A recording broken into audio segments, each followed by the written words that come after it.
we go again. Here we go again. Hey guys, how you going? So I'm BKR Sport. I've had just about enough of you English lot, eh? Oh my goodness me. Oh my goodness me. We go again for day two after what was an incredible day of cricket yesterday. Just an absolute incredible day of cricket that went the full distance, and it's showing to be a really positive match here, real competitive match, as England have set up a pretty solid score, and they still have one wicket remaining today. So Joe Root is still in after an absolutely unbelievable knock yesterday. Jofra Archer, also fantastic with his 32. I am expecting this to be done in about 1 or 2, maybe even 3 overs at max, before Australia will have it will be a switch around for 15 minutes, and then Australia will come out for their bat. It's going to be interesting to see this opening first couple of overs, just to see how the pitch is doing, and if it is as flat and looked as easy as it was to smack around yesterday. That doesn't necessarily mean it will translate into today, and it also doesn't necessarily mean that Australia are going to be able to achieve what England have been able to do. But this is an expected run chase on this kind of pitch at the moment, and I do have to have a bit of confidence behind what Australia can do, considering that. Well, we obviously absolutely killed in the second innings of the first test, but cricket it can change up, and right now England have changed away from the Baz ball that we do know was absolutely dog shit. Yesterday was absolutely fantastic, where they were conserving their wicket, they were going for runs, but they weren't going too crazy, and now they've set up a really solid chase that, yes, there's still 3 innings of cricket to go, and this one isn't even finished yet, 3.1 innings of cricket to go, but it's just exciting because, as I said before the game started yesterday, I just want a genuinely competitive match where I can be excited about the win, or I can be disappointed about the loss and then hope for the best in the next one and know that it's a competitive series. At the end of the day, congratulations to the English for making a game of it.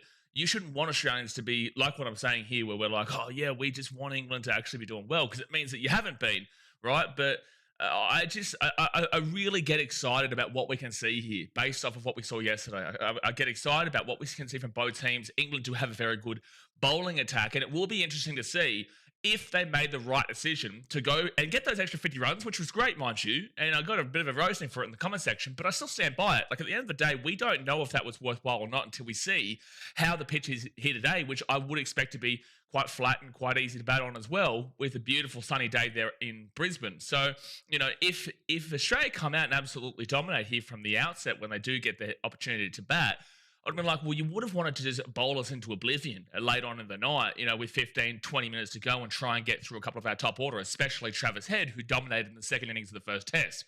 So there isn't a proven wrong or a proven right yet in regards to that conversation. The proven wrong and proven right will be when we see Australia bat. If they can dominate during the day, which is what we saw England do yesterday, if Australia can do the same thing, I really think it would have been more beneficial to, even if you didn't get there, even if you just got 20, 30 runs and then kind of force Australia to come in with that final 15 minutes of the final 15 minutes, I really do feel like that probably would have been the better option, but we won't know. We will not know until how Australia do go out here, because you do have to back in your bowling. Jofra Archer is absolutely fantastic.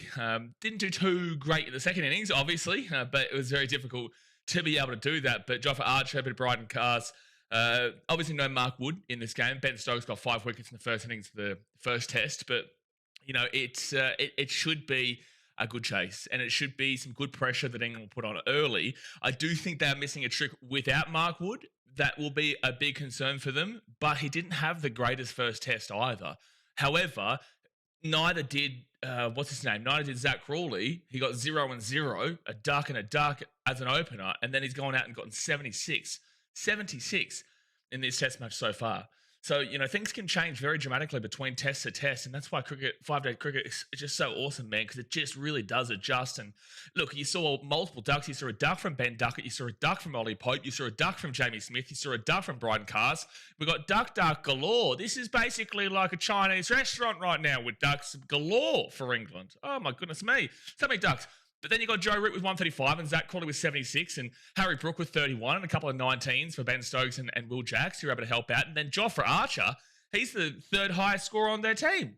He's not going to get above Zach Crawley to be the second highest, but 32, I would nearly expect this to be his highest ever score that he's ever hit. I don't know. Please correct me if I'm wrong in the chat, which you probably will. You definitely will. But is 32 not his highest ever score? Jofra Archer is usually not a great batter because Australia were in a very tricky situation yesterday. And this is what a lot of people aren't realising. if you watch cricket and you know cricket, you know how really tricky and very difficult to kind of get around that final 20 or so minutes of play. Australia didn't want to bat in the nighttime. They didn't want to bat. So they were willing to kind of sacrifice a bit so that we could get to the 20 minutes past 9 or whatever time it was in Queensland, 20 minutes past 9 time slot, where that means that if there's a wicket or anything in general, then Australia wouldn't have to bat that call stumps and would come in fresh on day 2. So Australia were trying to sacrifice a couple of runs there and to not try and bowl them out so they didn't have to face the pressure of that final session stretch.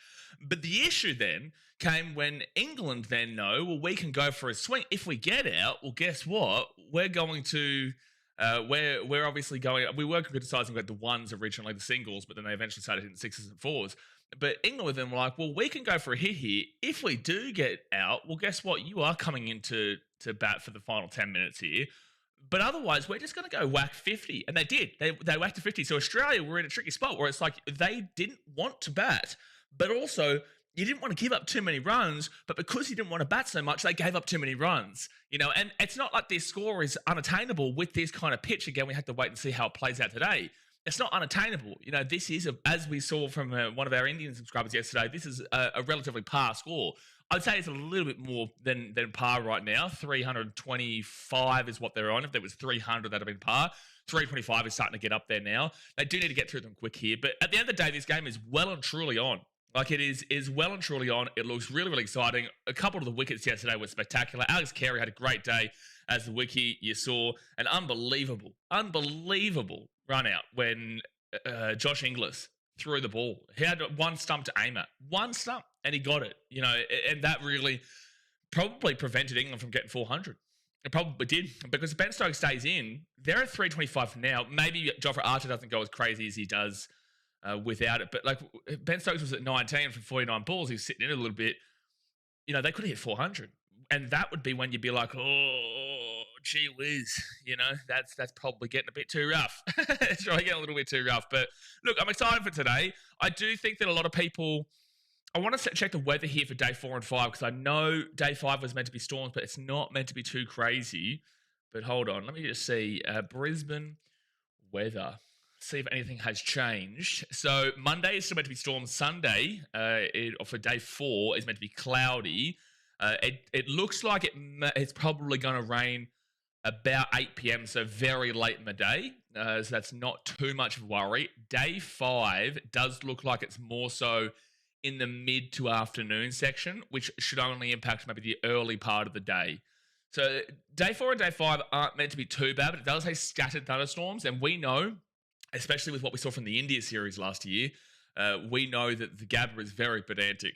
every 5 minutes they'll come on and they'll come off and they'll come on and they'll come off. Last year's Australia vs India test was the most diabolical test I've ever watched, because I think we watched the entirety of the first day. Maybe no, I think we got to 4 p.m. on the first day with a day test. We got through pretty much the entire day's play and then missed out, I think, the final hour. And then the next day, I think we were meant to start half an hour early, and then I think we ended up starting half an hour to an hour later, came on for 10 minutes, and then the covers came back on, and then we, after a good hour and a half, 2 hours or so, we came back out and we saw maybe like 20 minutes of play, and the covers came back on. And then anyway, throughout the test, there was one moment where I think we faced 2 balls and the covers came back on at some stage. I think that was for India. So the point is that I just don't want to see any precipitation. I don't want to see any water, because I just know that they'll bring that covers out, because it's just absolutely, it's ludicrous. Even the slightest drop of rain, I understand the cover's coming out, but the slightest drop of rain sometimes doesn't necessarily need it, unless it is, decent enough, right? But I just want to see whether England win or Australia win. I just want to see a good game. And right now it is looking like a good game. I hope the Australians can come to play and come to bat, just like they did in the second innings of the first test. Good to see England turn around, but let's get to the chat. That's what you are saying. Obviously, guys, hit that thumbs up button and subscribe if you are new around here. All about the banter, all about the sledging. It was actually super funny. I saw a comment saying, like, I'll be back same time tomorrow to laugh at you when we skittle you for 190. Yeah, they're great. Yeah, mate, bring your mates as well. Okay. Good. You got me. You got me, mate. Bring your mates. Tell your family. Tell the entire country of England to come here and slander me.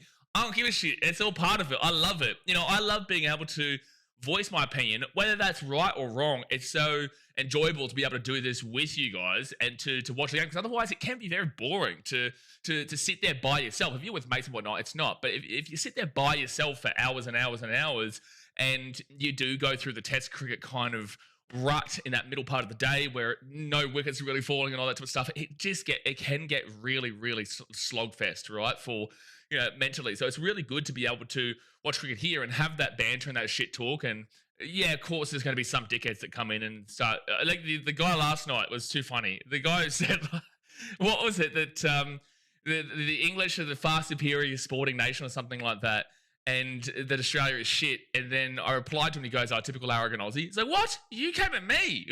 How am I typically an arrogant Aussie for replying to your dumb shit statement? Like, it's all part of it, dude. It's so much fun, man. But like I said, thumbs up and subscribe. Let's get to the chat. And the game for day 2 does start in 5 minutes time. So hopefully we do get a good day's play. Now just sports the table, another exciting day of Test cricket ahead. Let's go Aussies. Hopefully we bat Travis Head 100. Don't care who gets 100, just want someone to do well. You know, you can't expect Travis Head to be the guy every single time. Travis Head's like a Harry Brook in a way, but Travis Head is better than Harry Brook. Harry Brook is younger and has a lot of potential and promise and whatnot, but Travis Head and Harry Brook are very similar in a lot of ways, where they can score a bunch of runs, but they can throw their wicket away really quickly. As you saw in the first test, where I think Travis Head went for less than 10, but then goes and gets 120, 130. And if you didn't just go for swing-a-ding-dings late on, he probably would have just kept on going. He'd still be batting now, if there wasn't, like 10 more runs to get and 5 more runs to get, and he was just going for 6 to win or something like that.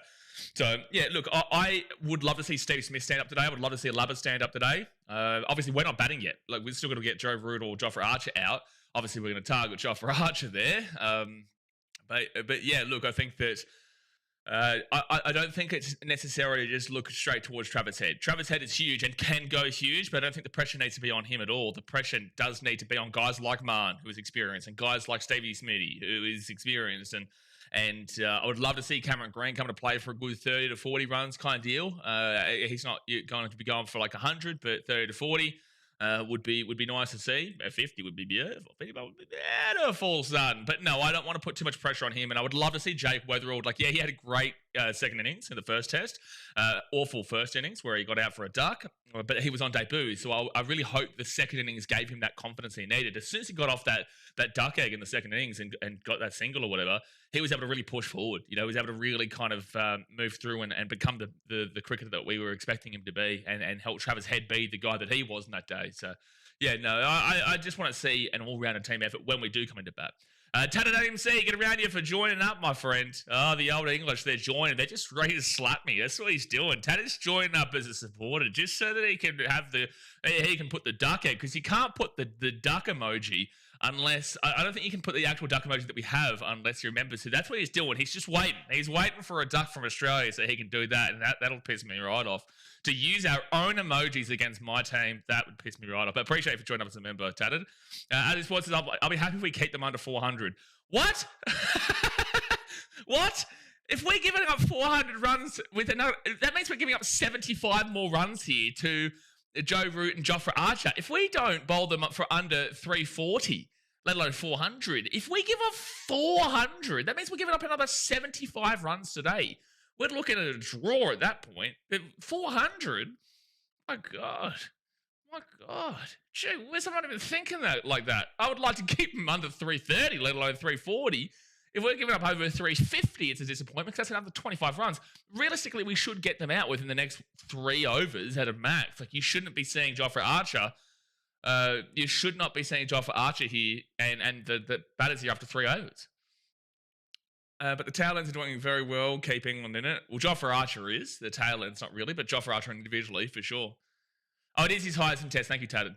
Chris Henry says, I'm hoping Rudy gets his 150 and then whatever, really. No.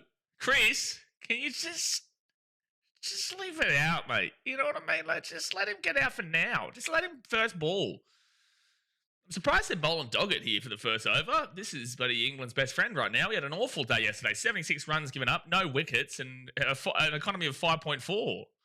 My goodness me. He's flying bloody economy, and Mitchy Stark's flying first class. Like, that's bloody ridiculous. It's ridiculous. The sport says test match momentum can swing very quickly. It's important for Aussies when they're back to get at least some partnerships from, like Root and Crawley.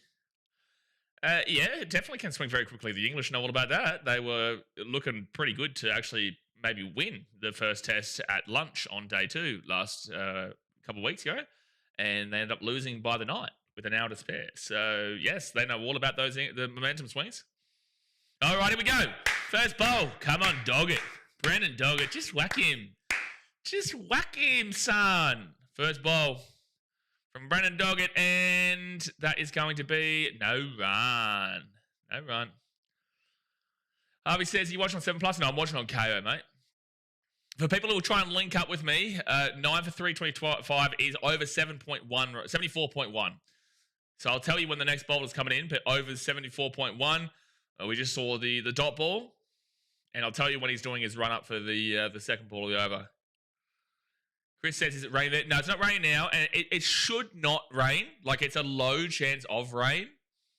He's doing his run-up now, by the way. And next bowl, that will be a singles. Archer back on strike. This is who we want on strike.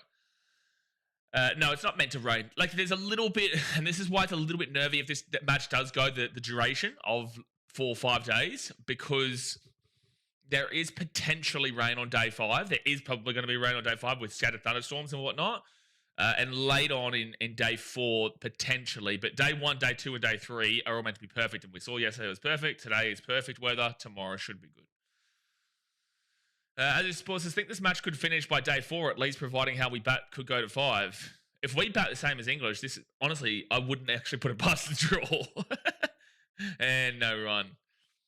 Everyone's completely off the draw. I don't think it's likely, but I think there is a decent enough chance for it if Australia do manage to bat to a similar score to what England have, because if they are, that means they're getting through today for starters, and they've got day 3, day 4, day 5. 5 potentially has rain and scattered thunderstorms, a little bit of maybe an impact on day 4, and, you know, then we've still got 2 full innings, and it'd just be a little bit nerve-wracking. We don't want to see a draw. We don't. A draw is better than a loss for England, but also we still don't want to see a draw.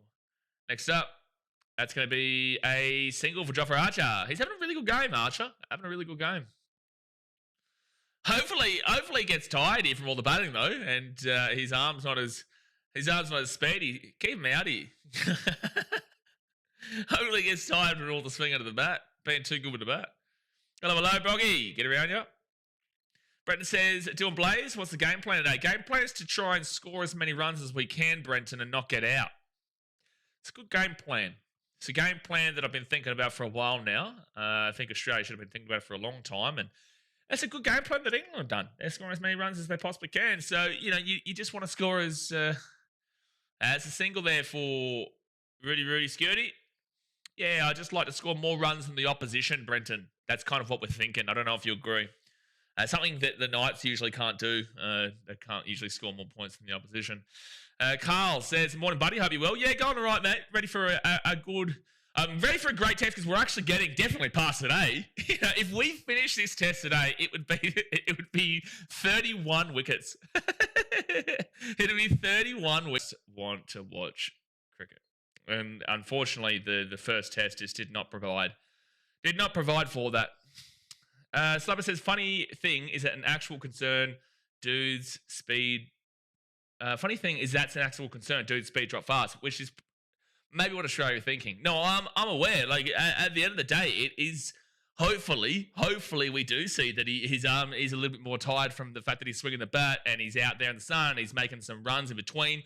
Genuinely, that is a scenario there. So again, that might help us to get off to a good start with Travis Head and Jake Weatherald. But we'll have to just wait and see how it gets on. No run. Starkey up for a bowl. Starkey. Jonathan Mills is g'day to you all down under. G'day, champion. I want to know, all the English here, whereabouts are you from? Since I was extremely young, I've been into, I've loved my football. My middle name is Kippax. If you know English football, you actually know deep in English football. Main Road, where Manchester City used to play before Etihad, had the active area. like where the crazy fans sat, the ones who started the chants and getting wild and whatnot. That was called the Kippax Stand. Really good times there. So yeah, I've been a part of the English football scene since I was extremely young. So I'm always interested to hear the localities of people in England. And that's going to be a good shot from Jofra Archer for a 4. I tell you what, he's having a phenomenal game. He's having a phenomenal game. Oh, shut up, Chris. You're off your rocker, Chris. How dare you? What do you think you're doing? Chris comes in and says we might get a follow on. It would be 21 wicket day. What are you doing? What are you doing? Yeah. What time is it for you in England? Chris, what time is it in England? I guess it is a great time for a beer. Well, it's not. It's 4:06 a.m. My gosh, what are you doing? Having too much to drink at 4:06 in the morning? My goodness me, Chris, what are you doing? Taylor says, Joff is actually not completely shit. He's had a few nice 50s in county cricket. No, I'm not saying he's completely shit, but I am saying there's a reason why he's the last batter on the board, and this is a phenomenal effort, and he has gone past his career highs. So, you can understand the comments. Ooh, big swing, big miss. Big swing, big miss. Nate says, I'm expecting some dirty head today. We've got to love the good old dirty head. Some good dirty head. Now we're talking. Too bad no camo here, but. Taz, it's good job we have a bowler to let him rest. That definitely didn't get a fifer. Good job we have a bowler to let him rest that definitely didn't get a fifer. No, I don't know what you're talking about, Tudded. No. I do remember the Kiwis getting a fifer in the first test. Do you remember the Kiwis? Yeah. Kiwis did well, actually. Kiwis did really well. Got some good runs, got a fifer. Too bad they're not playing, but the Kiwis did well. No run. Carl says I'm from Sheffield, I'm a Blade. Oh, fair enough. The old Blades. Is the Sheffield derby still like massive? Like, is it still as heated and hot as it's always been? Good job. That's right. Everyone but the English bowl well. Exactly right. No, exactly right, Tudded. No, West Indies were phenomenal. Big fan of the West Indies Kiwi combination for England. But at least, their coach is English, so it's fine. So Starkey, he's a 6 for 75 at 19.4 overs bowled for him. He's bowled fantastic as per usual. And it'll be a no run for Archer. No run. The longer they stay in here, the more you just start to think if Australia get a similar score, we're on for a draw. Girls is very much so there. We just won at 3-0 at their place. So good stuff. Jay says Cummins was deported. Heard on the news this morning. Where was he deported to, Jay? Where was he deported? It says, my 7+ is behind your stream. Good I get your commentary. That's crazy that me and Fiji with awful internet is in front of your 7+. But I do watch it on KO, so. But sometimes I switch to 7+ occasionally when the KO struggles. No run. 11.50 the draw. Look, I supported to India. 11.50 the draw. I wouldn't say no to a tenner. I wouldn't say no to a cheeky little Tez. Maybe even a Twez. Maybe a cheeky 20. Maybe over $220. Again, it's not likely, but things. Again, if Australia do start to score well on this pitch, it's a potential to Jamaica, so he can wear all his shit sunglasses. Oh, Jay's not a fan of the old comer. Never has been, never will be. So Doggett back in for a bowl. 80 runs from 15 overs. New Zealand doing good now, Tess. Who are you playing? Who are you lot playing? Because I know. Oh, the West Indies. Well, you should be. The West Indies are not the same West Indies they once were. West Indies are awful. England Buddy Pillisham. All right, so Root on 137 not out, partnership of 69. Now we're talking. Root and 69, they're going in. We talked about this. Nice little 69 Root up. And that's going to be a single. Thanks for the life update. Yeah, so you don't need to tell us about the fact that you're watching day one highlights, mate. Not going to lie. Not going to lie. Brenton says, let Jov cook in the sun for a bit, tire him out. Just, Yeah, by the way, if they get to 400, I might flip out. I might flip out. Because they shouldn't be anywhere close to that. They should be out like now. Anyway, next ball. And that is great. Did he catch that? Wait, did he just catch that? Oh, that was a single. Oh, that was great fielding. Oh, no, but it's a catch. Oh, we've caught him. I didn't know if that bounced or not. Okay, well, let's go. Well, there you go. That's all done. I had no idea what just happened. I had no idea what just happened. That's a great catch from Buddy Marn. That's a great catch. Yo, Marn with the hands. Well, now Australia coming to bat. Yeah, I don't know what. My brain just didn't even click on there. For some reason, I thought like there's. I don't know. I don't know. My brain didn't click on, and I didn't even know it was going to be a catch. But great catch there from Marn in the end, and you're loving that, baby. Ooh, what a catch by the big man, but a big man, big man. Well, there you go, guys. England all out. A bunch of cats. They need at least 334 to win this game. I said to you, if they didn't get 334, they're going to lose. And I think that's obvious at this point with what we've just witnessed, with Marn making a catch of a lifetime, and what we saw from Josh Inglis yesterday. Well, now we wait for about 15 minutes or so, where they will swing it around. They will swing it around, and Australia will come out to have their first innings one-handed. Mate, it's unbelievable. Slappers is sending back out. Yeah, send him back out. Travis Head will do it on his own. He'll do it on his own. But no, at least we've gotten through that there. So they didn't put on too many crazy runs here today. We're hopefully tired BKRtravel a little bit. He's out for 38. Fantastic innings from him. Look, I think that him being out there and going for a bit of a swing in the hot sun and whatnot hopefully tires him a little bit. It's nothing crazy. It's not going to impact him too drastically, but hopefully it just impacts him a little bit there. And it can help Australia to be able to get off to a good start. Taylor, I'm not mad about that. Keep Archer fresh. He's not fresh, mate. He's exhausted. But he's so long. He's been out for so long, mate. I think he might even have to medically retire after that, to be fair. Nate says, every time we get a wicket, a random 12th man comment comes to me. A random 12th man. Chris says, here we go. Aussie 150 all out before lunch. Chris, what did you guys learn? What did you lot learn about lunch on day 2? That's all I'm going to ask here. What did you English learn about lunch on day 2? And I hope that the Aussies who were having a crack at me as well and said that it's all over Australia's shithouse, so gone with the wind, I hope they learned something here too. Not only is it see both teams bat, but it's also just, buddy, don't talk too early. You talk way too early, you lot. Even the Aussies do it too, though, to be fair, but usually they have the success to back it up. Taylor says, Aussies out for 200. Here we go again. Look at the English go off at them. They think that we're going all out for 200. We're not even going to have a single wicket by 200, mate. We're going to see Travis Head on his own get 200, a partnership with Jake Weatherald, who may go for 300 as well. We may be at 500 by lunch. It may be. Maybe. Sean says, batting for the next 2 days, 500 plus. You guys, if this is a draw, you guys would absolutely spewed and back in what I said. Innings break, England 334. Oh, did they get to 33, 34? I thought they were 333. Well, I was saying always 335. If they didn't get that, they were going to lose. So I had to get 335. That was the bare minimum. Bare minimum. Chris says, I never learn, always the optimist. You know what? I accept that. As an Englishman, usually you're not optimist. So if you're an optimist, I back it. I back an English person to be an optimist for once. Nate says they'll be silent in a few hours. Yeah, look, it does happen. These guys, they tuned in. They were here even when they were getting absolutely punched in the mouth in day 2.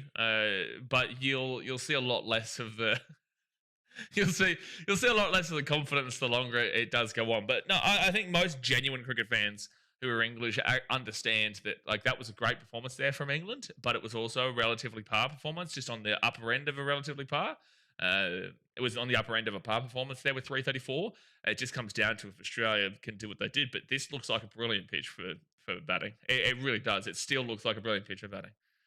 Runner says, is Inglis a better batsman than Webster?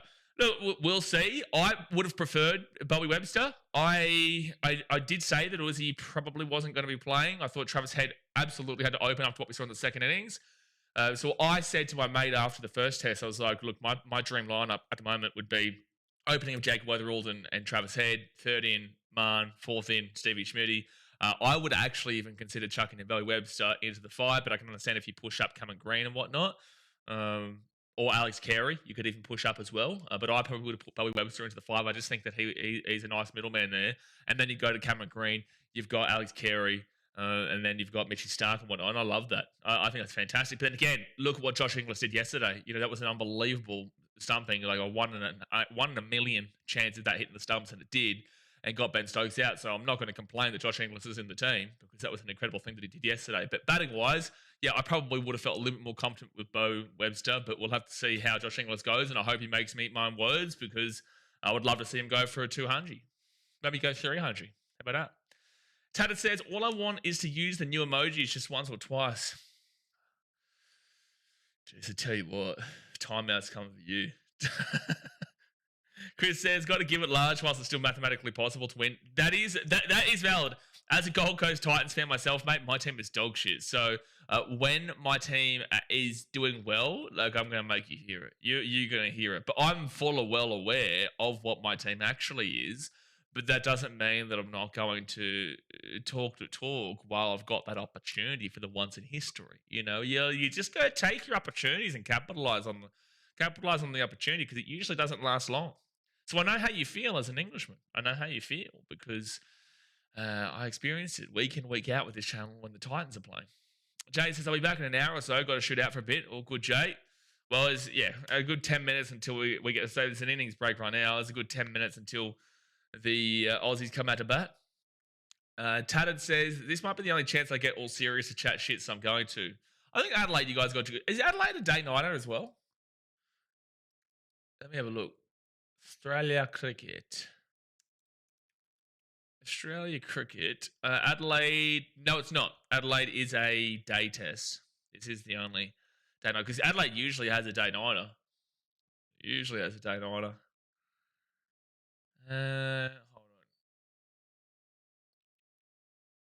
Yeah, 10:30 a.m., 10:30 a.m., 10:30 a.m. Yeah, so everything. Oh, we have a T20 World Cup game coming. T20 World Cup's in February. Fair enough. I'm not a massive fan of the T20, but World Cups are pretty fun.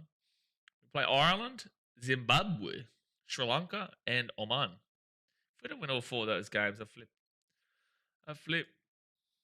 I should make a coffee, to be fair. While there's an innings break, I really should go make a quick little coffee. That's what I'm going to do, guys. I'll be back in a moment. Hit that thumbs up button, subscribe. Go grab yourself a coffee or a drink or whatnot. We're about to be in for a very, very long day's play of all things cricket. We are just waiting for Australia to come and bat. So I'm just going to go quickly make a coffee. I'll be back in a moment.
All right, here we go.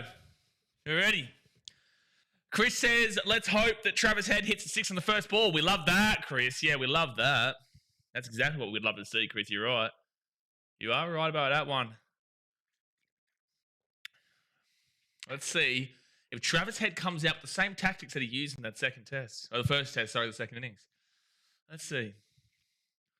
Yeah, you better be ready for Head here, Chris. You better be ready. Michael says, breaking news, David Riccio's Titans and Para talks to Brian Kelly. There you go. First ball here from Jofra Archer. No run. He wishes he get a wicket. It's a no run.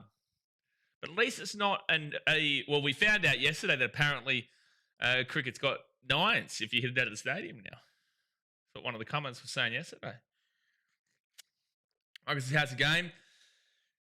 Game's going well. No, it's a really enjoyable game right now. I just want to see Australia bat now. This is, I'm going to, once Jofra bowls this next ball, I think I can update. Well, I'll try and refresh it now so that you guys can see the Australian batting lineup. When they're scoring 200. Jofra next ball. No run. No run. Well, that's, the pressure from the bowling it hasn't been great in these first couple of balls. Jofra's done. I reckon retire. I reckon it's just time he retires, to be fair. He's not what he once was. You can see it already. You can, you can see it already. You watch in my comment section tonight, you'll get people going like, what were you saying about Travis? What were you saying about Jofra Archer now? I'm clearly taking a piss. Also, these balls are nowhere even close to him. It looks like Jofra's a little bit nervous to be bowling towards him. That was a great catch by Smith before. Well, it was Marn who caught it, but yeah, no, it was a fantastic catch by Marn. 4 a.m. You got at least, and this is good. The day-night tests are actually the best ones for you, English, because it means you miss. Most people will miss the first session, but the second session and the third session, it's all on because you get to watch like the real key part of the day. All right, next ball here from Joff to Travis Head. Again, nowhere near him. Can we get a ball like that's in the same hemisphere? Well, I know England's in the northern hemisphere and Australia's in the southern hemisphere, but we're playing in Brisbane, which is in the southern hemisphere. Can we have a ball that is currently in the southern hemisphere? It would be very nice. Tanner says Smith has to be on elite form here after that Carey performance. Oh, yeah. Yeah, Carey was brilliant yesterday. So you do need to see a great performance from Jamie Smith because 4 years ago, Josh Butler didn't do too well. Butler was had a couple of really poor moments that cost England big time, especially in Adelaide, but cost England big time. So, it has been a huge platform for Australia to capitalise on in recent years. No run, finally in the same hemisphere, but. So 5 balls gone. Nothing so far. It's not like a nothing from pressure. It's like a nothing because we haven't had the opportunity to even go for something. Maybe he's setting up. Or maybe it's time to realise that Travis Head's actually the greatest bowler of all time too. I reckon that could be the case. Beautiful day in Brisbane, but beautiful day. All right, final ball of the first over. And, nearly got through, but it will be fine for no run. So first over, ducks all round. Not ducks all round. Dot balls all round. Ducks all round. Can you imagine 6 wickets in a row? I wonder, has that ever happened? Can somebody tell me? And I don't care if it's county cricket or domestic Australian cricket. I don't care where it is. I'm not caring about 60-year-old buddy. Leicestershire cricket. I'm talking just in general. Have we ever seen someone get 6 wickets in a row? Made another solid stuff. Yeah, but that's because the ball was nowhere to be seen, son. It was nowhere to be seen. Ball was closer to Jay in Beijing than it was to the actual pitch here. I reckon we see Root or Jack spin later, probably. Australia, we have no spin. Nathan Lyon not featuring. It's not that he's been rested either. They just didn't want to play him. Backyard cricket doesn't count, Brocky. No. So Gus Atkinson coming in for a bowl now. No, not talking about backyard cricket. Next up. Ooh, too high. Good bowl, though. Good bowl, but too high. That was actually a really good ball. Well, Jake Weatherall just needs to get off the duck egg. If he can get off the nil pois, he's good to go. But he just needs to settle this first storm. And yeah, too high end missing anyway. Video game count. Video game doesn't count because I think I've gotten 6 wickets. Well, yeah, I've definitely got it in what's that stick cricket? Oh no, I got 6 sixes in a row. I was missed out but leaving line out big time. A little bit. Good bowling here from Mackinson. Much better than Joffre's first over. This is actual good bowling here from Gus. Hope we bat for the rest of the day. We need to bat for the rest of the day, Harvey. It's not about hoping. We need to. They scored 334 runs. We're not getting 334 runs if we can't bat through the day. We'll still have Travis Head and Jake Weatherall come day 4. They'll still be batting. Got 700, no doubt. Didn't Gaz injure himself anyway? Yeah, but you saw he was pissed off when he wasn't allowed to be in, when he wasn't selected to good bowl. They did interview Gaz yesterday out by the nets, and Gaz was pretty short with it. He wasn't happy. And it's not that he's been dropped, but it's just like that he's been left out, is what I would say. Carlos, it's nice stuff from Gus. Very nice stuff from Gus. Joffre, it was fine, but Gus, this is very nice first 3 balls. But again, Jake Weatherall just needs to settle in and get off that 0, and then we saw what he did last time out. No run. Harvey says, I reckon it could end today if he stays in for the whole thing, Ed. What? Brother, there's 30 wickets still to fall. 30. It's not ending today. This is the second... Bro, this is the first inning. This is the first innings for Australia. There's 2 innings that England play and 2 innings that Australia play. This will 100% go until day 4. This is only day 2. What do you mean end today? All right, next up. The only reason it ended on day 2, that ball was okay. The only reason it ended on day 2 2 weeks ago was because we saw 17 wickets fall on the first day. It might have even been 18 wickets on the first day. Yesterday we saw 9 wickets, so half of it. Yeah, there's absolutely 0% chance this ends today, and I would, unless Australia capitulate today, I doubt it finishes tomorrow either. And I mean capitulate. No, this is going to day 4 at minimum. We're probably looking at day 5 if Australia can hold their own. Ooh. This is good bowling from Gus. That was good bowling from Gus. It's pitch great for batting. Yeah, but you still need to settle through. England did find it very tough when they first opened. They had 2 wickets for 5 runs. And yeah, they got done over there. And then when we saw Joe Root come in and be able to really settle in alongside Zach Crawley, but you saw Ben Duckett and Ollie Pope go very cheaply, very quickly. So it's seeming very similar here for Australia right now, where they just need to kind of cope with this early pressure that Gus Atkinson's been putting on, and then just push through with some momentum right on after the first 5 overs. This is only the 3rd over right now. I wouldn't expect Australia to really do anything significant until 5 overs down. We just need to settle in a little bit. West Indies, Kiwis, and Saffers masterclass are coming. That's the way, tatted. Whole world comes together to sing Kumbaya for the English. That was a better ball there from Joffre. Are you tea drinkers in Oz? My mum's a big tea drinker, Chris, but I don't mind a tea, but I wouldn't say that Oz are big tea drinkers. They're definitely big coffee drinkers. I'm drinking a coffee right now for starters. Australia loves their coffee. If anything, it's coffee, especially if you're going to Melbourne, Gold Coast, these kind of places, Sydney. Everyone's just coffee. So maybe the older generation be tea, but for the most part, coffee is the main gig for Aussies. Next ball, no run. What does Fiji drink? Fiji bitter or Fiji gold is what Fiji drinks, or Yangona. And if you don't know what Yangona is kava. Taka Yangona. Taka Yangona. As it says, we need to punish on the runs, get to at least 50 or 60 runs. Good bowling from Gus. Yeah, don't even think about 50, 60 just yet. We just need to do our own thing and kind of settle in for a little bit. Let's get comfortable in this chair because we've got a long day. Long day. Shatiz just come back to India someday. So I'm going to be I will be there at some point. I don't know when though. I'll definitely come visit you, Shatich. Definitely come visit you, mate. Your hospitality was second to none. Loved it there in Jaipur.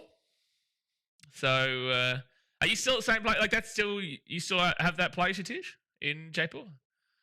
Carlos Joffrey needs to find his line. I caught his first 2 bowls. That's what I'm saying. Like his first over, yeah, it was a maiden over, but it wasn't like a punish. It wasn't a persistent over with just like real dangerous balls. It was just nothing that really anyone could hit. So you're not going to see a wicket, but you're not going to see runs either. And no run. This is a better over from it though. Here running it smoothly. Good stuff. Good stuff, Shatich. But no, I'll be there at some point. I'll be back in Vietnam in mid-January, and then I'm off to Philippines, Indonesia, Malaysia, Nepal next year. But no, I am obsessed with. I loved Udaipur when I went there, man. I absolutely loved Udaipur, and I know some great people there, and I'd love to get back and see that place. And I want to get out to Jaisalmer and sleep with the camels and under the stars and whatnot, which would be cool. I had to leave at the time. I was going to do that, but I had to leave because of the whole stuff that was happening with Pakistan in Jaisalmer. But now that's all settled down. Ooh, still no run. Now that's all settled down. I'd love to do that, man. Sleeping under the stars. I would do it around this time of the year though, because when I went was NRL season. So as you guys know, with this channel, we stream every single rugby league game, every single NRL game, and we're going to be doing the English Super League next year as well for any English fans who get around rugby league. But it's so difficult to actually do things during the NRL season because I'm so busy doing Thursday, Friday, Saturday, Sunday worth of streams. And no run. 3 maidens to start the date. Wait and see, mate. I'll be there, son. Michael says you're going to come back to Vegas in Feb. I'm not coming for Bulldogs, Dragons, Cowboys, Knights, mate. But I will be there in 2027 when the Titans are playing. Yeah, for sure. Because I'll be at the MGM Suites. Listen, I'll be in Vegas for 2027 when the Titans play there. But even if the Titans don't play, it'll still come in 2027. But it is their turn. I just know that there's every team is going to be playing in Vegas, so I would expect the Titans to be there. But they are talking about going more worldwide as well. Hello, Sundo. Nice of your partner to message me on Instagram last night. No run. Good bowl. It's a gross time for games. Oh, Knights, Cowboys, slapbird. That just makes me sick.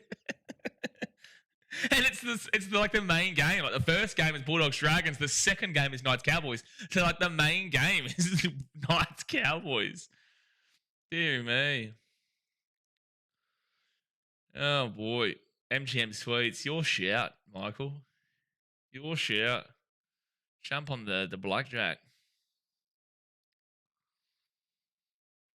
All right, next ball here. No run. I will say, though, again, Gus is bowling well. These opening 3 overs, whilst they've been maidens, I just haven't felt the same pressure that we've felt in, that was what I was looking for before, the same pressure that we felt like in the early part of the first innings of the first test. Can't believe I'll be there. Yeah, you make me 600. Yeah, again, this guy's a Roosters fan. Didn't go to watch Roosters, Broncos, and Rabbitohs versus Roosters, Broncos, and Rabbitohs, man. 1 second. Next ball here from Gus. And shot! We're off the mark here for Jakey Weatherall with a boundary. Boom, boom, boom, boom. And that's a 4 in your mouth. We're going to shake it. No. We're not going to get too crazy just yet. We're not going to get too crazy just yet, son, but a nice little boundary there for Weatherall to get off the old Duckaruno. Interesting that considering Gus has been the one bowling better, it is him who gives up the first run, and it is not only just a single, it's a boundary. But yeah, Sona doesn't go to his own team versus the Broncos or the Rabbitohs versus Manly. He doesn't go when I went to Panthers versus Sharks, Warriors, Raiders, which was belter. But then he decides to go to Knights, Cowboys, and Bulldogs, Dragons. You know, what's he doing? What's he doing with his life? No run. I reckon we should just raise the bat for getting a run. Raise the bat, son. Because I love the shows in Vegas and New York. I went and saw with Mum the Michael Jackson show.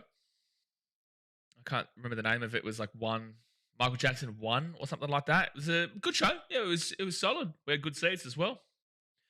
That was at I think maybe the Win. I think it might have been at the Win. I can't remember. But Atkinson still got 2 bowls left here of the over.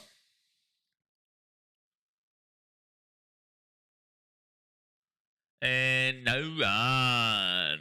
No run. No run. Come on, Aussies. Do love though, like out of all of it.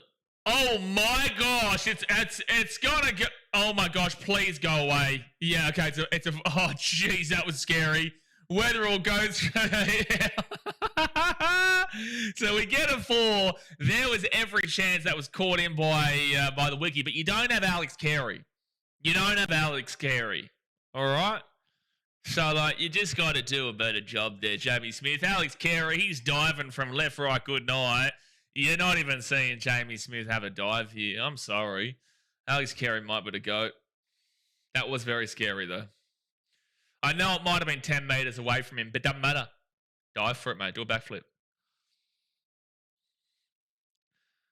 That was very scary. All right, so Jofra Archer coming up for another ball. Jofra Archer. Someone says it will be good before Walker and Zavala. Oh, as he, well, he must have pissed off Sunday. Sunday times him out. Saying something bad about the Roosters. My goodness me. Gee whiz, Sunday, you're a ruthless moderator. Ruthless. All right, let's see if Archer can bowl a little bit better than his opening couple of overs, and that was a decent enough ball there. That was a decent enough ball there from Archer, but still no run. Still nothing. It's funny that Archer doesn't look at his prime time right now. Sunday, it's all right. Relax, mate. Yeah, you don't need to time out for an opinion on the Roosters.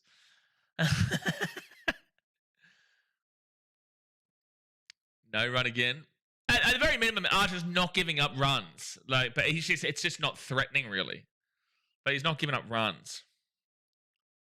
Which I do need a few of.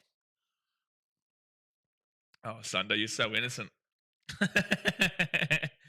You're so innocent, my friend. So damn well innocent. All right. 149 kilometers an hour release.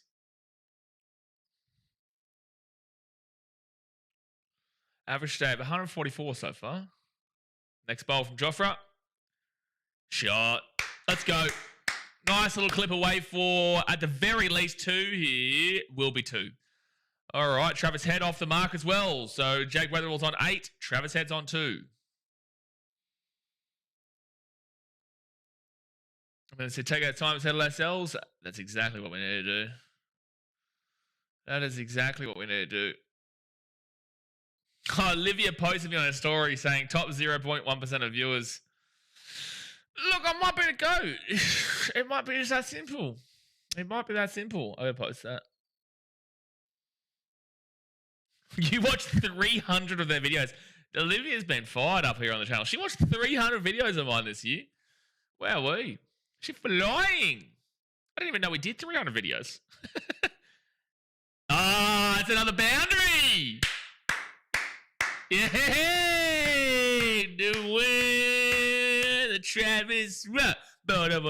Hey, Travis said it with the boundary. Oh, it's a leg bye, but either way,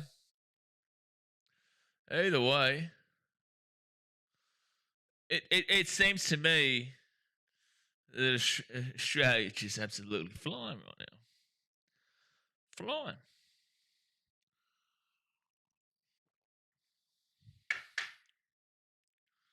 That's right. England bowled it for 147. They're talking about now. Ooh, I've got to put my internet on for the story. Ooh, that was a good bowl from Jofra. Oh, I thought Travis was gone then. Oh, I thought he was gone. Man, that was a peach of a bowl. That was a peach of a bowl. I'm actually going to say that. Cancel upload, and I'm going to say I didn't even know I did. I didn't even know that I did 300 videos this year. That's funny as. It's almost a video every day. I don't know if I did that though. Because like, okay, we did. Oh, well, to be fair, we're talking at very minimum 8 streams a week, plus Origin, plus internationals. 8 times. Oh, yeah, for sure we would have done 300. That's pretty much every stream, though, because... So that's another dot ball. So what? How many videos would we have done? So we would have done 8 streams per week across maybe like 22 weeks. The other 5 weeks are dispersed, plus 3 games of Origin, plus the pre-seasons. That's another 16. Yeah, we would have. That's basically every video though. 3 days sometimes. Yeah, 3 days every Saturday, 2 a day on Sunday, 2 on Friday, 1 on Thursday, plus Origins and finals and stuff like that. We probably would have made them between 3 to 350 videos this year, maybe 350 streams in total. Plus a couple of videos here and there. Yeah, probably more than 350 range. All right, next bowler from Gus. No, single. Single. Beautiful, my beautiful. So Australia trail by 319 runs right now. I reckon we'll do it by lunch. Do it by lunch. It's a good start, though. Very good starting for Australia. These guys... And I don't want to speak too soon. It possibly could happen. But like these guys do look like a really good partnership with each other. They do. They look like a really solid partnership with each other in general. What we saw from the second innings last time out and what we're seeing right now. They're going to get another single here. They're just moving in between the stumps right now. Moving in between creases. Doing a Johnny Bairstow. Oh, love a good Johnny Bairstow. You know what? I want to ask the English viewers here, I want to ask you a question. If Jamie Smith was to go and do what we saw from Alex Carey, if Jamie Smith did that, what would you guys do? Would you celebrate it and prove hypocrisy? Or would you ravage him, even though it's in the rules of the game? What would you do? What would you do? Adaru says, "G'day guys, clocking in for the long haul. Who got the last wicket to end the inning? Marn got the catch. I'm not too sure who actually got who bowled it. It was Doggett. Doggett got the bowl, but Marn got a brilliant catch. It was a fantastic catch. Fantastic catch. I feel like it'd be super interesting to see the English response to it, say like Jamie Smith or someone did that. All right, next bowl. Gus has given up. Oh, jeez. That's lifted. Sean, they're just taking the shine of the ball before the whacking starts. No, this is beautiful stuff from Australia right now. It's beautiful stuff. It's exactly what you want to see. You don't want to see them go for a whack, but when the opportunity comes, the opportunity comes. Which is kind of what England did yesterday. They waited their opportunity out. They took their opportunities. But right now, I'm pretty convinced Australia will get a similar, if not more, total. But the issue is that it might be, like, if anything, there could be a bit of cracking happening now after what we just saw from that pitch. No run. Carl's not a fan of it, but would be happy an Aussie was out. But you do understand that it's in the rules and the laws of the game that you guys created, though, correct, Carl? You don't understand that. That you guys created a reminder.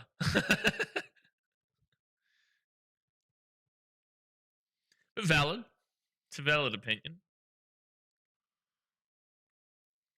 No, Johnny Bairstow, legend of the game. That's actually what he'll always be remembered for. Next ball. And single. Get the singles up. Get the tenders out. Tatter says, hot take from a Brit, but Johnny deserved it. Walked out for no reason. Oh, Tatter, that's a sexy comment. Like, when you think about sexy comments, that's what comes up. That right there is what comes up. Good to see a bit of accountability. Up to Ruse, as he's hoping Stokes doesn't ball out again. This pitch isn't like Perth, dude. Perth is very different. Oh, Dan, Mark Wall was trying to recreate the wicket from yesterday that we saw from Josh Inglis, and he did it. Up to Ruse, if I jinx us with that Stokes comment, I'll happily accept the timeout. You would have received the timeout regardless. But he won't bowl for a while. So Archer's given up 2 runs through 3 overs so far.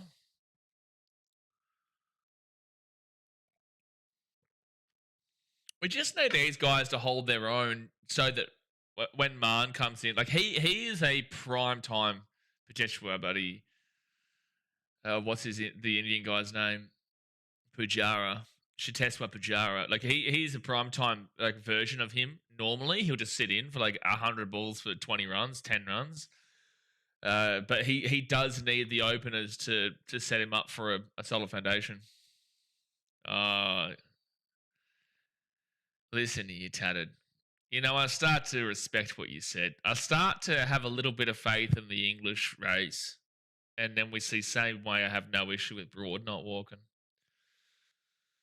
I think the biggest issue with that is not even necessarily that he didn't walk. It's that he was the most avid and most strong opinionated person about Johnny Bairstow walking out of his crease. That Alex Carey did wrong. It was like, sure, Broad was had the moral high ground. Out of all people, you are not the one with the moral high ground, sir. And that will be maybe a twosy? Maybe a twosy? No, just a single. It's like, sure, you don't walk, part of the rules of the game, I get it. It's shithouse, but I get it. Very similar to like Ben Stokes and whatnot with the 4 years ago when the ball hit the stumps and it didn't knock over the bails. But with that being said, like it is what it is, whatever. But when you do that, then you can't then have a say on Alex Carey situation. And you can't be the most avid encourager behind, this is all you'll be remembered for. Like, it's just ridiculous. Ooh, good bowl from Archer. No run. It's crazy how quickly the 2 batsmen look so comfortable. Yeah, exactly right. They do look comfortable right now. I do feel like it has been noticeable that Jofra, whilst he's been bowling better in this last over, and that was a good ball, really good ball, it does feel like it's noticeable that maybe batting for as long as he did may have not been perfect for him. Because it's not like he's getting the same... It's not like he's getting what he's needing to do out of these bowls right now. When Broad came out to bat with Stokes and he was flying at all the Aussies, I loved it. Yeah, like, again, it's all part of it, but I just don't think that you should be the main man of the moral high ground argument when you didn't walk. If you didn't walk, fine, but just don't speak up. But to speak up like how morally incorrect and corrupt Alex Carey was whilst not walking is just like, you're a clown. You're an actual clown.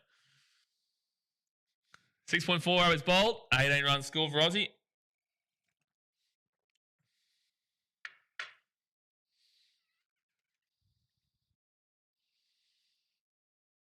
Yeah, Archer only went for 4 overs per spell in Perth. That's correct from Isha. Next up, and no run. Uncomfortable shot, that one.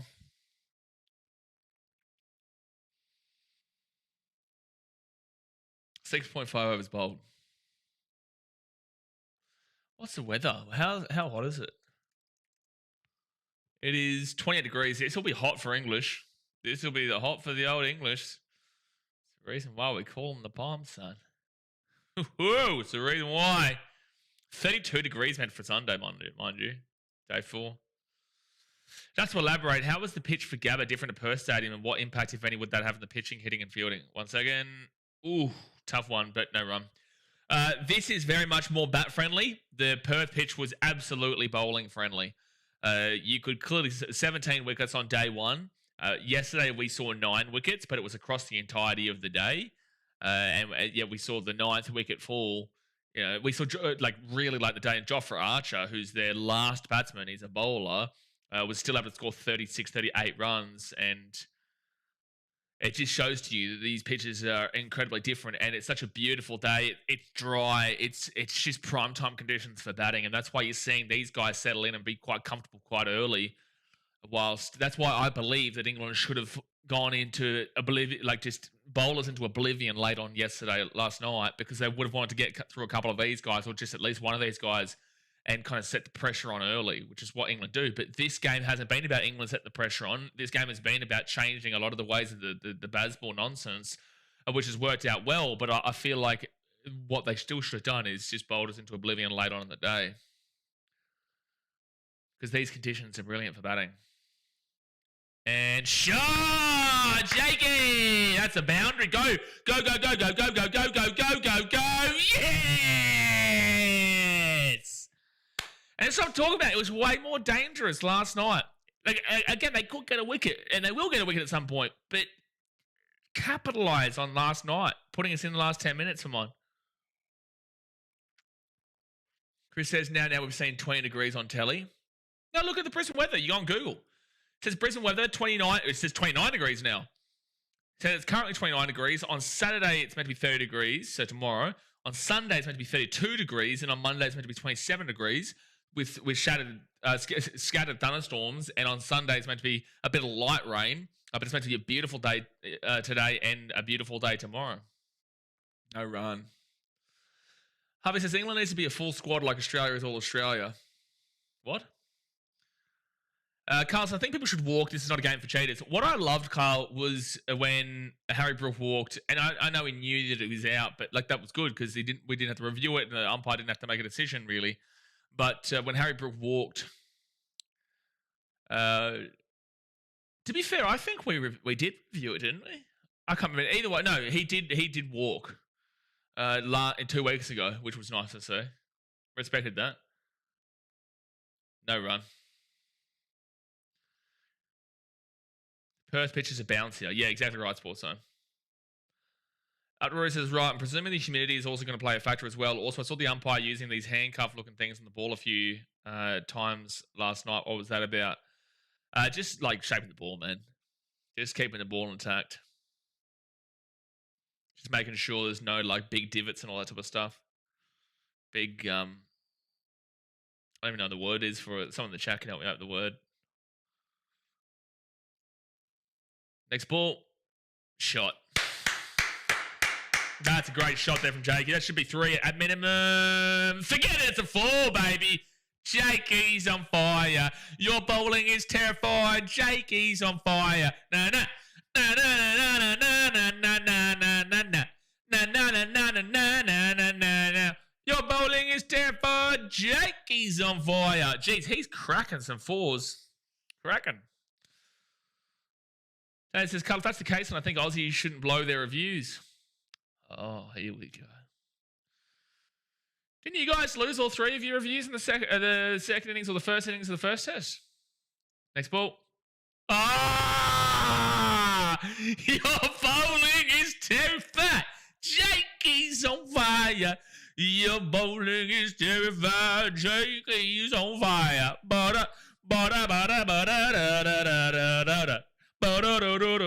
Another 4 for Jakey. He's killing it right now. He's absolutely crushing it.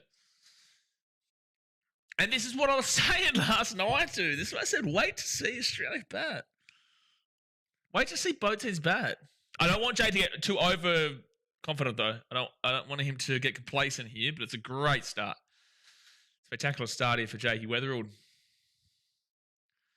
You can just tell that first innings, the first test was his first debut when he got out for a duck, and that was a difficult pitch as well, as we saw 17 wickets in the first day. You know, he just needed that. And then in the second innings, he what did he get, 36 or something like that? I can't remember. I'll have a look. Whilst Travis was just doing his thing, I'm going to have a look at what Jake got in the second innings. Scorecard. He got 23, but 23 from 34. Like he did a great job there. This bowling is also some arse and good batting. But this is what I'm saying. This pitch is for batting. And that's why it would have been so disappointing to see Australia come out and not bat well, because this, Yeah, like he's already currently at his total from the entirety of the first test, currently with that 23. But this is a batting pitch. That's why we saw from England yesterday what they did and now we're seeing Australia do a similar thing. But it's still very, very early and things can absolutely change. But it just looks really prime time for batting here. And that's why I've kept saying for a while now that I would not be out of control thinking about a draw. And they were great odds at 11.50 to 1. I don't know what that is in the fraction terminology that a lot of Europe and America and that use. You guys speaking like 6 to 5 and 4 to 10 and shit like that. I don't know what any of that means. I just want simple. $2.50 to 1, 11.50 to 1. You put $10 on, you win $110.50 or whatever. You know what I mean? Like $15. Oh my gosh, get back in your crease, for gosh sake, head. You're not Johnny Bairstow. Jeez, he nearly got run out there. That was really lethargic from Travis. He's halfway down, and jeez, come on. I think he's safe even if it hit the stumps, but it would have been still close. Sean, we need both openers to score at least 50 plus. I don't know if 50 plus, like I'd like to see Jakey Weather will get to 50 plus now. I'd be happy with Travis Head getting 30 plus. 50 plus and 50 plus is we win this test. If they both get 50 plus, he's gone. Oh, he stopped him! Oh my gosh! Oh my gosh, he's been dropped by Jamie Smith. Oh my gosh, Travis Head should have been gone. Oh my gosh, he's dropped him. Oh, if you're Jofra, you are pissed right now. That should have been caught. That 100% should have been caught, dude. Oh, Jamie Smith's got to do better. Alex Carey was doing that yesterday. Alex Carey was good with it yesterday. We were speaking about this before. I think it was tattered. Like, we were speaking about this before. Jamie Smith's going to be on. That's not on, dude. That's a bad drop catch. If Travis Head goes for like 50, maybe Butler wasn't so bad. That's a bad drop catch, dude. If I'm Jofra, I am pissed because his bowling hasn't been spectacular for the most part so far. But that was a really good ball, and Travis Head should have been gone. And especially when we saw what Travis Head can do, you don't want to be letting him get a freebie. Let's stop talking about Head. This is too dangerous. Well, no, I said before Head came out, I'm not putting the pressure on Travis. I want to see Stevie Smitty go big today, or Jakey Weatherald. You know, it's fantastic to see him do it. I don't feel like we're definitely not going to see Travis Head do it all the time. Travis Head is the kind of guy that we can go for 100 plus, but can also go for a 5. You know, he's cometh the man, cometh the hour, cometh the moment. Like, this guy knows how to be the guy when he's need to be the guy, but also when he doesn't need to be the guy, a lot of the time he will get out like that. He should have been out for 3. This is what Travis Head does. But also, now that he's been dropped, he could very easily now go for 50 plus. You know, that is Travis Head. Travis Head is a very experienced version of Harry Brook. Very experienced. If Harry Brook is trying to be somebody in his career, outside of being himself, obviously, but if he's trying to be somebody, the equivalent of somebody, it'd be Travis Head. Taz says, Stevie Wonder takes that. It was a sitter. Like, it should have been caught. There's no two ways about it. And to drop Travis Head of all players, yikes, he's not going to sleep tonight. He's not going to sleep tonight. Slapper says, we still need a proper opener. Sure. So are you saying you want to see Travis Head back in the middle order? Because if this works out again, if they work out again here, you can't argue with the fact that we have to just keep it. Because I don't bring Usman back in. I think Uzi's done. I think he was on his last legs as it was, and then he was injured in the first test. But like, I think he was on his last legs regardless and needed to have a really good test.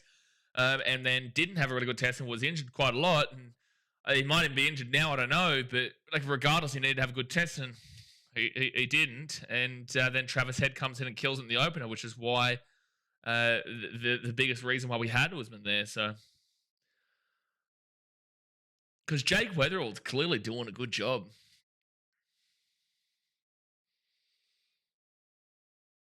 All right, next up. Oh, that is a Jakey Weatherall 6! Oh, Jakey Weatherall. Oh, it's a 4, is it? Sorry, my screen went all blurry. I thought that went super up. Deary me, shot, but Shot butt from Jakey. Was that not a 6? Oh, no. Oh, I couldn't even see it. But it was a 4. It was close, but it was super close. Jake Weatherall on 27. And shot. Jeez, Jake looks good, mate. Jake looks good. He's on 28. 6 4s, 0 6s, and Australia not out for 36 through 9 overs. Beautiful. We're going to have a change of commentary. Bring on Stuart Broad. Come on, bring on Stuart Broad. I want to hear him. Another look at that drop catch. I cannot believe you dropped Travis Head like that, dude. I just can't believe it from Jamie Smith. I'm sorry, but it does deserve criticism, and the English should be criticising it. This is what these are the kind of moments that lose you games. Like, that's super costly. Again, Travis Head could go very, very soon, but either way, it sets a precedent, man, and you need to set the precedent yourself early doors and to get that. Like, Jofra Archer's celebrating it already, and then he's just like, you're kidding. You got to feel for Jofra because it's a primetime ball. It's a peach of a ball. I reckon it's better to have your big hitters late in the lineup so they potentially face pitchers that are fatigued. That's not how it works. You want to set yourself up early doors. That's like it's very intricate how you set your lineup. So you set up your very, very strong big time hitters, like your quick scoring hitters like Travis Head and Jake Weatherald. You do want a lot of consistency for sure, but the game is good bowl, but that's going to be a 2, I would say. Maybe just a single. Hold on. No, it's just a single, yeah. No, so the opening 2 batters, you want to be able to score quick runs, but also just be quite a solid batter and very high scoring kind of deal. You're very, very well aware that they can go cheaply. They're very different to what they used to be 20 years ago. 20 years ago, it was all about being that Pujara type where you just sit in and like your primetime Marn kind of types when, you know, you open it up and they go for like 70, 80 kind of deal. It's really strong and it goes across multiple sessions and it's very good. Nowadays, it's more about these kind of hitters and Jake Weatherall and Travis Head where, yeah, sure, Weatherall might get out going for a big hit, but he has been quite consistent and getting some early runs on the board. And then you have your consistency in Marn. You have your consistency in Steve, which is your consistency because these guys haven't been super consistent recently. But you have your consistency there. A guy in the middle that can kind of rejuvenate everyone, which is where Travis Head usually sits. Oh, I nearly got a good shot away there. Just couldn't get a good enough connection. Bryden Cast is bowling now. And then, obviously, you move down towards your bowlers and whatnot. That's why, yeah, you want your best batters early because then the later it gets, the more pressure it gets because you know you've got a limited amount of wickets left. So that's why you put your strongest batters up front. Not necessarily right up front. Your strongest batters do tend to be in the 3 and the 4, like usually. And Marn throughout his career and Steve Smith throughout his career-wise, 2 of the best batters, you know, around, but just maybe not necessarily the best of form. I think Steve would have gone massive in Perth if Marn... Oh, shot. Oh, my gosh. Trav heads away. Oh, my gosh. And this is why you can't drop the man. This is why you cannot drop the man. That's a boundary, and the 4s are flowing right now. The 4s are flowing right now. Travie Head with a slap. You cannot drop this man. If you drop that man, then he's going to punish you, and he's just punished you. Oh, and again. Oh, my gosh. He's done it again. Oh, my gosh. He's done it again. Is it going to get the 4? Is it going to get the 4? It's not going to get the 4, but it's a 3. You can't drop him. Slubber says, you forget what I said. Well, that's what I'm saying, Slubber. Like, the 50's been brought up in 10 overs, by the way. 50's been over. Where's that guy that said would be skittled out for 199 or whatever? Long way to go. But the thing is that, like, this is what I'm talking about. These guys, it's scary because they can easily, especially Travis Head, they can easily get a partnership of 10 and Travis Head goes or Jake Weatherall goes. Travis Head should have been gone for 3. He's now on 17 within 2 overs. And that's the kind of player that Travis Head is. But I love this opening partnership. I love it. And I knew it as soon as we saw the second innings of Perth. I knew it. And right now it's doing some brilliant stuff. And Adelaide, you will see it again because Travis Head, he kills it in Adelaide because he's from Adelaide. He kills it in Adelaide. Ben Stokes coming up. He had a brilliant first innings in the first test. Didn't have a good second innings, but let's see what he can do here. Evelyn says, cast bowling 5 balls straight, exactly where Head wants it. Head loves it. We all love a bit of Head. Weatherall's timing looks good. Yeah, no, he's looked strong. Okay, this is his debut series. He's only played, this is his second game. But he's earned his spot right now. Looked very worrying up that first innings with the 0, but oh, geez, that's an absolute meat pie from Ben Stokes. That should be a 2-zy, maybe even 3-zy. No, it should be a 3-zy. Will be 3 for Travis Head. Now he's on 20. You drop him for 3, 2 overs ago. He's now on 20. And this is why Alex Carey was so important yesterday, because without those very important catches, without them, Australia get done for 400 plus. 100%. 100%. Should be the Brisbane Heat. Oh, we'll see if I'm going to do the BBL, man. We'll see. We'll see, because the BBL is right on after like a long day of Ashes, and it's like, you're telling me 8-9 hours worth of streaming into another 3 hours? It's a long time. But we'll see, mate. We'll see. No run. And I wouldn't just do the Brisbane Heat. I'd do the BBL in general, to be fair. But we'll see. Any chance of some good bowling today or what? So, Tatum, we saw it before when Dover got the wicket. Hey, Gus started off really well. Gus Atkinson started off this game really, really strongly. Like, it was really good. And they're not. I genuinely feel like Jofra batting into today has been a bit of a negative. Even though he should have a wicket already, it's been a little bit of a negative on him. Next bowl. Oh, shot. He is killing England right now, Jake Weatherald. That's a 4 again. They're just picking him off. Like, they are just picking them off right now, dude. This is actually filthy stuff from Jake Weatherald and Travis Head. Specifically Jake Weatherald, but Travis Head is now starting to catch him.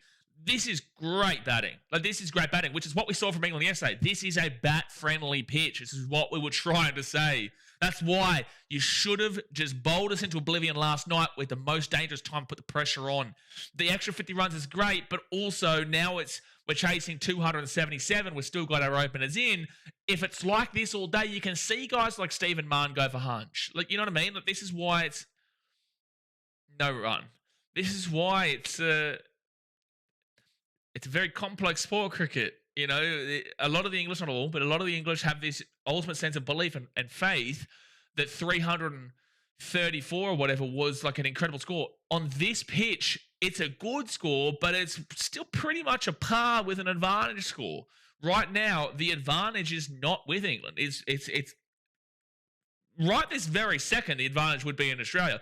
But things can change quickly. 1 wicket can turn to 2, can turn to 3, and then Australia on the back foot very quickly. So you can't just go off too soon. But right this very second, the advantage isn't with England despite a score of 334.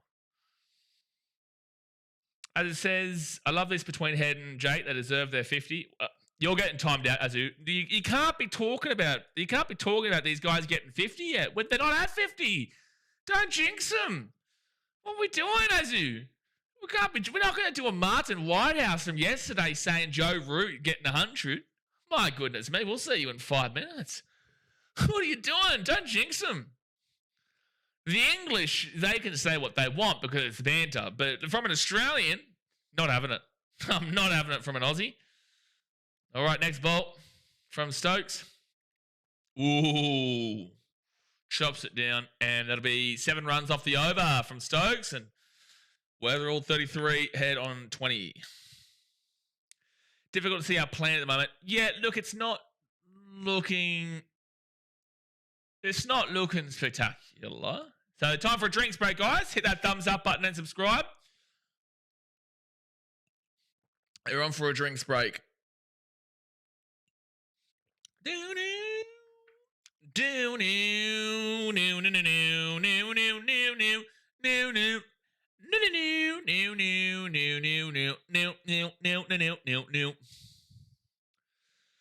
8% of people have voted for the draw, by the way, in that poll. 8% of people. So the openers expect to score 50 combined or individually. Ultimately, you're wanting anyone to score 50. You know, like 50 is exactly what you want to be seeing from anybody. You're not expecting it from the bowlers and whatnot. I don't know if it's an expectation per se, but it is highly encouraged, and you are expecting your opening batters to be some of your best batters. They're meant to be like your quickest kind of scoring batters because they're not expected to stay in an incredible amount of time nowadays anyway, especially with how Australia do it. They're not expected to be in for an incredible amount of time. The longest they can stay in is a bonus and is awesome. But they are looking to score runs at a quicker rate than, say, guys in the 3 like Marn or in the 4 like Steve Smith, who usually will sit back and wait for their moment to pounce. And then once they pounce, geez, they can absolutely just ravage you. But no, the openers, they play a style where it's like if they get 50, that's a fantastic job for them. That's a fantastic job. You're not usually seeing openers go for the hunch, but like they have the ability to go for the hunch too. You know what I mean? It's a hard one to kind of explain, but I hope you get what I'm trying to say there. Oh boy. But great start here for Australia. Unbelievable start. Very positive at the moment. Is there like an hour until tea? Yes, about 47 minutes or so.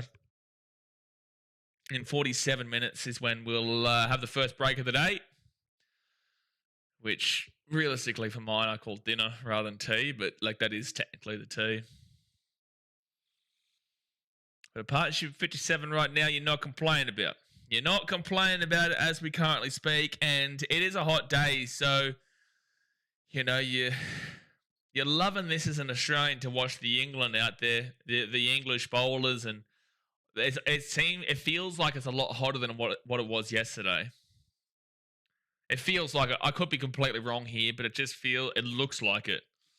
Sports says openers also have to see off the opening bowlers. Correct, yeah. So they have to be very, very good at getting past the opening pressure. Jeez, what a catch from Marn. They're showing it again. That's an unbelievable catch. That's an unbelievable one-handed catch, dude. Just see Marn with the dive. Beautiful stuff. Beautiful. So what? It's about, 5:14 a.m. in England right now? England time.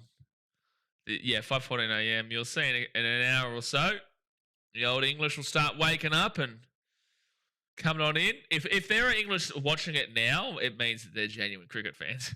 If you're up at 4 or 5 in the morning to watch the start, they're genuine cricket fans. All right, drinks break done. Come on, Aussie, come on. Come on, Aussie, come on. Oh, dude, that drop catch is just getting replayed into oblivion. That is just bad. That's tough. It took him way too long to move off the mark there, Jamie Smith.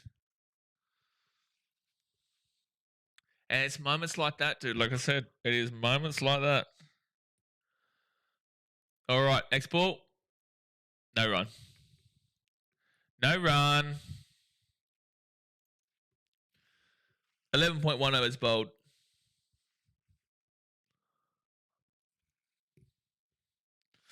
So Brighton Cast is bowling. He's going to have 14 runs through 1.1.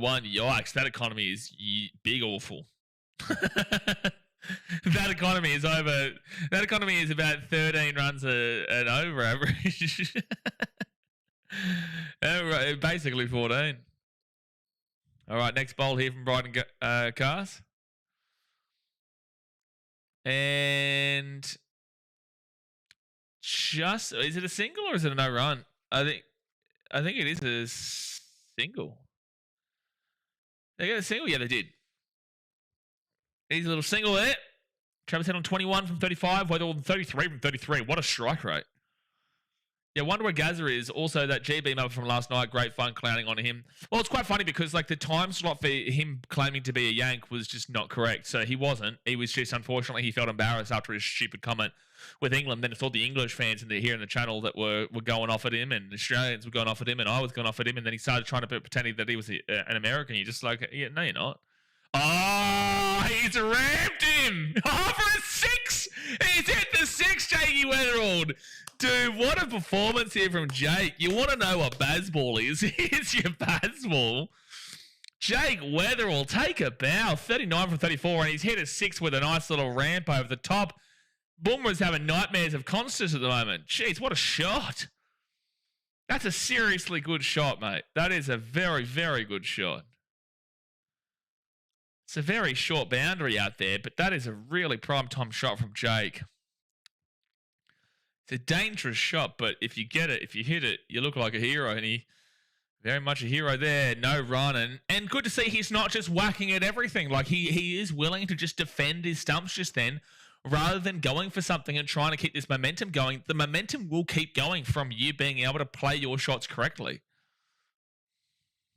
Taylor says, can we have Alistair Cook bowling instead? So you can't have Alistair Cook, but we'll give you Jack Leach if you'd like, Tatted. We'll give you a bit of Jackie Leach's bakery. We love a good Jackie Leach bakery. Jack Leach was incredible in the last Ashes down here in Australia. Just incredible. Next ball here. Ooh, there's going to be a single there for Weatherall. So he'll be on the friggin' 40. The friggin' 40. Weatherall cosplaying his Head right now. But the thing is that Weatherall is the same kind of style player as Head. It's just that Head was the guy to do it in the second innings of the first test, and he's doing his own job now, but he should have been out for 3. Travis Head should have been out for 3. So we have got 18 bonus runs here. I want to put this into the minds of people. Whatever Travis Head scores from that point onwards is bonus runs, because he should have been gone for 3. We've scored 18 bonus runs. Yeah, bring back no ball Ollie Robertson. Oh, shot. Oh, it's just single. I thought that was going to go through. But Travis Head on 22. Whatever happened on Leach? I don't think that English fans want to know what happened to Jack Leach. I don't think they do. I don't think any. I don't. I don't have any clue. But all I know is that we absolutely clowned on him throughout that Ashes series 4 years ago. Like, we clowned on him, dude.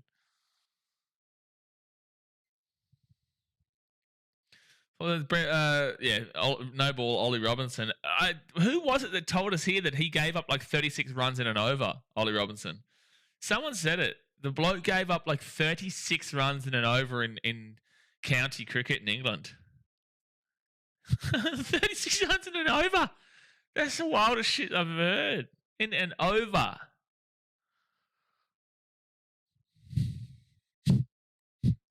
That's wild.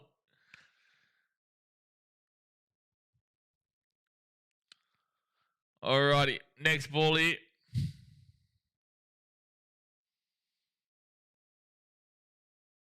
And shot. Oh my gosh, Travis Head with the 4. Well, guess what? There is 23 bonus runs now from Travis Head. 23. It really is just very comfortable and very easy for the Aussies right now. Very comfortable and very easy. In England, this is a dangerous situation. Leach, 1, not out. He will always be a cold hero. Maybe so, but geez, I tell you what, Australia, we clowned on that guy when he was out here 4 years back. He just, every ball was, I think he had like a run rate of 10 and over at one stage. Like after 10 overs bowled, he had like 10 economy. It was incredible. It was incredible. By the way, Australia are already on 70. Already on 70. 5.68 run rate. Well, oh, shot. It's easy for Travis Head. There's another 4.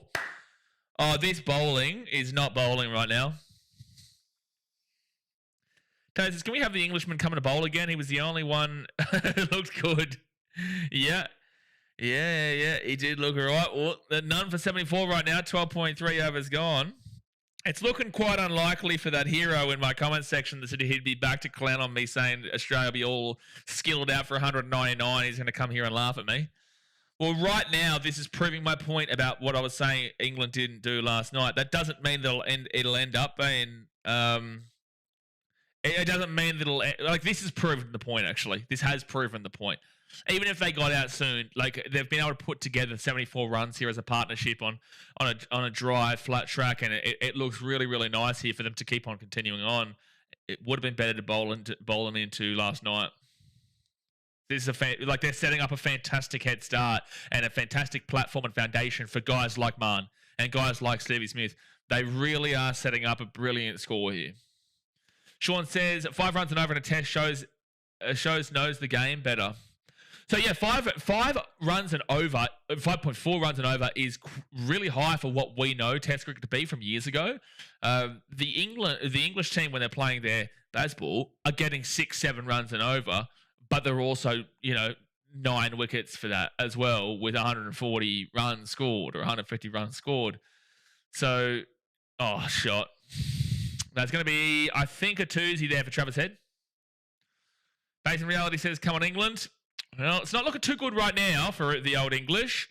That drop catch of Travis Head. By the way, I think it was Slapper or somebody. Travis Head's got the 30, so I'm happy with him now. And again, this is an extra 29 bonus runs. But England have to change things up here. They really have to change things up. But yes, Sean, you're 100% right. 5+ runs and over in Test cricket is very, very high, but the game has changed dramatically from what you know from back in your day and from what I know when I was much younger in the early 2000s and whatnot. Since that catch has dropped, it's been 10 and over, and it's now 5.92 run rate. That's a ridiculous run rate for Test cricket, and there's going to be another single there for Travis Head. It's a ridiculous run rate, but this is... It's like Australia. This, for me, really feels like in this Test series so far that Australia have said, you know what, I see your baseball, but we know you're shit at it. We're going to do what you do, but we're pretty good at it. That's kind of what it feels like as we currently speak. It's like they tried it in the first Test in the first innings and it failed, but then in the second innings, it worked. And then in this one, it's kind of working because 77 runs, no wickets is baseball without the wickets. That is on the English metric. This is the way that you claim as baseball. Again, not many English fans actually agree with the fact of high octane, high energy baseball kind of style. But this is, in an ideal world so far, kind of what England were looking to achieve with it, with no wickets for 77 through a run rate of 5.92. This is even under what it was, but it's super close to it. It's super close to it. But again, Travis Head should be gone for 3. Oh, he should be gone. He should be gone here. He should be gone here, Travis Head. Oh, he got it. He got it. So Travis Head goes to 33. So an extra bonus 30 runs there. Bonus 30 runs, but that was always coming with Travis Head. He goes up and he goes out. 1 for 77. England needed it. You really needed that. Yeah, Travis pissed at himself with that one. I think he got a little bit overconfident, to be fair, but that's an extra 30 runs. He was on. He should have been out for 3. He should have been out for 3. But he goes for 33 there, so really good. Not necessarily really good knock for Trav. He made up for it with a good bonus 30 runs, but again, he should have been out for 3. You did need that, Carl, for sure, absolutely. Yeah, take a 33 sub, but that's what I was looking for, 30 plus from Travis. That's what I did say, because we can't just expect him to be the guy, and now we need to see Marn come in and just hold his own and just be. Oh, they say, the commentary said that's the one England needed. I don't think that's necessarily the one England needed. It's a good one to get, but they should have had him 30 runs ago. I think Weatherald has been playing the better cricket today so far.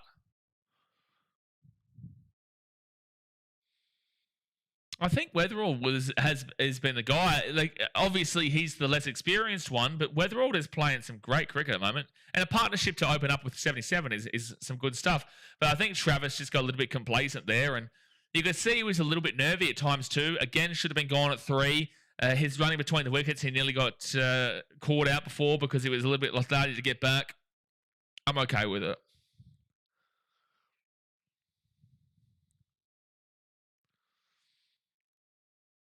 Yeah, I really don't know what he was kind of going for there. Just straight up in the air. I don't understand kind of what was going on there at all. Let's see what Marn can do. I want a Marn ton. Yeah, I'd like to see a very minimum of 50. You just want to see them stick in here for a bit. If Marn doesn't even... You know what? I would take Marn being 10 runs for 60 balls. Whilst Jake is the guy, Marn can sit in as a bit of a Joe Root figure from yesterday kind of deal. I don't necessarily want to be saying, long-term wise, Marn get 100, but I feel like right now, play the hand, allow the man who's going off to go off and just do your thing and let him play his cricket. Did he bring the stumps now BW into play soon? Yeah. It just doesn't seem like there's been much of a plan. Martin flicks balls off stumps to the mid-wicket. Good lever of ball when near to crease. When set accesses cover point and gully region, yeah. With Martin, you are not going to see him play it too much at all for the first good 20 to 50 balls. He just needs to get through that 20 to 50 balls, and that's when he opens up. No run. Jeez, and also Cars has been giving up runs, dude. 1 wicket for 23 through 2.2. He gets a wicket because, again, Travis Head just thought he could whack him. Travis Head just thought he could be whacking him. Like, he gave up 23 runs in the first 2 overs for no wickets at that point. That's a ridiculous run rate.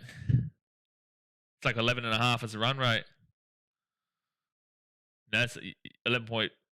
Yeah, it's quite a lot. Quite a lot. No run.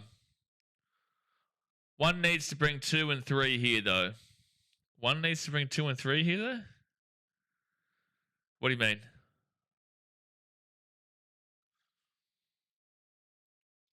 Okay, now, for people who don't really know, Australia don't want to be seeing another wicket until they're at about 110, I would say. You know, 33 partnership is what you would love. You'd at least be loving here. Labba 10 day-night test runs 958, average of 63.8 400s. Average of 63.8, very solid. No run. Expect this a lot in these first 20 to 50 balls here from Marn. I would be fully aware that he could be on like 5 or 8 runs after 50 balls. And it's about 32 minutes to go until lunch. At least you got that wicket, though. You needed it definitely, a wicket before lunch. I feel like Stevie Smith could carve up on this track, but I think he could carve up. 1 for 77. Labba's still on strike.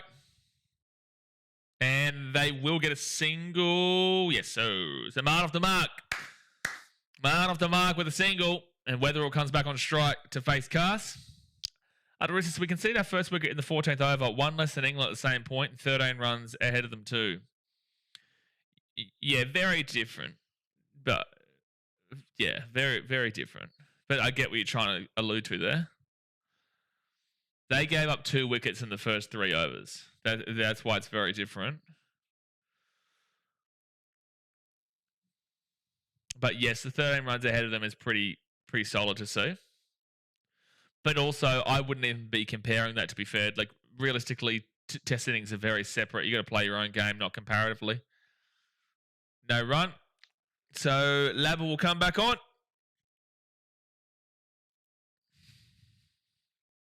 40 from 37 balls, though. What performance is putting in?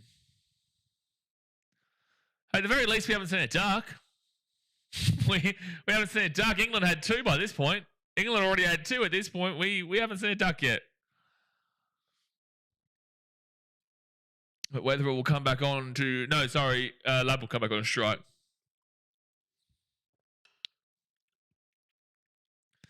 If we can get through until lunch with no wickets given up, that's real dangerous stuff for England. As in, on a bad sense. Like, they need another wicket before lunch in the next 30 minutes of play. You need it. They were 2 for 64 at the 14th. We were 1 for 77. It should be obvious from the eye test, but Australia's outpacing England right now. Yeah, correct. But again, their 2 wickets came in the first 3 overs, so that's why it's very different to kind of the overall. I get what you're saying, and what you're saying is correct. But the context of where Australia were at compared to where England were at is very different, because England started off really poor and then they had Joe Root come in, whilst we've started off very strong, and they had 2 wickets very, very early, and we only just had our recent wicket like 5 balls ago, 6 balls ago. So that's why it's very different, but I get the comparison. So Australia trail by 256 runs. If they want any chance of this game, they've got to be at least within 175. But ideally, obviously leading. But anything under 50, and I feel like they definitely should be chasing it down, especially with the fact that they were down by a similar margin and then cleared them in the second innings, the first test. Stokes next bolt. Jeez, he's also given up plenty of runs. 18 runs through the first 2 overs and through the first 2.2. He's got a couple of dot balls now, but 18 runs the first 2 overs. That is a huge economy. That's 9 runs and over so far. But Australia will slow down for a little bit. Oh, that's going to be a no ball. That's going to be a no ball. 1 for 79. Thanks to the freebie.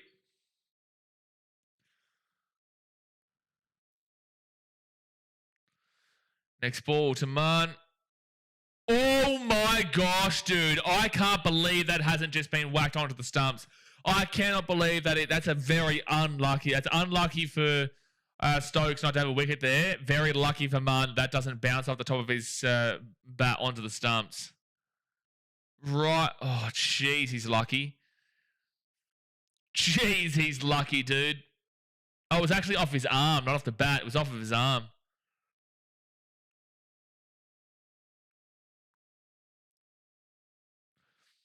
That was really close.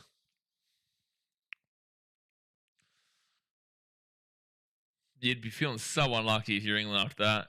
Next ball. No run. Good bowling from Stokes. Good bowling. Who would you consider the night watchman for this lineup? Surely the coach has to anticipate the batting going until stumps is called, right? Yeah, sure. That's a full day. Like, realistically, we should be. Yeah, that's right. Labba has actually hit his own stumps in this test so far. Sorry, the last test back in Perth. At the end of the day, by that point, like we're probably going to be down towards that area. But I would say night watchman would be Scotty Boland. That would be. They've used Scotty Boland as a night watchman before in Melbourne. Next bowl here from Stokes to Labba. And good shot. Just a single. A nice shot nonetheless out there. So 1 for 80 for Australia. Weatherald on 40 from 37. 27 minutes until tea/dinner break.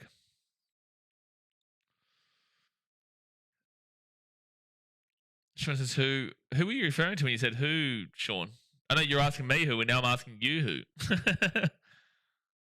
1 wicket needs to unlock the second and third. Thank you, Carl. I didn't see that comment before. Yeah, no, now I get you. But see, that's kind of what we were expecting yesterday from Australia. You know, I kept saying this, 1 week, and it did kind of happen towards that middle order. It did, but it wasn't as bad as what we've known England to be. And it just didn't really eventuate for the most part yesterday. So if it didn't really eventuate for the most part yesterday, and this hasn't been great bowling and it's been really good batting as well to open up, besides what we saw from Travis Head for his wicket, very difficult to see that 1 wicket turn into 2, turn into 3 very, very quickly with these conditions. But anything can happen. Final ball of the Stokes over. Ooh, that was a good bowl. That was a good bowl. It'll be a no run. Good bowl, but. So Labba about to come back on a strike. Labba, labba, labba, labba, lab shine. Labba shine. Labba shine.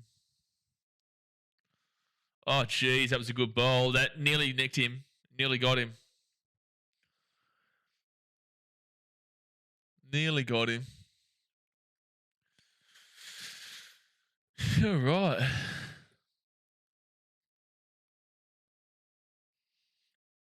Yeah, it was very close, but there's nothing on the Snicko. Even if they reviewed it, he wouldn't have been out, but it was very close.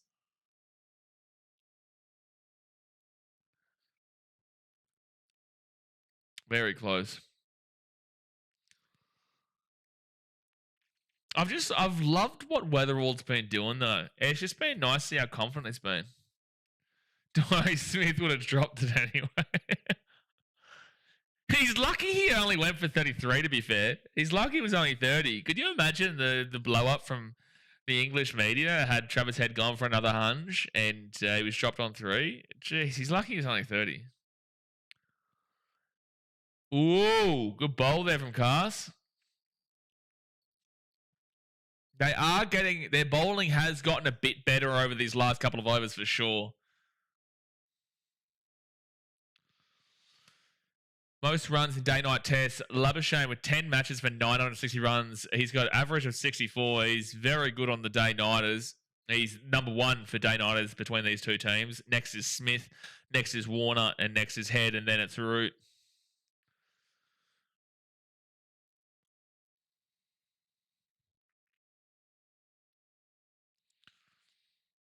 Next bowl here from Cars.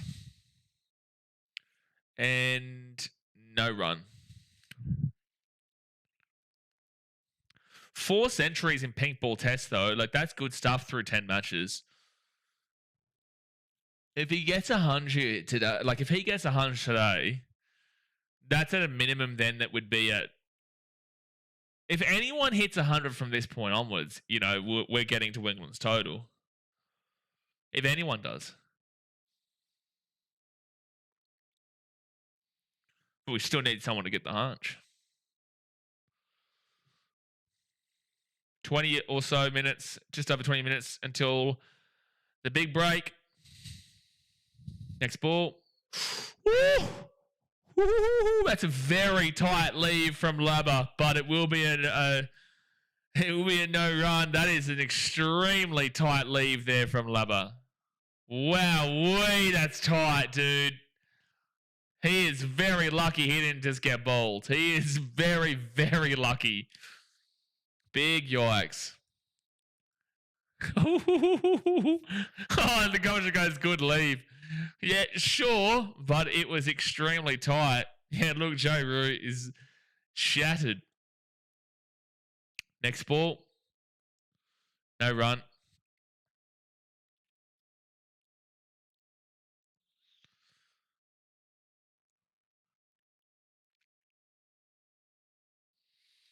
Customer 24. Upwards says there's still time for Head to go for the 100 in our next batting innings.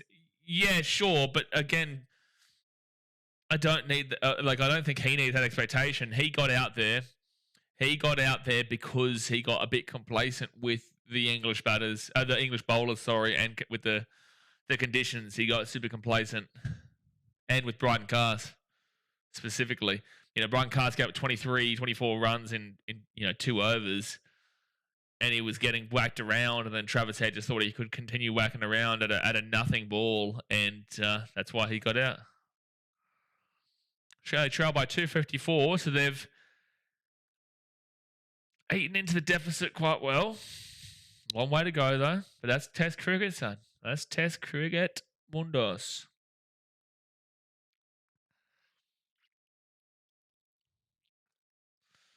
But this is the point as an Australian, you do keep looking at the time to see how long until lunch. Shot.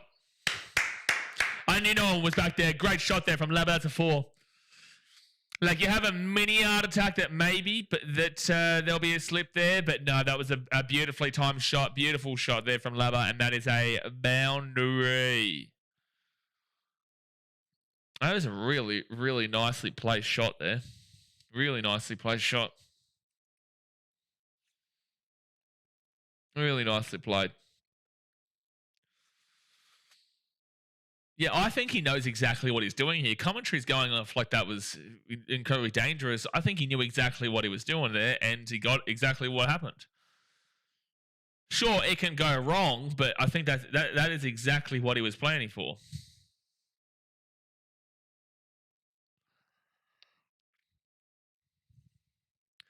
All right, Stokes back up. He's getting 20 runs through 3 overs. A lot of runs.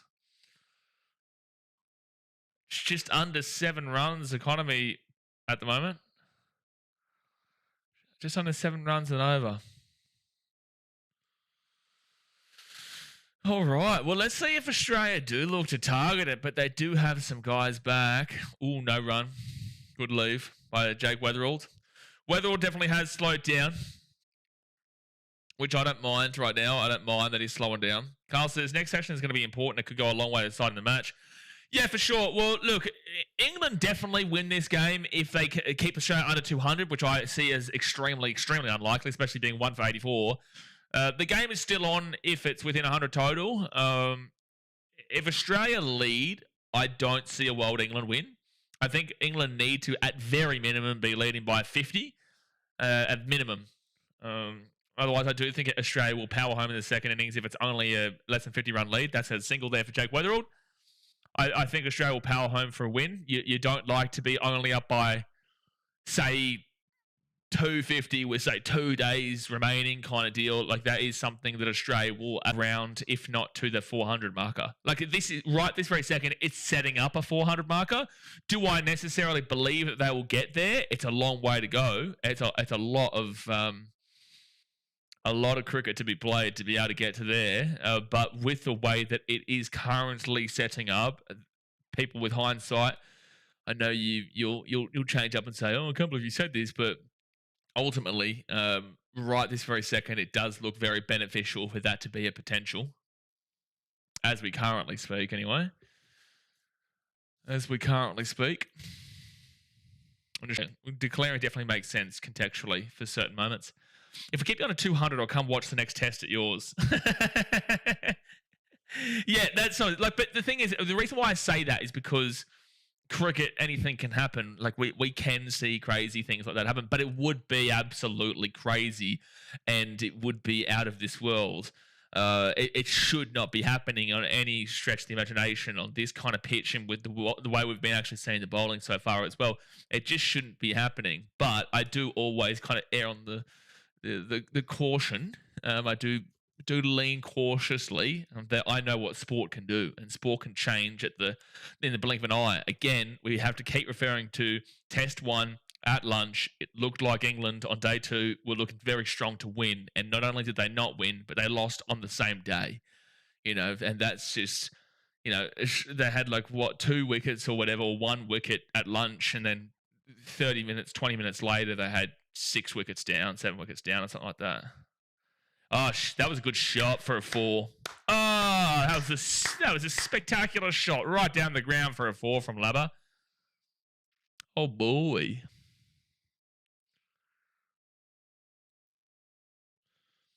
So 1 for 90. And goes through.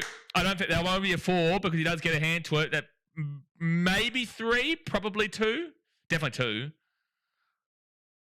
I think they've gone for 2. Yeah, they just got the 2 there. All right, so 1 for 92, 17 overs bowled.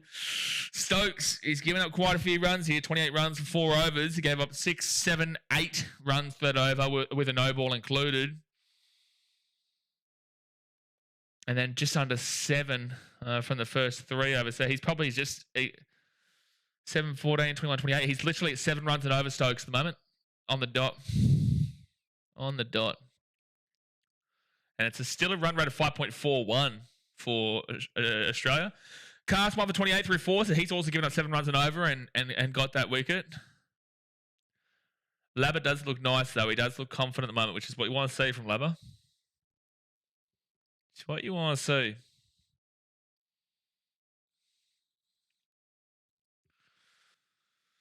All right, but I would say that Cast didn't start well with his first 2 overs, but since that first 2 overs, it's not been too bad. He's definitely looked the better of the lot in these last few overs, and I shouldn't have said that because we've just hit a 4 on him. Jake Weatherald, 45 from 42 balls. Jake Weatherald hits the boundary out back. The old outback. He hits the Dallas Springs. Weatherald having a good knock at the moment. Beautiful place shot there. Beautifully placed shot. He knew no one was in Kui of that.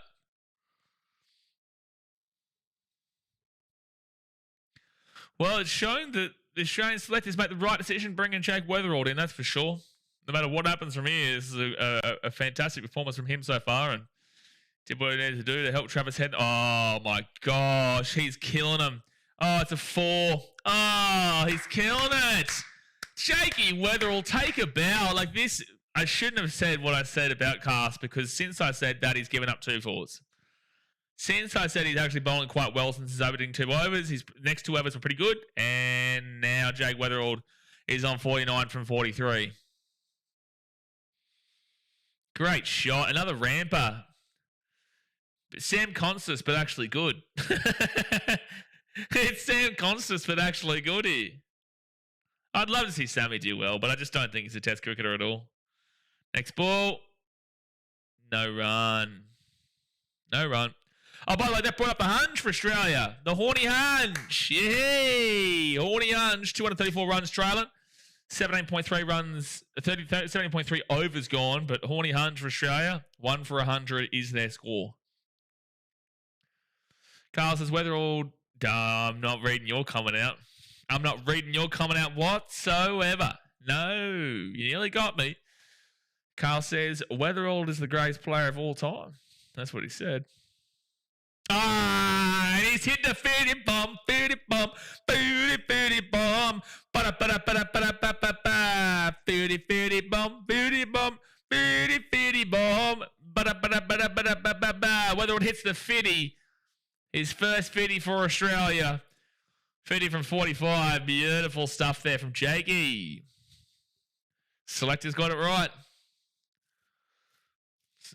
Selector's got it right with Jakey.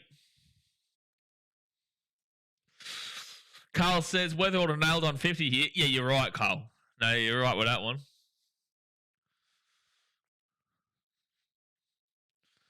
Good stuff there from Jakey boy. Just that nice little single there. I was nervous. As you guys know, I deliberately avoid the topic when it gets to that point because I believe in... lava, Scornio with another 4. Lava Shane, shove it down your throat. 105. Straight with another 4. Brighton Cast has given up 8, 12, 13 runs in this over so far. Lava Shane. It's funny how sometimes I mix up his name. I sometimes go with his South African pronunciation of Labashkanya. And I don't even know if that's purely how he pronounced it. I think we have a couple of staffers who watch this channel. You can probably correct me for sure, but it's another 4 from Lava Shane. Lava Shane. 1 for 109. Lava. Boom. Oh boy, Australia having a field day at the moment. 10 minutes to go until lunch. Just don't get crazy, you know what I mean? Like this, act like we've been here before. Act like we've been here before. Beautiful shots here from Labber and Brighton Cast.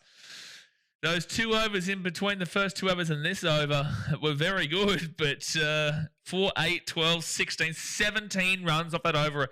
This is a test cricket match, lads. Carlos, I thought you said no rain today. It's raining boundaries. It's raining boundaries. Hallelujah. It's raining fours. Hey. We got Weatherall and Labashane and Travis Head. Another 4 is coming up. Beautiful, mate. Beautiful. Just beautiful. Ben Stokes coming on. Hey, yo, Robbo. What did Robbo say? I can't see Robbo. Robbo said, Robbo hasn't commented for a while. I can't see his comment. Oh, my. Ooh, I thought that only went through. Jay says, please stop singing. It's raining boundaries. Hallelujah. Jay loves my singing. Hey. Jay loves it all the way in Beijing. Here comes another 4. It's driving all the ladies wild. Exactly right, Jay, you know. But you have a partner. Hopefully it's driving her wild. He said he's ECT. He said he's ECT. Oh, okay.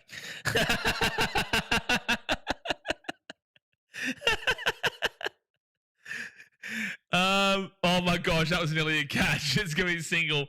It took me a while to get it, Slapper. Yeah, I can't see your comment, by the way, Robbo. I don't know why. I've got my live chat on as well, so I don't know why I didn't see it. But that's it took it took me a while to understand what that was, Slapper. Definitely took a little while to let that sink in. Yes, it did, Ruse. Well, I got a little bit more on my mind than just someone being erect right now. So, no, I get it now, Jay. No, it took me a little bit. it took me a little bit. You can understand, like, sometimes it's really difficult reading chat as in commentary because you have to take a lot of things very literally with what's being said. That's why if someone doesn't have good punctuation or they don't have good grammar and it's all over the shop, it's so difficult to reply to the comment, to speak about the comment, to understand what they're actually trying to say. Because you have a lot more time when you're not commentating, when you're sitting there and looking at the chat and stuff like that. You have a lot more time to be patient to understand what they're trying to get at. But when the chat's going and you're trying to reply and have a conversation with people, and the next minute you've got no commas and it's just one sentence, but they're saying this part and separating it from this part, and you're just like, come on, man. And it's the worst in like the 75th minute of an NRL game when it's close and you've got someone asking you a genuine question, but it does not make sense. You have to take a lot of things very literally. I bet the ladies Jay was alluding to, Sean. Oh, by the way, Jay, I'll tell you about this. So I asked Olivia. So 1 second. Oh, next bowl here from Stokes. And, ooh, big swing, big miss. No, I didn't hear anything. I spoke to Olivia. So I got a message last night on Instagram from someone saying, my partner is one of your YouTube mods. From a message request. So I don't follow them. They didn't even follow me. And it was a dude saying, my partner's on your YouTube mods. And I was like, okay, well, surely this is Olivia. I don't get why you've messaged me this because what's the point of the message? But, you know, sure. And so I sent the screenshot to Olivia and I said, is this your partner? And she goes, I don't know who this is. So I'm like, am I missing something? I feel like we've only got one female moderator here, which is Olivia. Unless, Jay, you're hooking up with this dude or Sam's hooking up with this dude. Oh, my gosh, another big swing and a big miss there from Weatherall. Don't get too crazy, Jake. Just sit in. 5 minutes to go until lunch. Maybe it's a bit of Sundo action that for all we know. I'm not, if that's your kind of cup of tea, that's your kind of cup of tea. That's not, if that's your cup of tea, feel free. It's not my cup of tea. But it was really weird because it's like, even if you are Olivia's partner, why are you telling me this? Like, why are you messaging this? Especially when you don't follow me. Do you know what I mean? Like, especially when you don't follow me. Sean is surrounded by ladyboys. Living the Thai dream, up the roof says. Okay, we're back to the ladyboys, are we? And Single for Jacob Bull. 1 for 112, 19 overs down. Jay says, Entertain House is the other female mod. Taylor Swift fan says it all. Yeah, but Entertain House is actually engaged. He's getting married to his misso. So unfortunately, it's not the old Haydos. Robert says, whatever butters your crumpet. Like, exactly right. Don't butter your crumpet with me, but whatever butters your crumpet, you do what you want to do. My crumpet doesn't need that. I don't want that crumpet. Please keep that crumpet away, but you're free to your crumpet all you like. You know, that's your choices in life. Engaged with Charlotte. Dude, that was so funny, eh? He replied to me, ha ha ha, fuck off. It was diabolical, though. It is quite funny. Like, to be fair, though, like with BKR Sport, because I was trying to, and I still am with January and stuff like that, with this travel doco series that I've got going on BKR Travel that's coming up, massive stuff. I will watch BKR Travel with the BKR Sport channel to try and benefit it. But the thing is that it does kind of kill your channel. So I don't even know what if I will do that. But I can understand what he's trying to do. But most people don't understand that it actually kills your channel if you watch your own content, because one, it's not a real view. Two, YouTube thinks what you watch.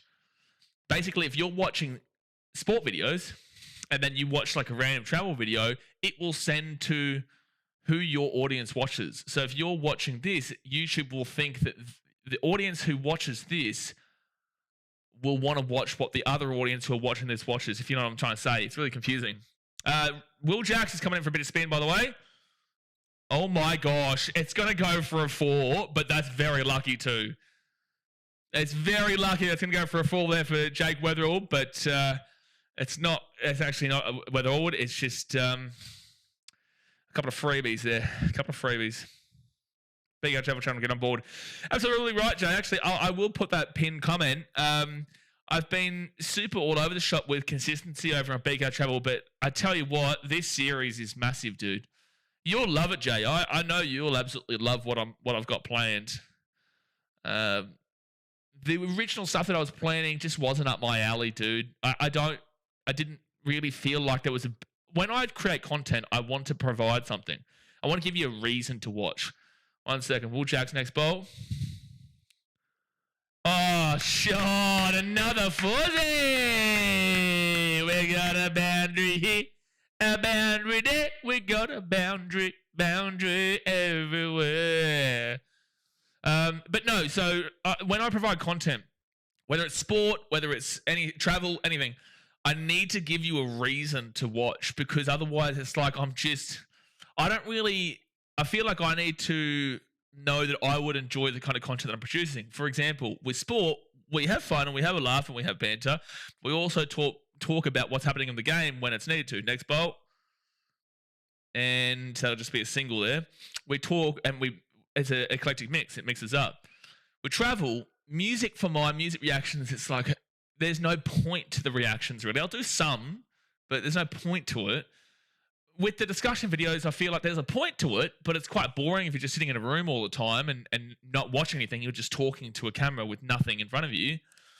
And then with vlogging, it's like what's the actual purpose to what you're doing? What are the audience benefiting from watching you walk around daily? I get some people enjoy that, but what are they actually benefiting from it? Next up. Oh, that's a shot from Labba, son, for a boundary. That is a beautiful shot from Labba, Shane. That is a beautiful shot. Hey, where's that clown? Where's the clown who was commenting on my channel last night saying that we're going to be skilled out for 109? I know you know who it was, Jay, because you commented and replied to him. Where is he? Not looking great for him. I wonder if he'll come back. It's a great shot from Labba. He just really attacks him there. And whether it would have been safe anyway, because he was back. Lazy going wild again, they are. But with what I'm doing, the mythological stuff and the culture, the real deep cultural mythological things that I've got planned. No run. There is a lot of learning. There'll be one more over here, I reckon. There's a lot of learning that not only I will do, but you guys will do too, and it's enjoyable. It's vlogging, but actually experiencing the purpose behind. Like, there's a story being told across multiple different countries. So, like, if you see me go from Vietnam to Philippines, there is a connection to there, and then from Philippines to Indonesia, there is a connection from here to there. It's not just random. There's a reason why we're going to the countries at certain times for the months that we do. That's really exciting. Robbo says, I will say it again, I am erect. Thank you for saying it again, Robbo. We all are. We all are. Plenty of boundaries. Massive, massive hot dog fest. Carl says, these cheap runs are really going to hamper our plans. We won't be able to be as aggressive with field placements. Yeah, look, 125 runs in 20 overs with just the one wicket is crazy stuff, dude. Like, this is pretty wild. And that's going to be another single here for Jake Weatherald. I just don't know what England do at the moment. They need to they can hope that they get a wicket in the next 5 balls. Either way, there's going to be a wicket in the next 5 balls. Either way, there's only 5 balls left until the stumps. Not the stumps, for gosh sake, until lunch. They just need to hope for something, but they need to just get into and try and target the opening area of the second session, to be fair, because this session has not been theirs and they've looked really disappointing. And this is what we expected, though. Again, when you looked at the pitch yesterday and you compared it with what it looked like this morning, it looked like, well, not this morning, but earlier today, it looked like it was going to be this. And this is exactly what it's turned out to be. No run, good bowl, but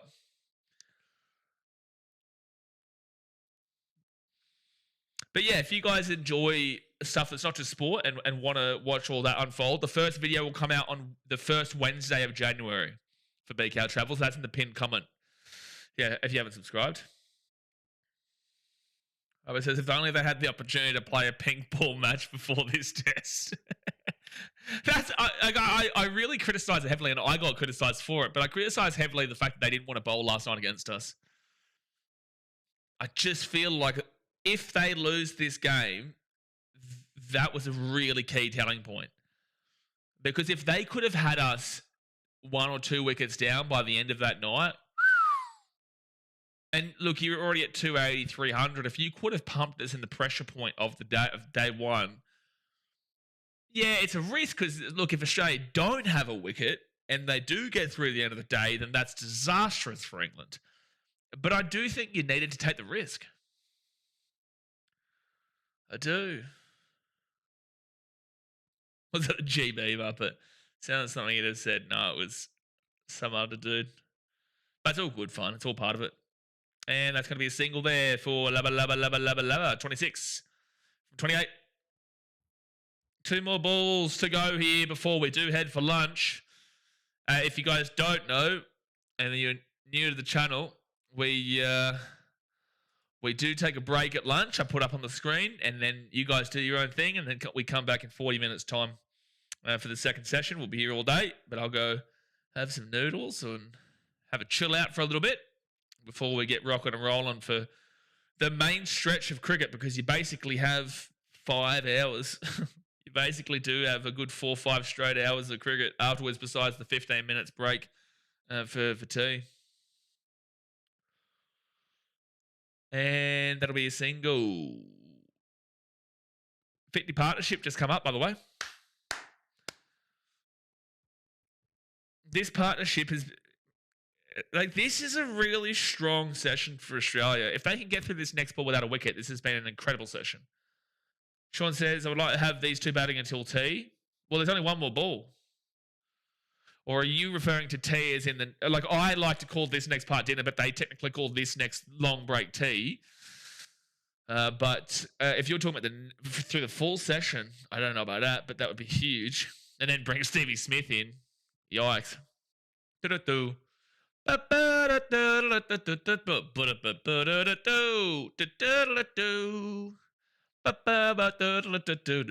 Don't know how you manage to relax in Fiji. It must be stressful.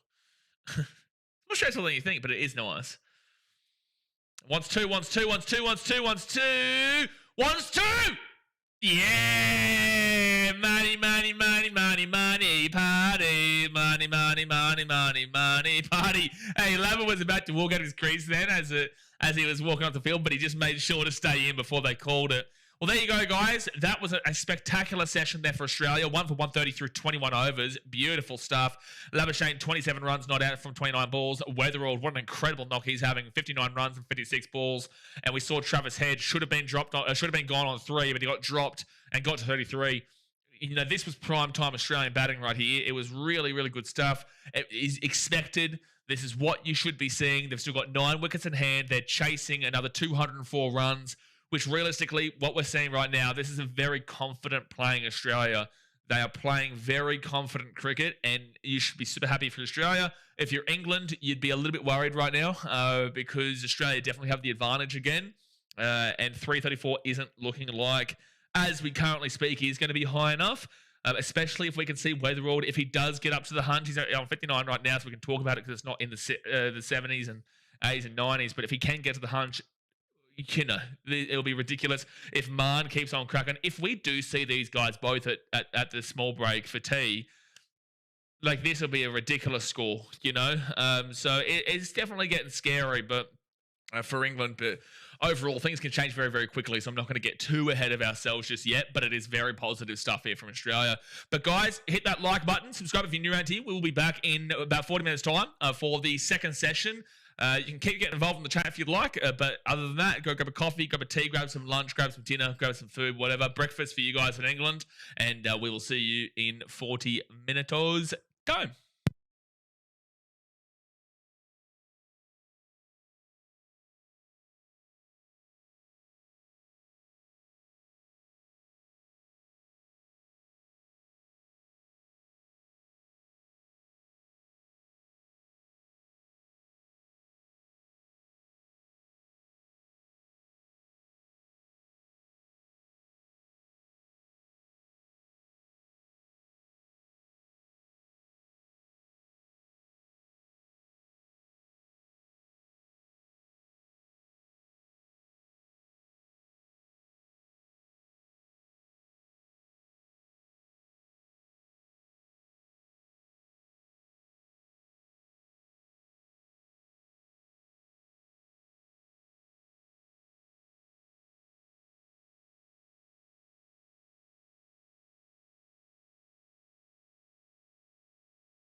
And I want it that way.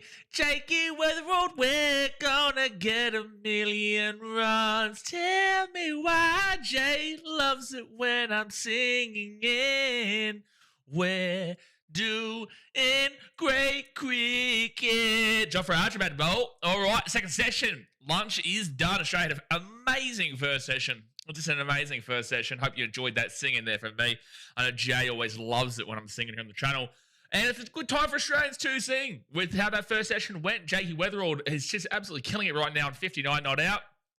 Travis Head should have been out in 3. Was dropped for a sitter in behind from their keeper, Jamie Smith. And now we're seeing Labuschagne doing really well with 27 from 29. Now, the next 3 to 5 overs are going to be some nail-biting stuff here, but also England haven't been bowling too well here today. You're seeing massive over rates economy-wise from Knockout Atkinson, from Bryden Cast, who got a wicket, but that's because Travis Head was just getting a little bit leery. He went for 33. First bowl here of the second session. And no run. Don't expect a whole bunch of runs in these next 3 to 5 overs. But Australia have been pushing the run rate really high around that 5.5 marker, which is just amazing stuff.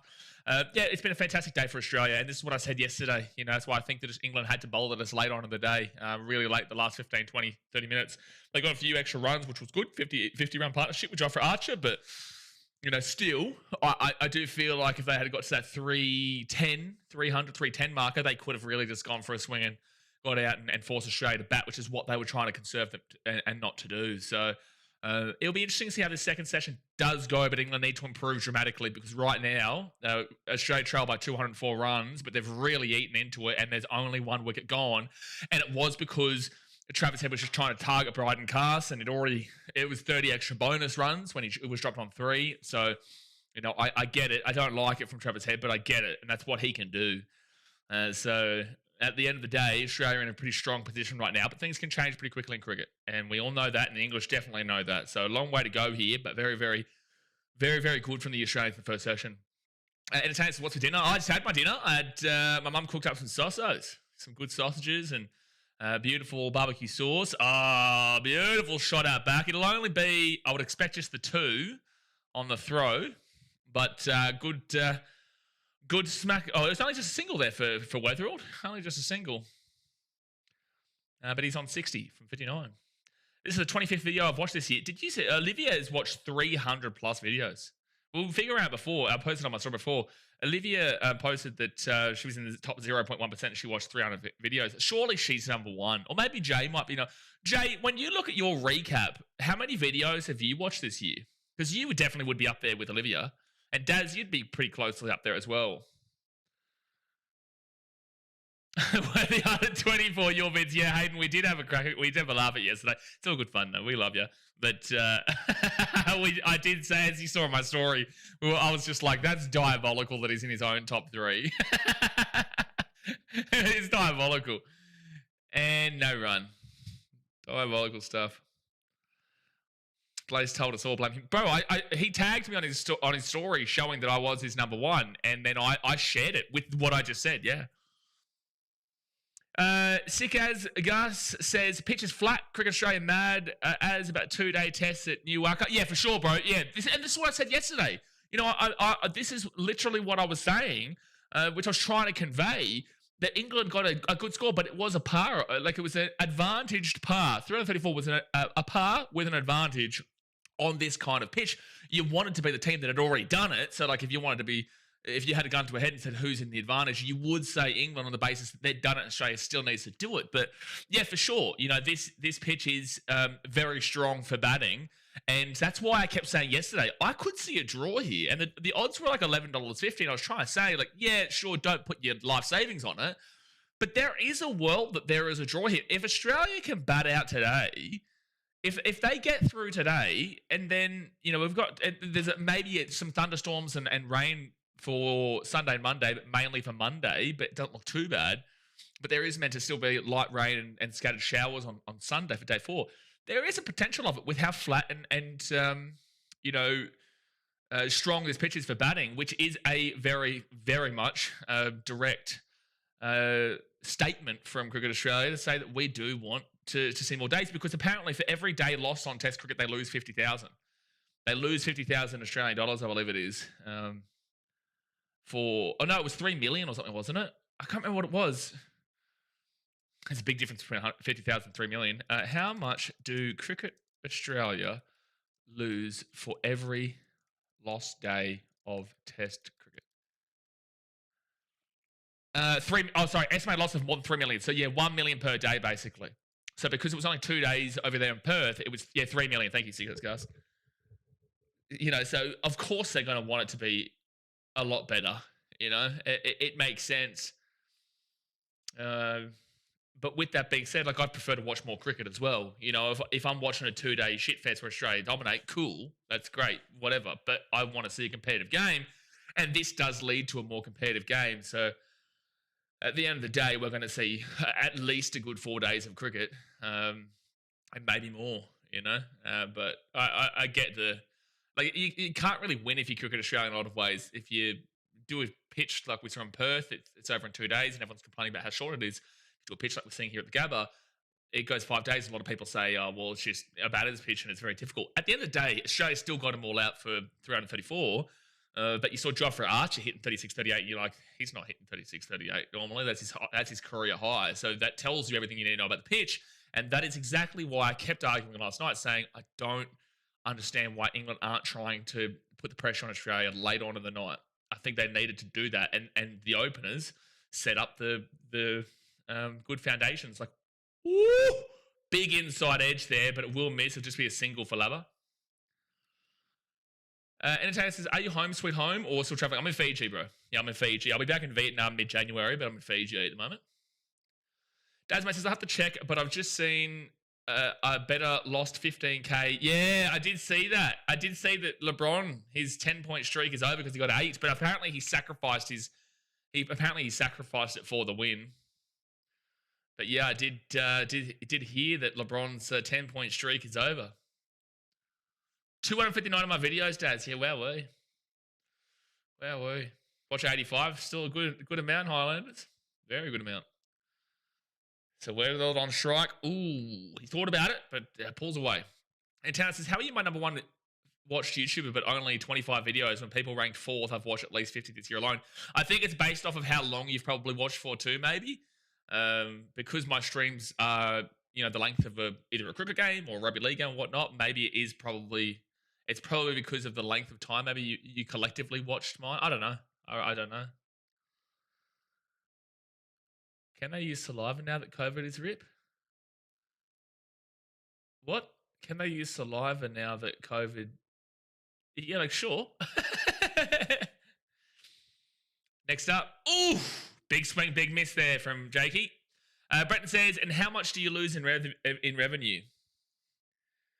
Oh, yeah, exactly right. Exactly right. Yeah, the amount of money they would lose. But at the end of the day, I would rather a slog fest like this for 5 days than I would just seeing 17 wickets drop in a day or 18 wickets drop in the first day last week, 2 weeks ago. It gives us some cricket to watch rather than being done 2 days and having to wait nearly 2 weeks for the next test. Like, no matter what, we've got a full weekend of cricket coming up. You'd love to see that. Next up here, and no run.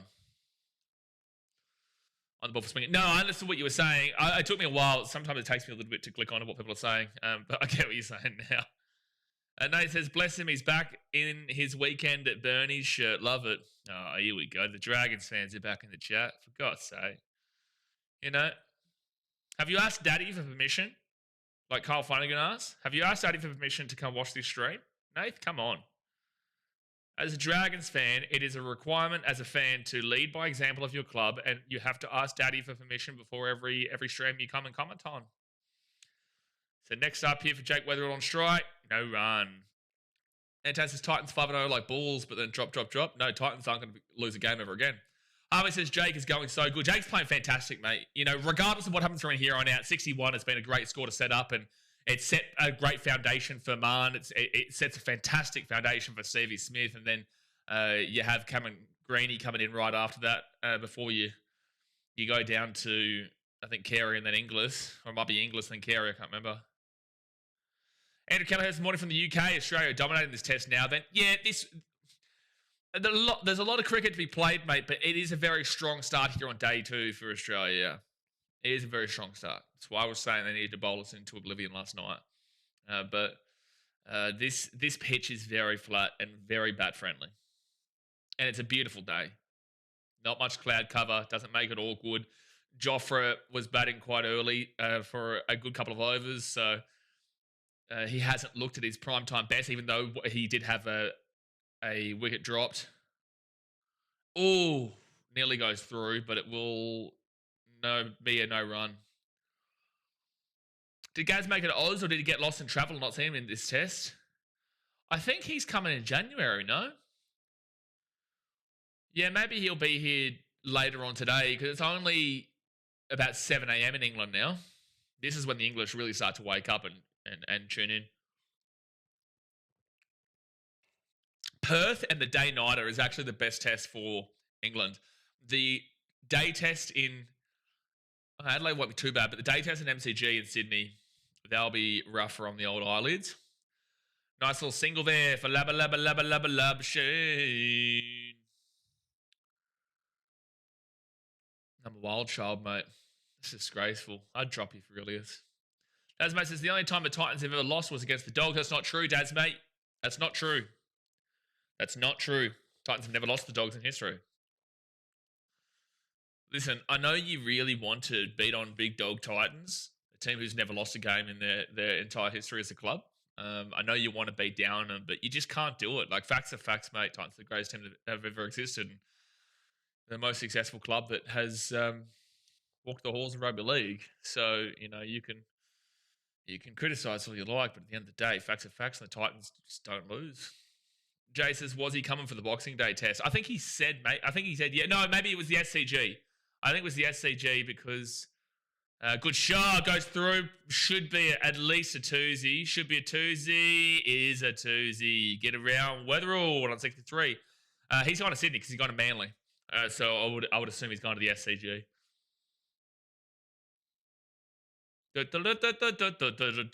That brings it under 200 now for Australia, trailing by 198 runs. 6.3 overs bowled for Archer. He's only getting up with 13 runs. Hasn't been too dangerous, though, with a lot of his balls. And it says, right now, Australia will get 450. Well, I was saying the way that it was setting up in the first session, that 500 is not off the cards. It's not. But there's a lot of cricket to be played for that. And if that's the case, then, yeah, you would be looking at a draw potentially, as long as England, do their own thing and are able to have a similar, and the pitch doesn't break up. Like, we always got to, I guess if you want a shorter test, you want to see the pitch break up a lot. But at this current rate, with the way these guys are batting, if Labba gets 100, I'd be looking at 455. If Labba, because that means that Jake's gotten close or gotten to it. Labba then gets another 70 runs here. That's already on his own at a 200. That's 130 runs behind. That's 300 runs off, but you've still got plenty of batting to go. Again, this is getting well and truly ahead of ourselves, and there's so much batting and bowling to be done before we can start talking about that number. But discussing it it is currently setting up for a 450, 500 score, yeah. They're definitely successful with those stadium prices. Yeah, absolutely. Absolutely. Very successful. Number one, actually. Number one. To be fair, though, Parramatta and the Gold Coast have won the same amount of national competitions. We've won the same amount of domestic competitions. Oh, nice shot at the back there for a single. Nice shot at the back. I'm actually kind of scared for England if they do with the Boxing Day test. With the way they've played, the Boxing Day test was the one before the series started that I just said was a no-hoper. Collapse in Perth. This is an interesting setup here, though. Like, I don't necessarily think Australia are guaranteed at all just yet. They just need to keep on going on, though. Sikaz says, what do you think of line out and Nobo for Uzi? Yeah, I think no bow for Uzi. I think Aussie, it was understandable. I said he needed to have a good first test, and if he didn't, regardless if it was an injury or whatnot, if he didn't, and with Travis Head opening as well as he did, it was always going to be the case. It makes sense, and you're not going to put him. You're not going to put him in with his form as well. Realistically, he may get a farewell at some point if Australia lock the series up, but I guess if Travis Head fails again in the second innings, there's an opening for him where Travis Head then gets pushed back down. But I can't complain about Josh Inglis right now because he got that really strong wicket yesterday at Ben Stokes, which was a huge turning point where England probably go on for 400 plus if they don't get out there with that Stokes run out. So I can't really complain with that. With the no Nathan Lyon, I don't mind it. We've seen Will Jackson on very different in class between Will Jackson and Nathan Lyon, obviously. But we've seen him come on and he got whacked around for fours and whatnot. So I don't think this is spin friendly at all. I think it's definitely rough for Gaz, but I can understand the no selection. Right now, it's just, I can understand it. I would have liked to have seen Bo Webster, though. I think Bo Webster, for mine, I'm more confident in batting wise than Josh Inglis. But I think Josh Inglis, again, you can't criticise it after what we saw yesterday. Unless he goes for a duck and a duck, you know what I mean? Langus says, g'day, all just joined in. I'm so sorry to hear. Australia looks on here. Also seems like England fell off a cliff at the end. Why? They got 334 and got 50 runs from their final partnership. Why does it look like England fell off? He didn't get a good connection on that. No run. But yeah, Australia do look good. Australia looks strong here, man. 1 wicket, mere on 150 runs. You're not complaining. And that 1 wicket was just because Travis Head, he just wanted to kind of kickstart his innings after he got dropped on 3. The big 40 next year for Para. Oh, is it the big 40 next year? Happy birthday, Hayden. Happy birthday, Antanas. Happy birthday. Happy 40th. No run. See, guys, as we are too harsh on Uzi and Constas, the median average of top openers is 11.5. Wobble Ball has wrecked openers. Don't disagree with you. I do think that Uzi's form isn't spectacular anyway, and he does put us under a lot of pressure very quickly. He can go for 100 at times. We've seen it at the SCG, I think, against India, but he also had a bit of a struggle series overall. But he can have his good knocks, as everybody can. Look at Zach Crawley. He got 2 ducks in Perth and then went for 76 or whatever in yesterday.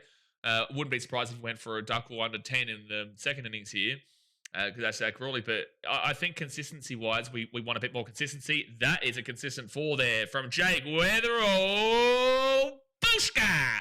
68. So I don't think it's like don't put Uzi in at all costs, but I do think that if it's not broke, don't fix it. And it wasn't broke with Travis Head, and it's still not broke because even though by his standards he had a pretty poor innings because he should have been out in 3 with that drop catch from Jamie Smith, he still ended up getting 33 and still punishing them with an extra 30 bonus runs. So I think that if it's not broke, don't fix it. Travis Head definitely remains in that spot until proven otherwise. But if you do want to bring Uzi back in, sure, you're putting Travis Head back to the 5. But you don't want to change the order too much, man. You don't want it to be too mixed up, especially if you're up 2-0 and you have had Travis Head do that in the first test and then he does well in this test here. You just have no need for it. And what are you doing? You're putting Uzi in 3rd? I don't think so.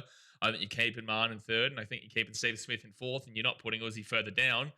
So I don't feel like there's room for him. I don't feel like there's room. Constas is another interesting conversation.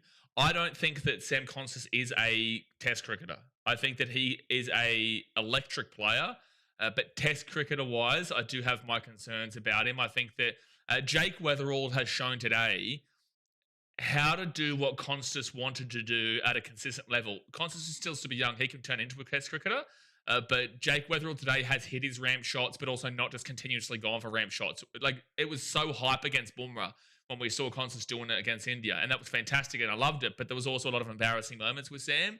Whilst with Jake Weatherall, yes, he got the 0 in his first innings, but then got 23, which was a really important 23 alongside Travis Head in the second innings, and then is currently not out for, 62 or something now? What is he? 68, sorry. He's currently not out for 68. Next ball. And that's going to be a single for Labba. Might be 2, actually. Might be 2. No, just a single. So he'll hit the thrifty 30. So with Constance, yeah, I think there's time. But with Jake Weatherall today, he's gone for his ramps. He's gone for some big shots. But he's also been really conservative of his wicket. He's been very strong in what he's doing. And he's been a very massive staple to how Australia have started off well here. And that will set the rest of the order up well, which is exactly what an opener is for. So, like, whilst I'm not here to shit on Sam Constance, I don't think he's ready yet for this stage. I think he needs to mature a lot more in the regards to the playing of his shots. Yes, you can hit ramps. You don't need to hit a ramp every over. That's what my thoughts are. Next up, no run. Constance got 100 today in club. But see, that's the thing. Nathan, don't you start with this Marcus Harris analytics. I remember I had to fight off this guy for it was years, who kept commenting on the channel, even in rugby league streams, cricket streams, whatever it was. He kept talking about Marcus Harris's Sheffield stats. And I said, that's fantastic, but there is a difference between Sheffield and playing against England in the Ashes or India in damn well Ahmedabad. You know, like there's a very, very big difference. So whilst I grant it and I accept it, and that's going to be a no run, whilst I grant it and I accept that the analytics are real and the stats are real, there is a significant difference. Marcus Harris, when he was playing in the lower grades, was unbelievable. It was very good. But when he played for Australia, it made me sick. So, you know, I get past the point of just focusing on those stats. And we have seen Constance come in. He was hype, but also had his disappointment. I do see a future for him for sure. I just don't think it's right this very second. And good shot. That's a 4. Woohoo! The sexy 70s, baby. Past the 60 slammers, he's on to the sexy 70s on 72, Jake Weatherall. And that means that if you're Australian, you cannot refer to what we're thinking about. Otherwise, you get timed out for 5 minutes. You know the rules here on the channel. If you refer to it, English we can't do anything about because they're allowed to banter and talk shit. But Australians, you are not allowed to refer to exactly, especially when it potentially gets to, you know, high numbers. So don't do it. Don't damn well do it, son. Constance is 100% 2020 style. I think there is a future for him in tests if he can mature. Ooh, I think that's going to miss. Oh, no, he's got him out. I think you might review that. I think you may review that. Oh, he's just walking. I thought there was a chance for a potential review there. I thought that was going to miss. Well, whether it's gone out. Well, what a fantastic innings regardless. At 72, he's just walked off there. I thought there was a chance to review that just then. I thought there was a chance to review that. I'm interested why he just started walking. I don't know why. It's just frozen as we've done that. So I don't think that they're reviewing it. I don't think they're reviewing it. But like either way, this is not. It's good for England, but there's still a long way back into this game for England. Long way back in. But oh yeah, I don't know. I thought there was a chance there. I would like to see it again. But Stevie Smitty coming in. Stevie Smitty, what a fantastic knock from. What a fantastic knock there from Jake Weatherall. You know, that just really crushed a lot of the positivity that England had, and now we just go see Marm be that staple. But regardless, yeah, exactly right. Pom's entered the chat, Nate. They've disappeared the entire day, but now the out of 146. I was a hidden middle. Sorry, man. My stream is kind of freezing it a little bit right now. That's why I couldn't even see what was happening, mate. So, but I thought from when I originally said, oh, here we go. Yeah, no, you're middle, exactly right. For me, unfortunately, I'm in Fiji, mate. So sometimes my screen blurs out, and sometimes the internet does struggle, as you will find when you watch the channel. And as much when I'm currently in Fiji, it does get really frustrating. So sometimes when I'm trying to make a call and I'm trying to, you know, question something, it can be quite difficult because it was quite blurry at the time, and I thought it was going across, but it was middle. Harrison says, the fuck is a pom, pal? A pom is an Englishman. Pom is what we call you. How do you not know what Australians call you? You guys call us convicts, we call you poms. Lagan says Steve Smith for the century. Get her on Stevie Schmitty. Get her on Stevie Schmitty. Either way, though, Jake Weather, what a knock that was. Next ball for Atkinson. Okay, now you got to capitalize on this. You've got to capitalize on this, England. If you want any chance to keep Australia under 350, you need to capitalize now. You need to break through one of these guys in the next three overs. Otherwise, they will open up. Marn has an average of 63 in day-night tests. Yeah, that was a really good bowl there from Joff. I reckon that Aaron Rose Muppet is going to be poking his head in given Australia's performance today. He's the one that left that should be comment on your previous stream. Yes. Yes, no, I know who it was. I know who that guy was. He's got 43 runs, 53 runs to bowl us out.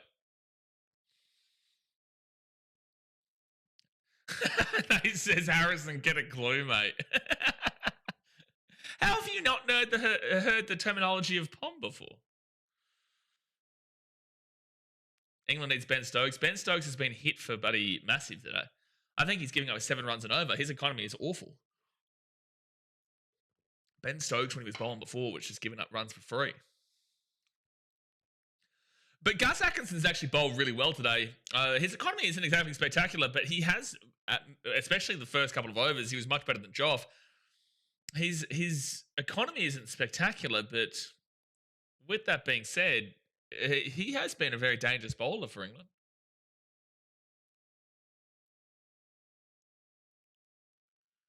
Stick to the sun, damage, Nathan.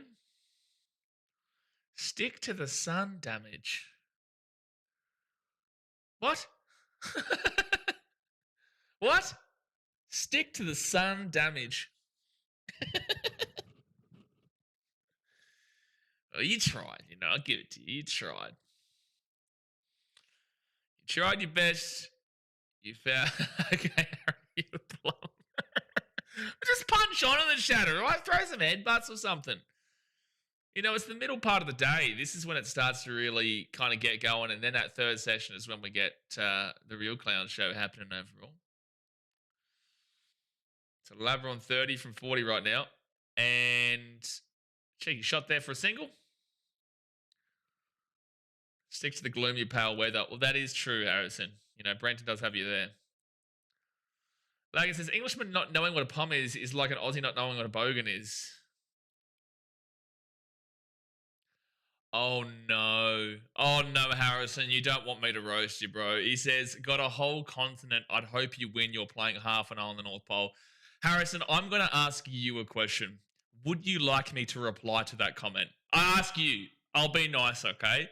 Would you like me to roast that comment into oblivion? Or would you like me to just continue with watching the cricket here? I ask you politely. Just a simple yes or no for mine. Would you like me to reply or not? Just don't reply? Okay, Harrison, I'll let you have this one, mate. I'll let you have this one. Batch says, looking forward to the NRL season. Yeah, no, it should be good, mate. It should be good. I'm sure the chat's going to reply to you anyway, but I'll put it this way. I won't reply to it, but it was a very interestingly thought out comment. Very intriguing, but it's what it is. 2 for 147, 27 overs bowled. Atkinson only gave up the 1 run in that over though, so good bowling again.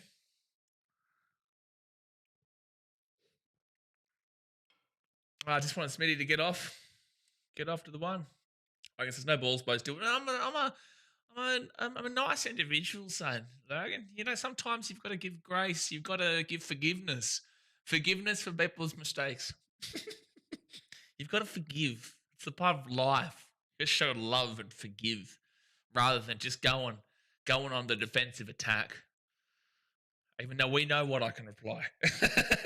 But I will not do it.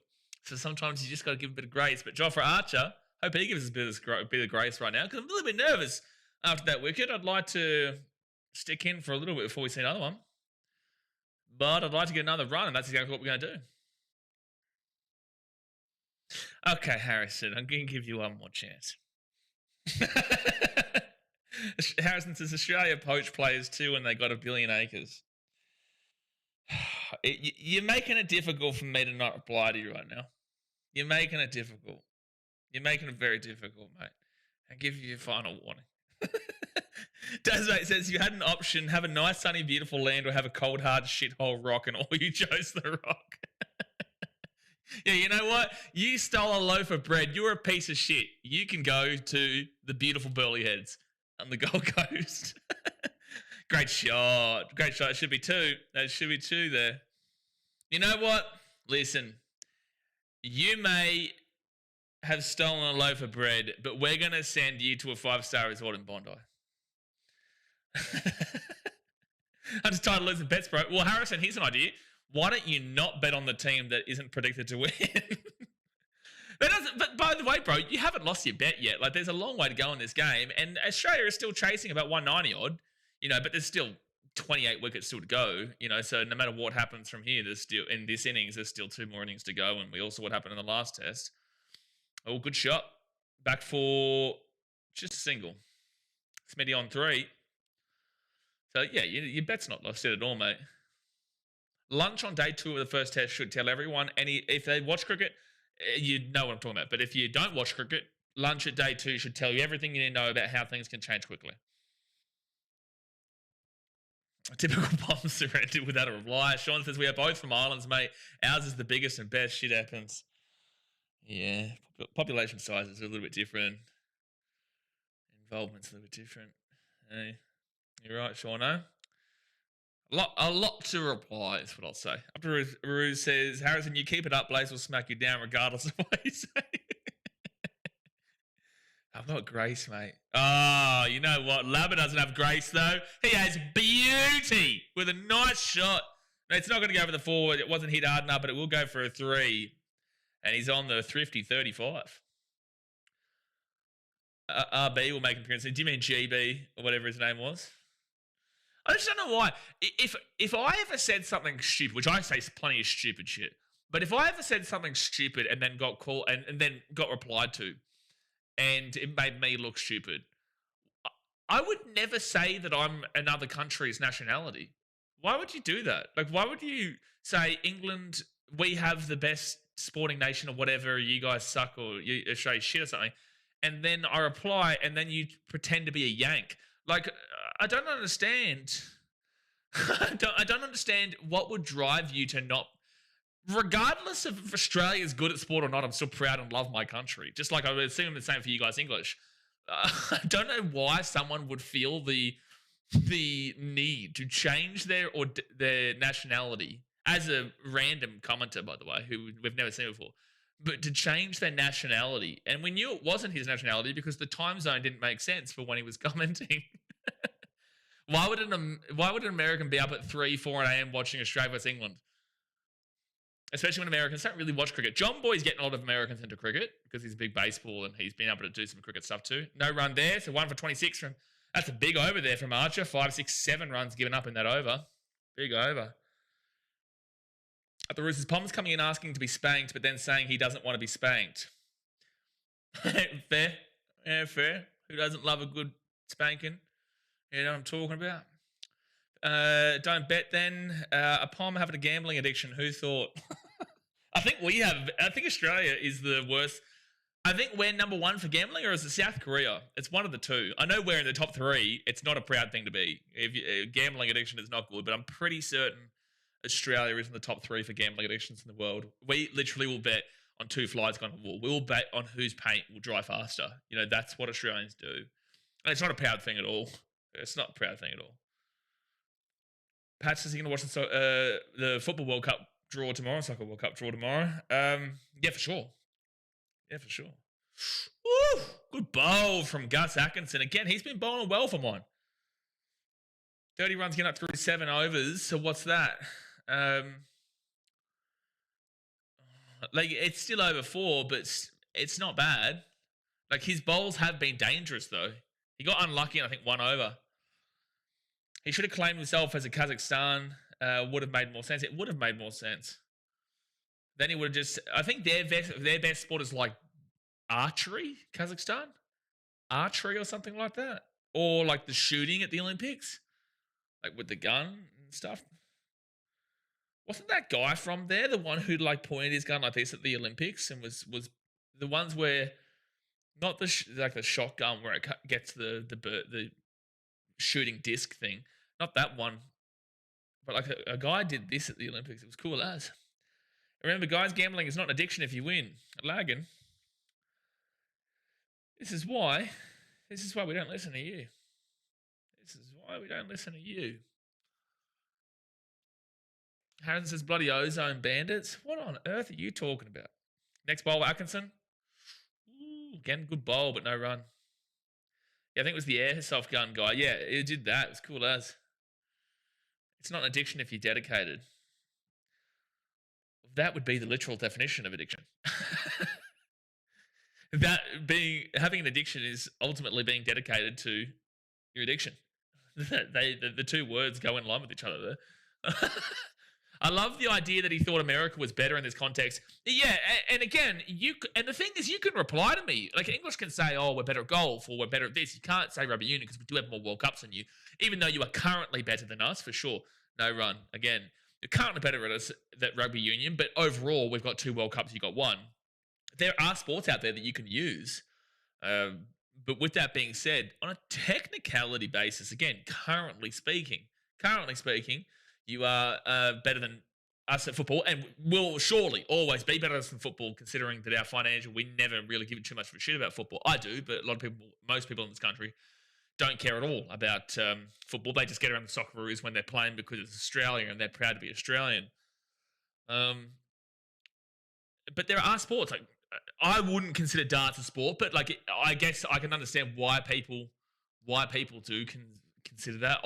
When I think of sports, I really do think team sports. But that's just my own kind of definition of sports. It's not even real. Like, I can understand why people say darts a sport, but I just wouldn't call dart a sport or bowling a sport kind of deal, even though I understand what it is. Harrison says, not even an Olympic sport, fellas. Pipe down, you don't do anything. Do you realize that we finished above you at the Olympic Games and we beat you in Birmingham when we played in the Commonwealth Games? What are you doing? I'm pretty certain you finished 5th at the Olympics and we finished in 4th. And plus we finished in first in Birmingham overall. What are you talking about? Per capita, and for many, many years until the Chinese started juicing, we were the best swimming nation on the planet. Americans were toe-to-toe with us, and Phelps was incredible. But overall, Australia collectively, until the Chinese started juicing, and now it's more so China versus America. But also, we're still very strong in the pool. I don't know what you're talking about. Surely you didn't. Enjoy Google, Harrison. This is going to hurt the ego, isn't it? This Google search going to hurt the ego, isn't it? Have you ever heard of the timber sports? Are you talking about the ones where you like swing with an axe and you like chop wood and stuff like that? I think that takes a lot of strength and power. And I think that takes a lot of physicality for sure. My definition of sport, it wouldn't be a sport, but I get why it's a sport. You know what I mean? Like, I get it. Sigat says, Hackett and Thorpe. Oh, gee whiz. Thorpe. And Michael Klim. I actually got swimming lessons from Michael Klim for butterfly when I was younger. Really cool. Sure. Yeah, manliest sport ever. I get it. Yeah. I've heard it all. Timber sport.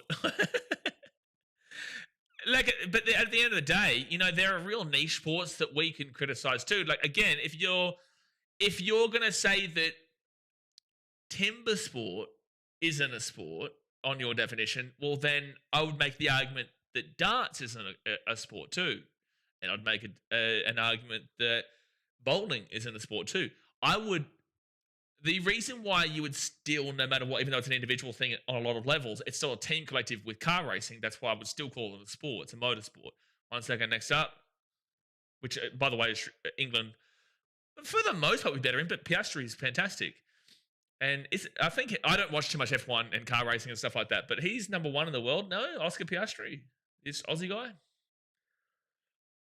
Technically, chess is sport. I love chess. I do. I wouldn't call it a sport, but it goes on the same lines of darts, of bowling, of all this kind of stuff. You know, I guess I would consider ping pong a sport, though. Like, I would. It is a sport, and that's why those other ones are still sports too. I know. I just feel like bowling and darts is really recreational, but they have made darts really into a sport. No run. To be fair, anything with competition can be considered sport with the slightest. Yes, my brain sport wise just really reacts to team sports. Again, that's team sports specifically. Nothing really going on in the game right now, by the way, guys. We are letting you know what happens when it happens, but there's a lot of dot balls and a lot of sitting in here from these two, which is understandable. Norris is currently first. Again, I don't really watch too much car racing. Where's I was about to say Chuck Norris. Where's Chuck Norris from? I think it's Lando Norris, isn't it?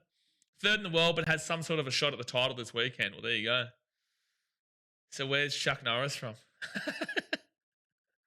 Ping pong. Oh, Brenton, don't start. Please don't go back to Thailand. God help us. Don't do it. So Martin's on 35 and 51. No run again. Aussies won gold in Winter Olympics speed skating. That's how bloody we are. We won gold in anything at the Winter Olympics? That's crazy. Like our ski fields, I remember I grew up at Falls Creek. We used to go there quite a bit. We had a family friend who lived there, and we used to always go out in the ski fields at Falls Creek. I've been to Threadbow a couple of times as well. But our ski fields, 1 second, X up. Ooh, big bouncer, no run. I lived in Lake Louise, but that's getting at Canada. When I went to Lake Louise and when I've been to other places to ski, I know how, like, I still like Falls Creek, but their green runs in Canada are our blue runs. So it just shows. Green, for people who don't know skiing, green means easy ski field, blue means intermediate, and black means difficult, and then double black means you might die. That's kind of the list. Stephen Bradbury. Yeah, but that's the loose part. Next up here for Archer, and no run. That, like, yes, he did loose, but he did, yeah. It was amazing. Everyone fell over. Yeah, no, incredible. The McLaren boss is screwing Oscar so his British driver can win. Oh, fair enough. Yeah, see, I know people are super invested in F1 and stuff. My dad never brought me up on car racing and all that kind of jazz. It was always rugby league, rugby union, cricket, and all that type of stuff. Great Steve O'Bradby, one of the GOATs, mate. The GOAT. The GOAT. They don't pick favourites. The British team would never favourite the British driver. No way. No way. What? No way would the British team ever favour the British driver. That just sounds ludicrous to me. You got the gold. That's all that matters. It is all that matters. That is correct. Everyone says Australia is the best sporting country in the world. Prove me wrong. I think you'd find it very difficult.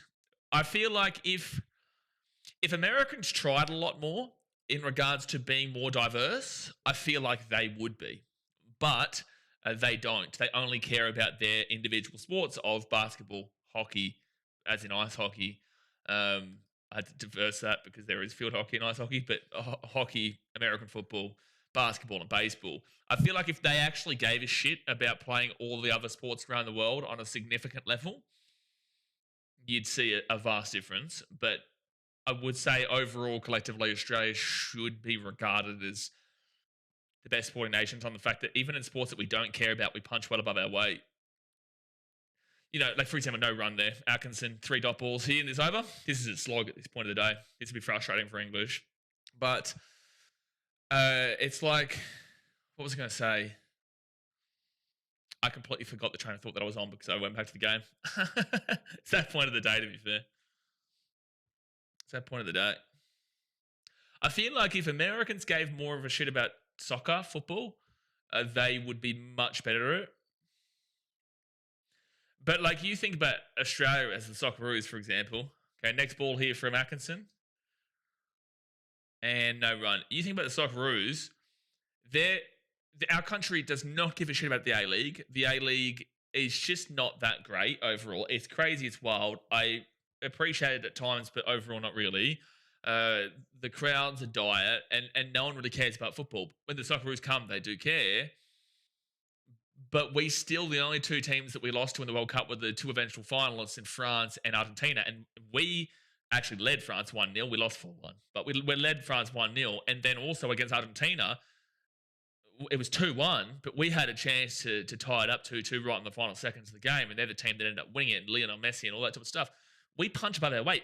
Denmark, all they care about is football. Tunisia, all they care about is football, and yet we beat both of those teams, especially Denmark with Christian Eriksen. We beat both of those teams. And that's why even the sports that Australians don't really acknowledge, we still do well. Even the Wallabies, maybe not so much right this very second, even the Wallabies, in our worst 20-year period in history, because we were incredible for it, we still made the World Cup final in 2015. Still. We lost to New Zealand, but we still made the World Cup final in 2015 for a sport that people have completely gone backwards on because Rugby Australia don't know shit.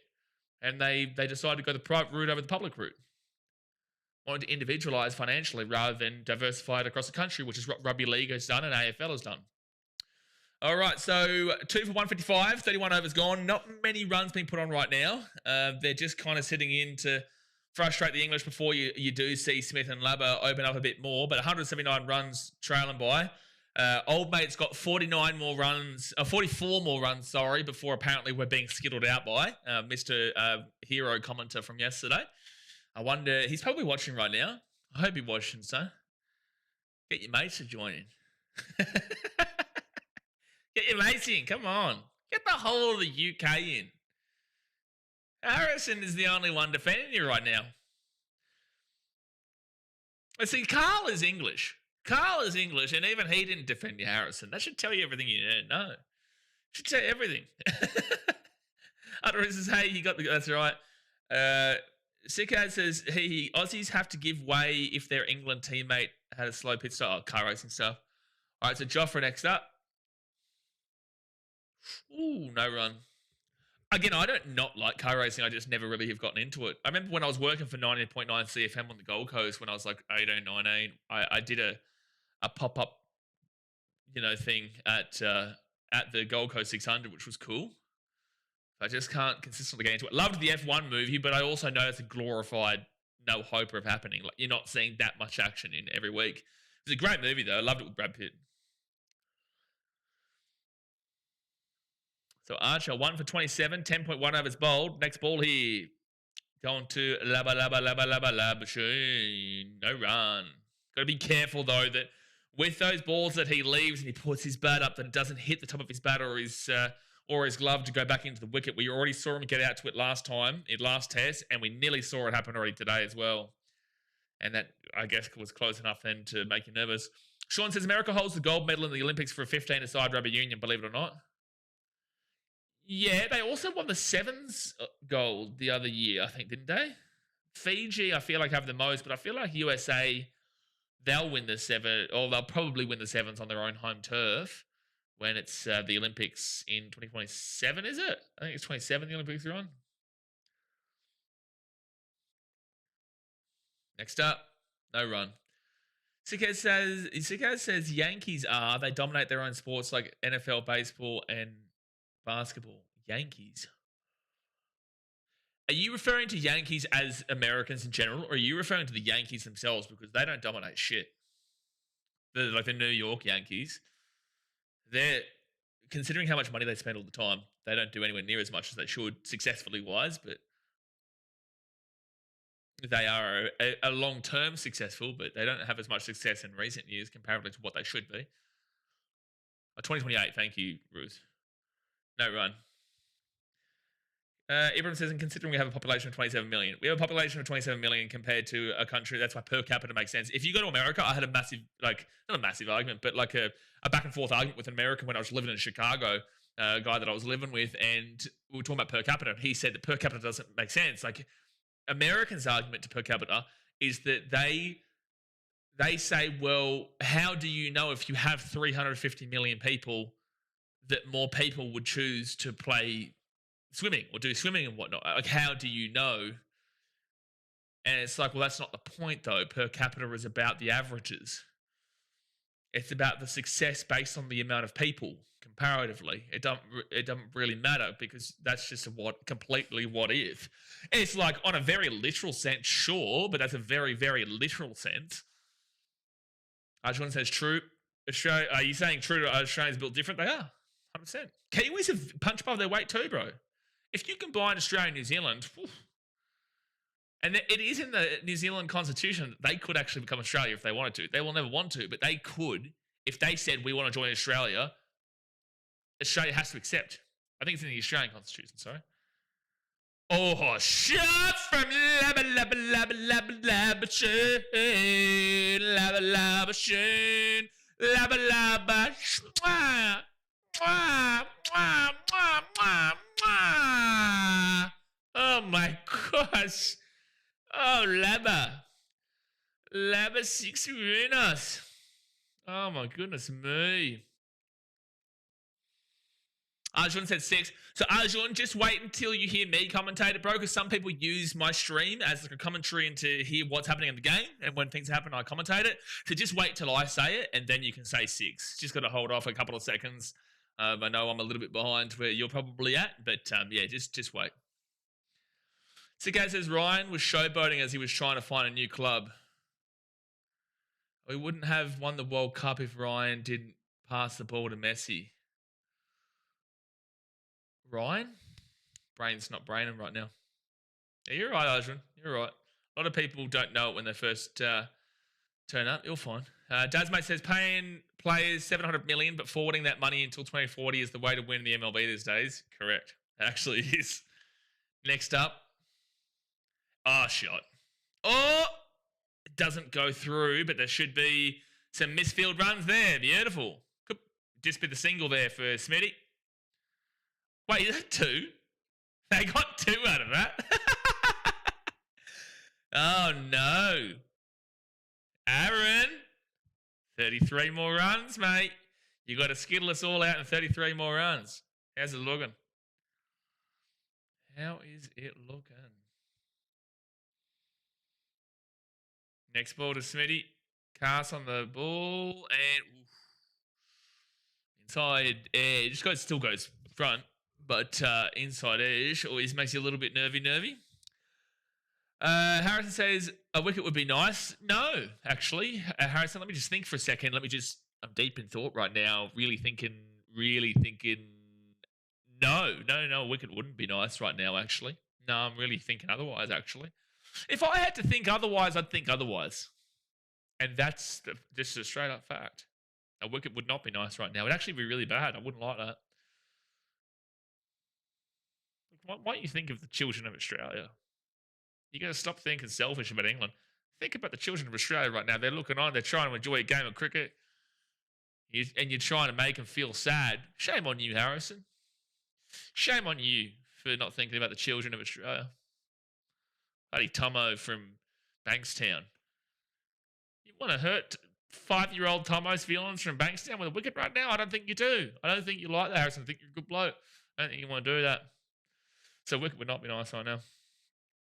Roosters, not to mention paying off the umps. Can't wait for the ABS system to be implemented next season. But you just said take care, guys. I was about to say, please explain further on that.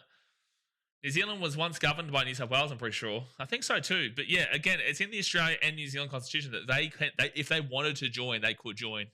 Yes, I suppose.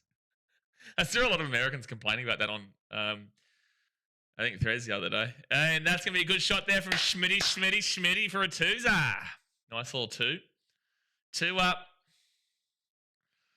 But what I love about, it's leg buys. It's leg buys, really? What I love about Australia, England, and... Oh, it was a no ball, sorry. I was going to say, it didn't make sense for it to be leg buy. Again, my screen went blurry. But it was a no ball there from Brian Carr, thanks to the freebie. What I love about Australia, England, and America is that we can just talk shit for hours and hours and hours and just insult each other no end. But at the end of the day, we all just get it. Like, if you're with someone, say, who's a non-English speaker, but they've learned English or something like that. 1 second, next up. And no run. If you're with, say, an Italian who's learnt English, or you're with a Vietnamese person who's learned English, or an Indian who's learned English, a lot of the time they won't understand that when we say, eat a dick England, that doesn't mean that I actually hate England. If I say I hate England, that doesn't mean that I actually hate England. I love you. But when it comes to sport, and you guys get it, and the same thing goes with you towards Australia, at the end of the day, I will come to England and I love it. And I love aspects of it. I love lots of what England is. Same thing goes to America. I love America, but I'm happy to insult and banter with it. And that's the best thing about these kind of countries. And New Zealand is included as well. But it's the funny thing is that Americans don't know New Zealand exists. Americans call New Zealanders Aussies. They think that New Zealanders are Aussies. But here's the kicker. Americans think Australians are English. So when I'm in Chicago, they think our accent sounds British. And it's like, I'm not from Manchester, mate. Harrison says, I'm supporting Australia. I love this stream even if I get heat. Well, that's the whole point of it, my guy. That's the whole point. You give us heat, we give you heat. But at the end of the day, we all sing Kumbaya together. And then we just wait to see us both beat India. Did you guys beat India? I can't remember. I think you did, didn't you? Beat India? And shot, Smitty. How good. Oh, Fodder! Wow. Your fielding is terrified. Schmitty's on fire. Na. Ashwin says I don't like England climate. The English don't like England's climate, Ashwin. Not even the English don't like it. Han says, see, Roosh, just don't wake up to a 250 total, pal. Yeah, no, he won't. He's also not, like, in Australia, bro, where I think he's in Sydney or Melbourne or whatever. It's only 6:30 p.m., to be fair. So he's not going to be waking up to a 250 total. That would be a spectacular miracle for England to bowl him out. 8 wickets for 80 runs. That would be a collapse of epic proportions. Australia have hit 3 sixes. We don't usually go for sixes. They drew at home they drew at home in England. Ooh. Depressed Tigers fan. Crazy. That's a crazy name. But I get it. As a Titans fan, I get it. All right, next up here for Archer Lubber. Ooh, that was scary. That was a scary one. We think Americans are Canadians and vice versa. That's correct. Anytime I hear, like, I'm usually pretty good with pronunciations and accents and whatnot, but Canadians and Americans do sound the same. Like, very, very rural Canadians, you can tell are different there. Like, more so Eastern Canadians, like East, and places like Ottawa and stuff like that. You can tell. Montreal, you can tell. But for the most part, like Vancouver and Toronto and stuff, they do kind of align very similarly with Americans. But they hate that when we say that. Oh, jeez. Good bowling from Joffrey in these first 2 balls. Harvey says Archer sucks. I don't know about that, Harvey. don't know about that. Firstly, he's got a wicket. Secondly, he should have 2 wickets, but Jamie Smith dropped Travis Head. And thirdly, he hasn't been great, I'll give you that. But no, he doesn't suck.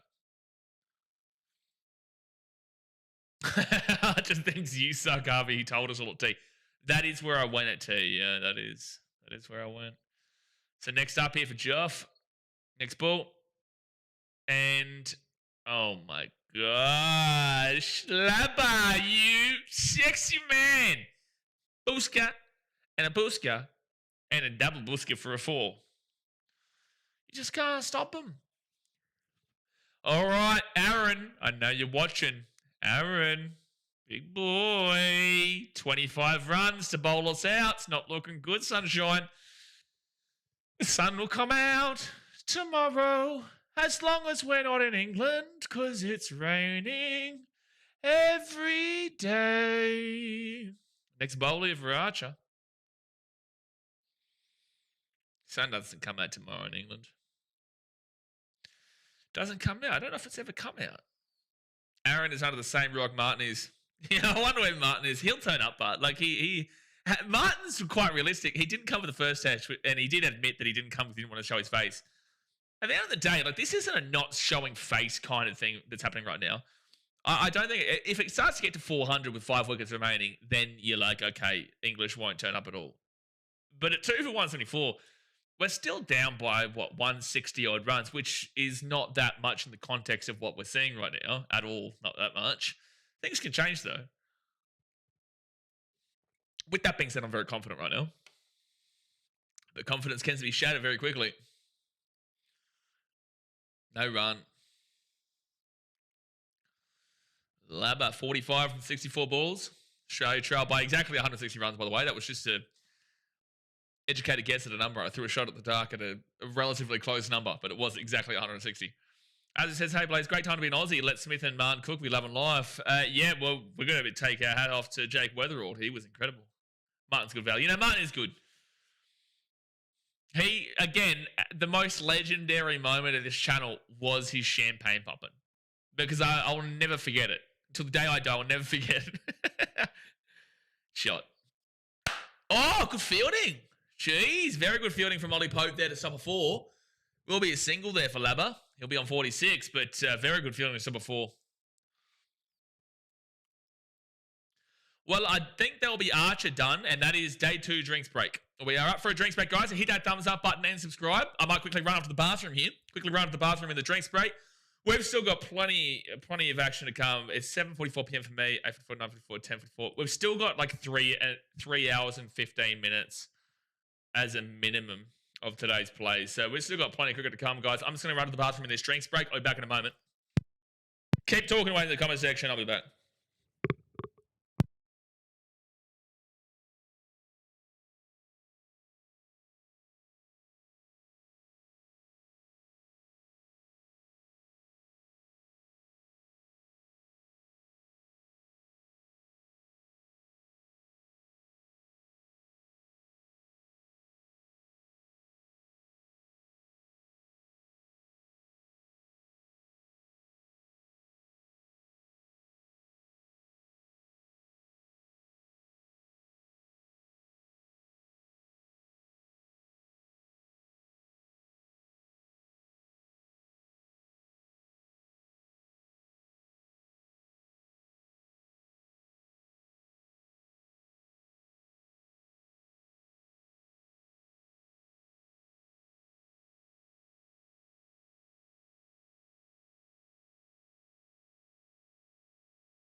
I've just spilled some of my Coke. Give me 1 second here, guys. I blame the Poms. I blame the Poms for it. And look, you can't argue it. You can't argue it. You've annoyed me by allowing us to be too good at cricket. You've annoyed me. All right. Jacko says, we definitely made the right choice to keep batting yesterday. 260 would have been diabolical. Even 330 is looking iffy. Is it though? Like, yes, you're right in regard. Am I not muted? Okay, no. He went for 70 odd. By the way, it's drinks break. But if you had got Weatherald early, late in the night last night, and prevented him from getting that big run, big marker, this would be a whole different ball game. Maybe you could have gotten 2.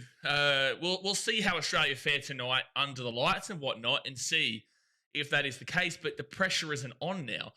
So it's like, yes, I can understand that was way too low of a score. I think that this is low as a score now comparatively. But I think you can argue for both sides. So I think it's a bit of right in both ways. I really do.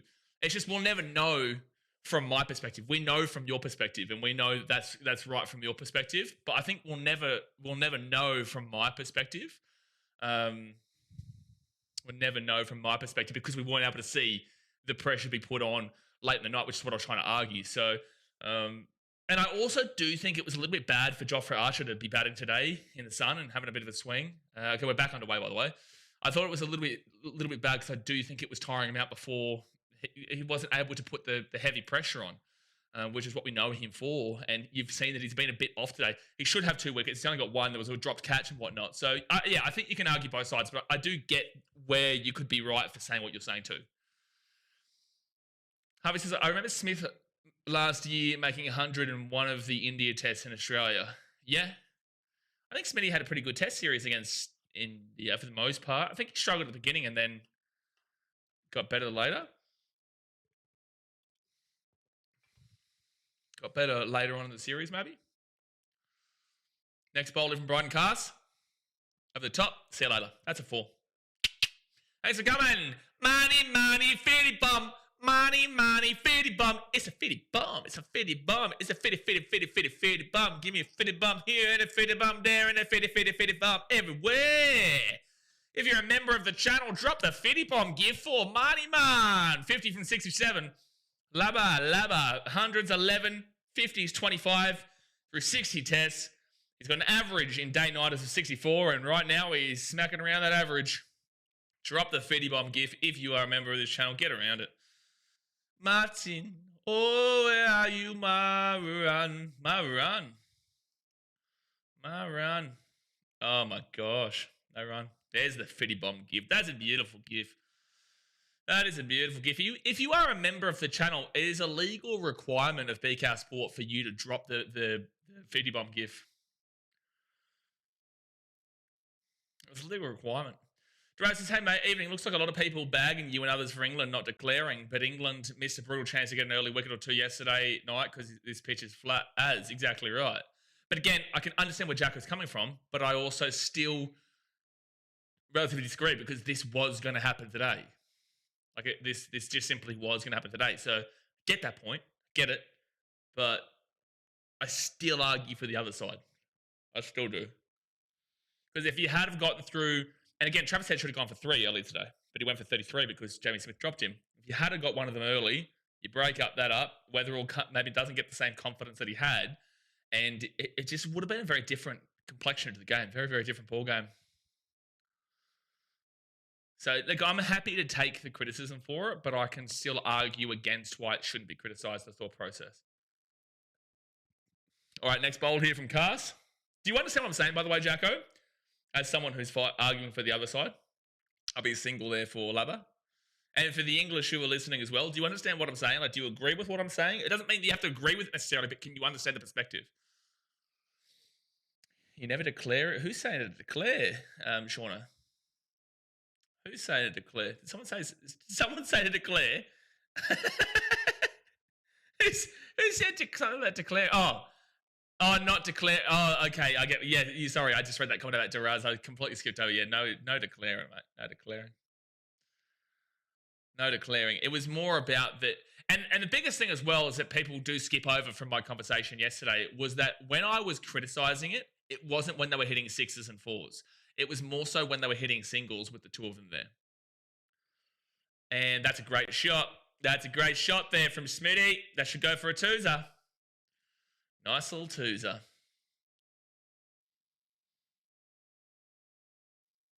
Yeah, the English who were criticising that at the time from yesterday weren't looking at the timing of when I was saying it as well. I was saying it when they were getting the 1s and 2s, and if you go back and look, when they started hitting 6s, I was like, okay, this is starting to get ugly for Australia now. But I still maintain that you wanted to put the pressure on it at the peak point of the night. You know, especially when Australia were worried. You had Australia nervous. That's why you were able to get that 50-run partnership, because Australia weren't bowling as hard as expected. They weren't trying to bowl you out, which is what led you to get so many runs. They weren't going hard for it, and because of that, England then punished them for it. So that shows that Australia were nervous. Jago says, I get what you're saying and would have agreed if I didn't watch Jofra hit 6 after 6. The guy averages 7. Imagine what Head could have done. Yeah, that is a good point, but I do think that Jofra had no pressure, and the pressure would have been on Travis Head and Jake Weatherall to be successful. And even though we knew this would happen on day 2, the late at night always brings that squeaky bum time kind of deal. You know, it really brings in the nerves for that final 20 minutes. So again, yes, Jofra was hitting sixes and was killing it, but he had no pressure comparatively. And England, as a country, believed that was a very successful score. And I guess it was a successful score, but it was, again, par with an advantage. Next up, shot. Whoa! Lava, lava, lava, lava, lava, boom! Lava, lava, lava, lava, lava, boom! Forza! Hey! Beautiful. Draz's jacket would be hard, though, for Head to do what he can do that late at night, though. Exactly right. Especially being tired after a long day in the field, like a long day in the field, and it was quite warm yesterday. It was like 29 degrees, something like that. It just brings a lot of questions and a lot of potentials where Australia fall for 1 or 2 wickets late at night, and then that sets today up as a disaster class, you know, and then changes the entire complexion of the game. I think it's more about, that's a good shot. It's a good shot. It's a good shot. That should be 3, maybe? They might have just gone for the 2. They would have just they just went for the 2. Saman on 57. Again, it was a risk, though, and I grant this, it was a risk, because if you do force Australia to bat late and you are at the 300, if you didn't get a wicket or you didn't get 2 wickets, well then, yeah, it was a shit show, and they should have just kept on batting and really tried to focus in and sit in. And that would have been just a disaster for England if Australia didn't have a wicket by the end of the night. But I do think that the 50-odd runs, whilst it is still an extra 50 runs, which was positive, I would have rather risk it for the biscuit. I think in moments like that, you've got to take that risk. Especially when you're trying to pull off a miraculous series upset too. But again, I get the other side. Sean says, Ben Stokes declared in the first innings in previous Ashes and lost it. Was that 4 years ago?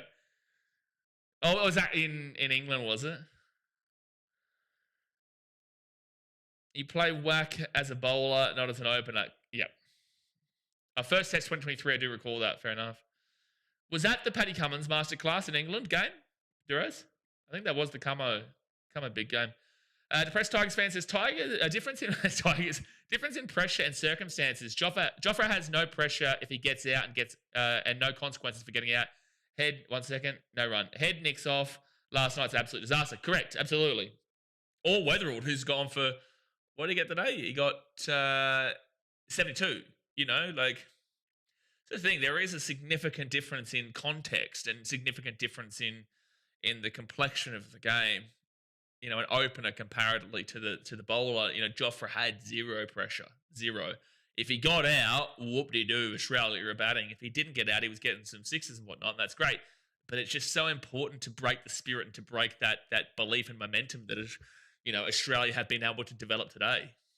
And they were always going to develop today when they were able to just completely bat free from the start.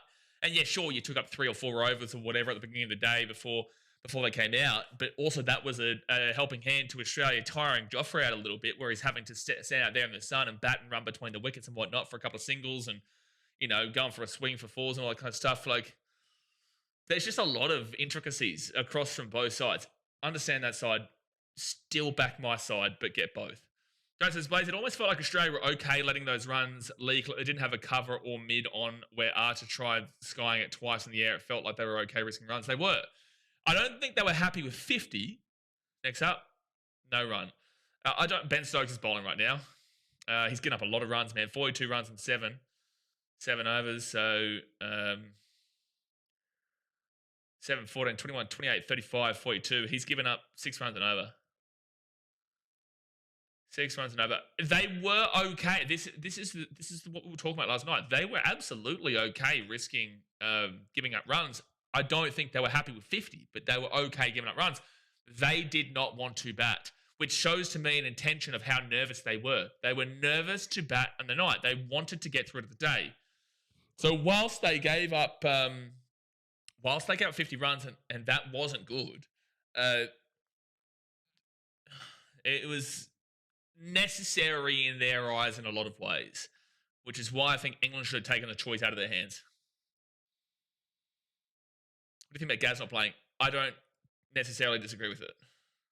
Love Gaz, but what would he have done in this game? Up in the air. See you later. That's a 4. That's a 4, my friends. Labber into the 60 slammers. 62. 60 slammers. 60 slammers. Good to give Gaz a rest too. You know, he's on the he's getting into the older years, and I wouldn't be surprised if Mitchy Stark actually missed Adelaide. If they brought back Paddy Camo and, you know, Hazelwood's available, I wouldn't be surprised if Starkey gets a bit of a rest and Gaz maybe comes back in. But it's very interesting. Like, if it's not broke, don't fix it. At the end of the day, if this is what's happening, this is what's happening. We're doing really well right now in the first test, and now this second test here, and we're really, you know, opening up. Big lead, but no run. So he's on his average right now, 62 in day 9ers, by the way. So Australia at 2-1 for 193. Big shout out to, what was his name again? Was it Aaron Ross, was it? What was his name again? I think his name was Aaron Ross, no? I think that was his name. Well, big shout out to him, because he did tell me that he was going to come and laugh in my face when Australia was skittled out for under 199. I tell you what, I'm nervous. You need 8 wickets and 6 runs. So, look, it's going to be close. It's going to be close, Aaron. It's going to be real close. Real close. Might be off by about 200-300 runs at this point, but close. Yeah. Ben Stokes is a solid wicket taker, but man, we gave him an easy 5 for first test. Dude, that's why I was losing my mind. I was playing into it a lot. Like, I still felt it. I still was annoyed. I was playing into it a lot because I could see you guys having a good laugh, but yeah, I know Stokes can pick up a wicket here and there. 5 for though? Now that was wild. No run. Avalanche says, what do you think about... Oh, I've already read that comment. Trey Lowell Kennedy says they could have been over 40 chasing 264 going into the morning. You're acting like England had default wickets. They could have been... No, this is what I'm saying. No, I understand what you're saying. I was saying it's still a risk, because if Australia do go and hit 40, this is why it's so hard and complex and you'll never really know.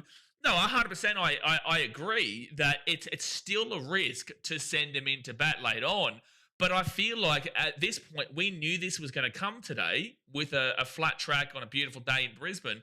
We knew Australia was surely going to be able to kind of maintain and do similar to what England could do. So I felt like it just would have made more sense to take that risk, especially when you're trying to get a miracle series win. It is about, away from home, it is about taking those risks, in my opinion. It doesn't mean that it would have come off. I'm not arguing and saying that it was here. But it is still a risk, but the risk is worth it if you're 1 wicket. If you get that 1 wicket of Travis Head or Jake Weatherald. I don't know if Weatherald would have looked too much of a care factor at the time, considering how Travis Head played today and how Weatherald played today. But I just feel like the risk would have been worth it. I don't think there was default wickets. It's just that's the prime time of the game to get wickets, as you would know. If you watch cricket enough, you know that is the prime time pressure. Joff Archer, Boland late on in the day just to, snag a wicket, get a nick or get a big time wicket. It just makes a lot of sense to put that pressure on. Australia right now are playing with absolutely zero pressure. Absolutely zero pressure. And the flat, dry track here during the day just was always going to be this way. It was always going to be this way. So, yeah, again, I see what you're trying to say. It's not saying that there's default wickets there. I just like the option of the risk more when it's like England weren't favourites to win the series. They're not favourites to win a test overall, even though I give them a better chance of maybe winning Adelaide or something like that. I did like them to win Perth, but they obviously didn't. I just feel like you got to risk it to get the biscuit, especially when you're the heavy underdogs. And it's like if it doesn't come off, people expected it. If it does come off, you look like heroes and you get the victory. So no, I'm not saying it's default wickets, but I'm saying the risk made sense to me. Duraz says, the thing is, Trey, that have only played 2 to 3 overs. I don't think it's easy to say they'd be 40 for 0. Exactly right. And at the end of the day as well, if they're going to get runs at all, because they'll just defend, if they're going to get runs, it'd be like 2 or 3. No, it'd be maybe in 3 overs. It could be at max 5. We saw today, it took them a good 3 overs to get off the duck eggs for both Weatherald and Travis Head. I think it was the 4th over when we saw Weatherald get a 4. Yeah, it was because Joffre bowled 2 maidens. The first over for Gus Atkinson was a maiden, and then the fourth over for Gus Atkinson, who's bowled pretty well today for mine, did give up a 4. So it's like in those 3 overs where they were trying to weather the storm early today, there wasn't any runs scored at all. So I agree with you there, Duraz.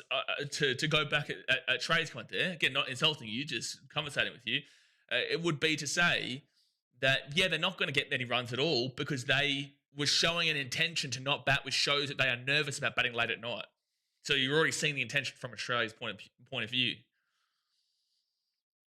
Duraz says, has there been any certain Muppet England fan in the chat today? Or they've been quiet with how we've been batting? No, we've got a lot of really good English fans here in the channel. Sometimes we get a dickhead every now and then, but overall, we've got some pretty solid English fans who get around the banter and conversate pretty well and understand the intention behind the channel. So next ball here for Stokes. Oh! I think he's gone. I think Labber's gone. Yeah, he's gone. Yeah, he's gone. I thought I heard a nick.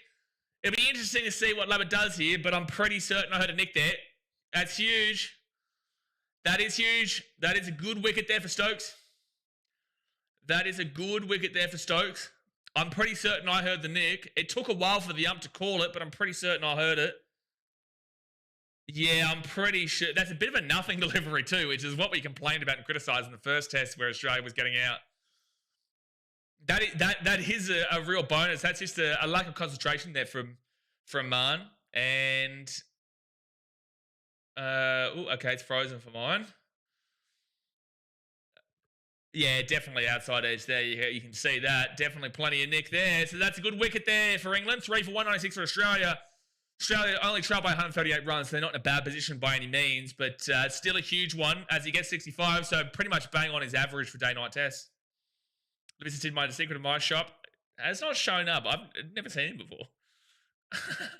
I think it might be Sam's boyfriend. Might be Sam's partner. Yeah, geez. I don't really understand why Labber's playing it bad. It was a nothing delivery, but he gets it. And that's what Stokes does. That's what Stokes does. The only thing that was more entertaining than Weatherall's innings was Man United choking against West Ham. Oh, no. I didn't even see.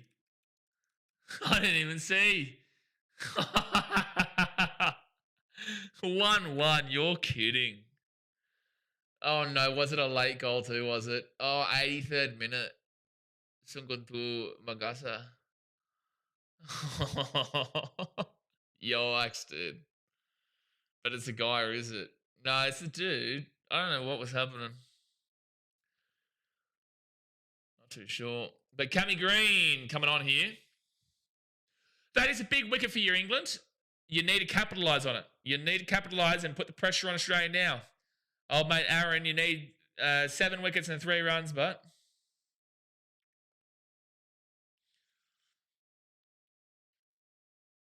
Next ball from Stokes. And no run. Wouldn't expect too many runs in these next few overs. Trey says that United midfield gets ran through more than Lilyfield. Oh, dearie me. That United, it's funny. John says what he was trying to do, what was he trying to do? There were 3 slips. I don't really know what Marn was playing up there. He just got really complacent and got caught up on the inside and hit the outside edge. I don't really know what his plan was there. I just think he's been in there for a while and he's just lost his concentration at the wrong time. And this gives a little bit of belief into England. There's still 7 wickets in hand. We've got plenty of bats, but we just can't have another wicket in these next few moments. Otherwise, we are probably more so looking towards that 300 marker. But, for anyone who doesn't really know too much, Cameron Green can bat. Josh Inglis will be interesting to see. Alex Carey can bat. Michael Neser is decent. Mitchell Starc, we all know how good he can do. And Scotty Boland kind of can hold his own when necessary. He's not spectacular by any means, but he can hold his own when necessary. Cam's going to show me something for me. Yeah, I was looking for a 30 to a good 30 to 40 from Cameron Green before the day started. That's what I was saying. Next ball here from Stokes.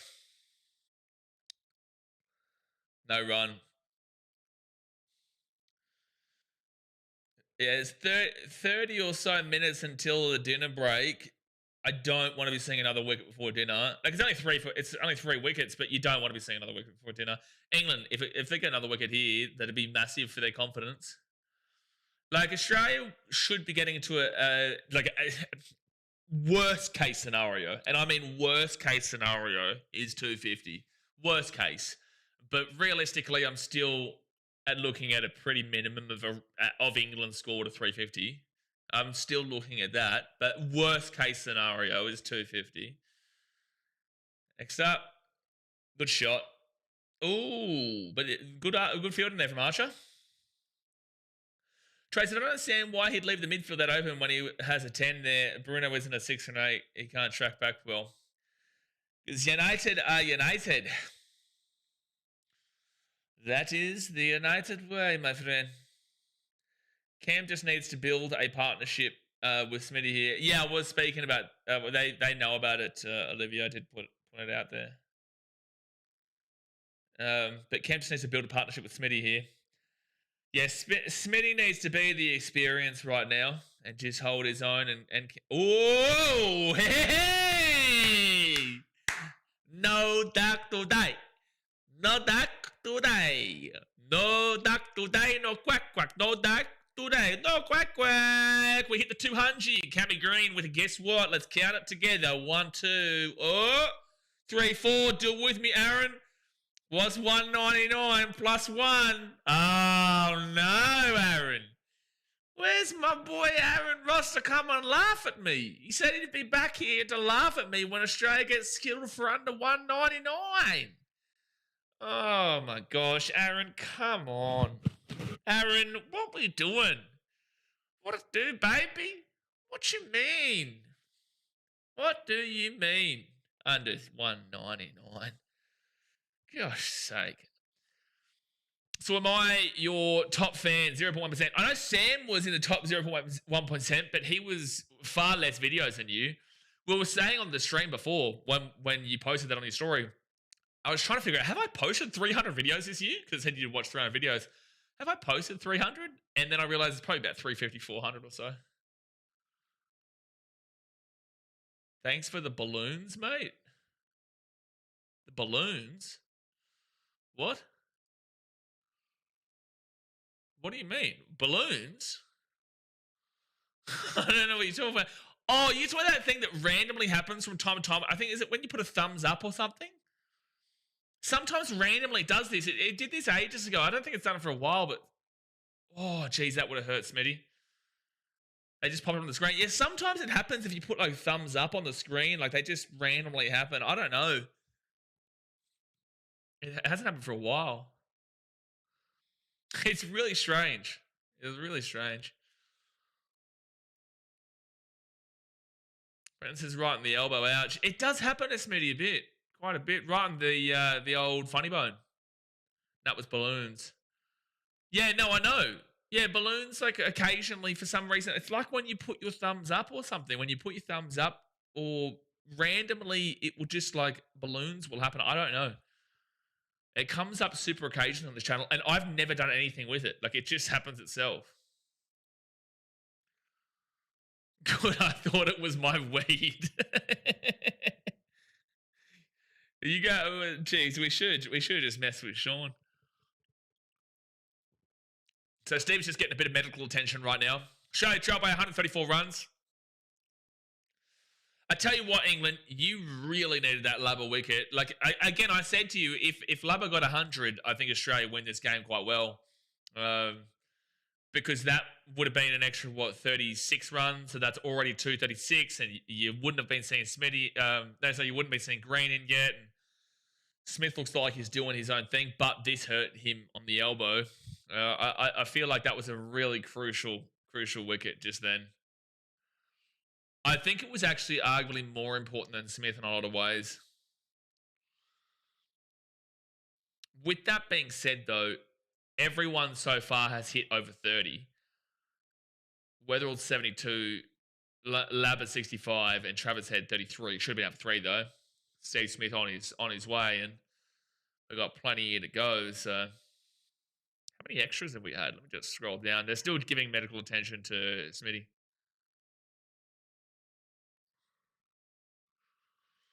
that's not going to open up for me. I don't know why. Yeah, right on the point of the funny bone. How many extras we had?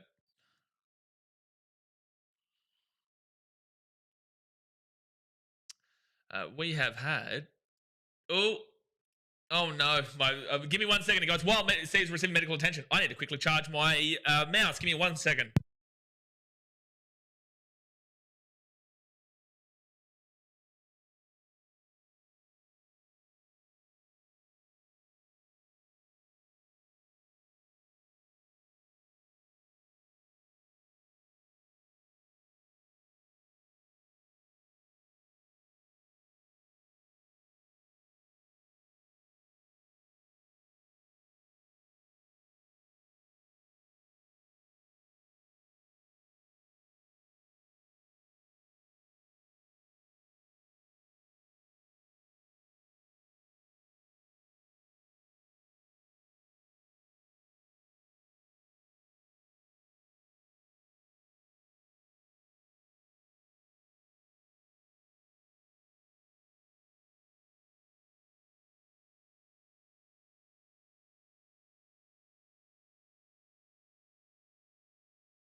Oh, I just realised that I had it on mute.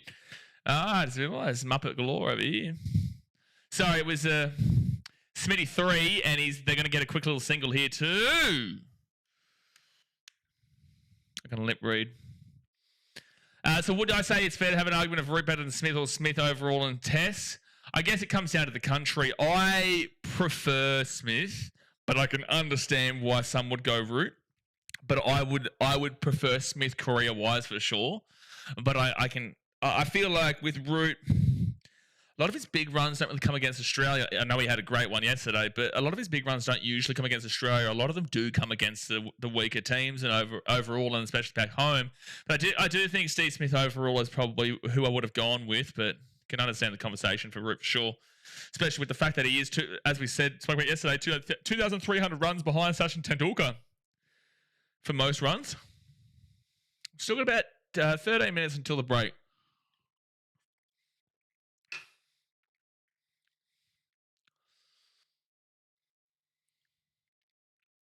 At least the Barmy Army is still singing loud and proud. Good to hear. Jeez, their Facebook page and their socials are just so just delusional, dude. The delusional. Lip reading is a talent. Spectacular stuff. Nearly as good as what the Aussies are doing right now. Trail by 130. Just a reminder for people who don't understand cricket as much, this is only the second innings. Right, this is only the second innings of 4. It's the first innings for Australia. England and Australia will both get 2 lots. So there is still 27 wickets to fall in this game. Carl's right, kids have been dropped off at school. What have I missed? You missed Labber getting... Labber... He nicked it. That's right. He nicked it. Which was huge. You did miss Mr. Aaron Ross, or whatever his name was, getting roasted for saying that Australia would be skittled for under 199. And it's now 3 for 204. So that's not exactly possible, especially with 7 wickets remaining and being 5 runs above it. And it was Ben Stokes who got the wicket, mind you. I don't know. Were you here when Weatherald got LBW'd? He got LB'd for 72. That's pretty much what you missed. Bless him, yeah, bless him, Carl. You know, he's trying. You know, you got to give him his credit. He hasn't turned up, unfortunately. Hasn't turned up again, but you know, he's tried his best. And just like Cammy Green does too. And see you later for a nice little bing, nice little bong, nice little bing bong. Don't talk about bongs around Shawno, but I will talk about the bing bongs. Right now with Cameron Green with a nice little boundary. He's on 9. 3 for 208. Carl says, I had Weatherall down for 100 too. Wait, can I just clarify? You were the one who said before guaranteed 100 for Weatherall. Were you doing that as a jinx joke? And that's why I was saying I'm not reading your comment out? Or were you actually meaning that? It's very difficult because obviously you're English, so I was thinking you would try and jinx him for that, which is what I was trying to do with Joe Root as a joke yesterday, even though I love Joe Root getting the 100 yesterday, to be fair. But were you being serious? I thought you were taking the piss, Carl. I thought you were just trying to jinx him. Because we have a rule on this channel that you can't speak about something. You can't speak the 100 after when they're in the 70s and above, and you can't speak about the 50 when they're in the 40 and above, as it's the jinx. So I thought you were taking the piss. But he did well, 72. You jinxed cast, so I thought I would balance it up. I jinxed cast? What did I jinx? When did I jinx? What did I jinx cast with? Can't remember.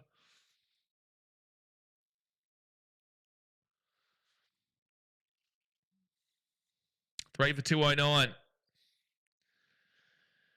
I think that you need to get Smith out before 50. It's a must because that would be an extra 32 runs here. Then they would be on his own 219, 229, 239, 242, and then still with 6 wickets remaining. Like you definitely need to get Smith before he gets to a 50 bomb. And Smith will call time.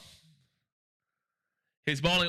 You're right, Carl. Remember that he was bowling well. Then you said so and got hit for about 15 off 1 over. Yeah, you are right. He was bowling well for the first 2 overs, but then the next 2 overs right after that, they just whacked him for like 15. You're right. Yeah. I didn't know it was Root's first ton in Oz. Yeah, his first ton in Oz. Yesterday. Before that, his highest was actually at the Gabba 4 years ago, where he got 87. But that was definitely his highest in Australia yesterday.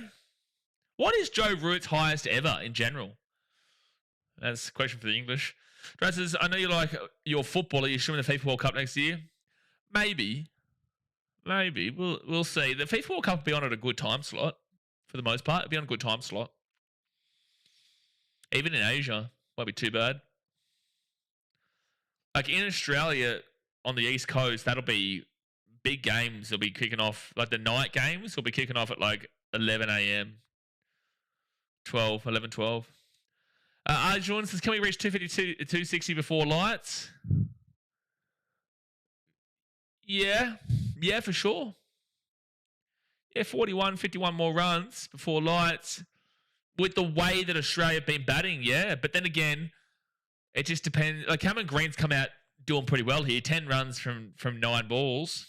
Not complaining about that. How long till lights? 20 minutes? No, that's probably a bit too much. Fox winners got Australia 75% right now. It makes sense. No, actually. I will say no. I think they'll probably be more so at 230 to 240. I don't think 250.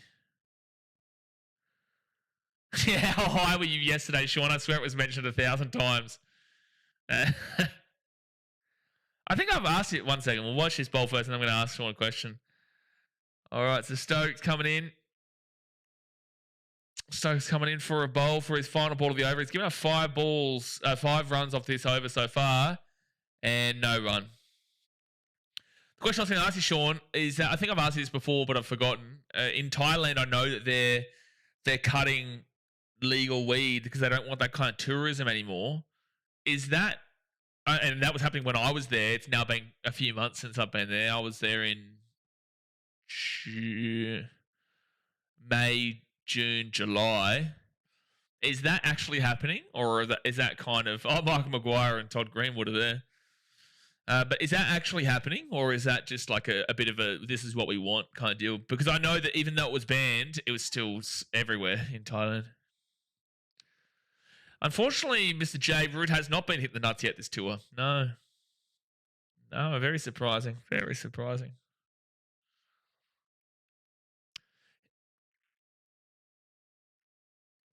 Jay says it's happening, but doesn't apply to Sean. Yeah, that's fair. But like, is it actually happening? Again, there's a lot of false promises in countries over. They're just being sold on the main tourist street of Ho Chi Minh. You know, like everywhere, they're just being sold there, and everyone's vaping and stuff like that. Thailand's the exact same. India, not many people buy vapes, but vapes are there and stuff like that because of big tobacco. So this is what I'm saying. There's a lot of false belief in changing and adjusting. Same thing goes for Australia. Vaping is illegal in Australia, but no one gives a shit. Thailand has some good weed, fair enough. I don't smoke weed, so I wouldn't really know. I used to, but I don't anymore. I haven't for many years, like since I was like 18, 19, 20. Well, England, I'm going to need you to... I'm going to need you to get a bit of a move along here if you don't want this to be a smack up. The run rate's at 5.18, 3 for 209. Cast is bowling right now. He's got 72 runs through 9.2. Wow, that's a lot. No run. 72 runs of 9.3. At a minimum, by the 10th over, he will have given up 7.2 runs and over. It's a whole lot. Jay, he will if he bats under the lights again. Oh, root. Yeah, fair enough. They've stopped a lot of dickheads smoking in the streets. It's not banned. Okay, fair enough, yeah. Yeah, it was pretty wild, man. Like, it was pretty wild. Like, especially when you're walking around like Sukhumvit in Bangkok and whatnot. Like, you just smelt it everywhere. Oh, I've got to refresh my KO because it's going all over the shop. Give me 1 second here, guys. Give me 1 second. Not that much is really happening right this very second anyway. Not a significant amount is. At least I've kind of figured out how to like refresh it. In the first test when I was struggling with the internet connection and whatnot, it was just brutal sitting through like half an hour stretches of not being able to watch cricket. Now I just have to turn the VPN off, turn it back on, and it works fine for a good like 20, 30 minutes before I have to do it again. Because that was brutal. 30-minute stretches of having to listen to you guys commentate the game for me in the chat. And I'm just sitting here trying to figure out what to say. That was ridiculous. Still 3 for 209. Nothing changes yet. Still waiting for it to come back on, though. Okay, it's back on. Trail by 125 runs. And I still, like, even though it's on working now, I just don't understand why it does that. This stream works perfectly and it gets on, but it just for some reason just struggles when it's on a VPN for too long, and that's exactly what we have to do. And priced perfectly is the country. Well, Thailand's apparently not as cheap as it once was. It was cheap when I was there. Like, it's really inexpensive to be in, but it's not as inexpensive as it once was because of the heavy tourism. That's why Vietnam is really strong, because it's even more inexpensive than Thailand. And not as heavy on the party vibe. Still plenty of party vibe, but not as heavy on the party vibe. Like, yeah, it's funny, in Bui Vien Street, you've got the go-go girls and go-go guys just dancing on the poles out on the street. Crazy stuff. Just walking down the street it's definitely tourism, buddy, central. Tourism central, but it's also scam central. So many people get scammed for like hundreds of dollars equivalent. Hundreds of dollars on their bill at the end of the night because they're not checking it throughout the night and they're just trusting the server. Don't just trust the server, man. Still 3 for 209. Smith on 17. Green on 10. Smith, 14 day-night tests. He's got an average of 37.8. He's currently at 17. And that's going to be a single for Smithy, so he'll go to 18. You are seeing the guys here for Australia all pretty much get to their averages at a minimum. Have you been, Jacko? Scam and Corruption Central? Oh, yeah, absolutely.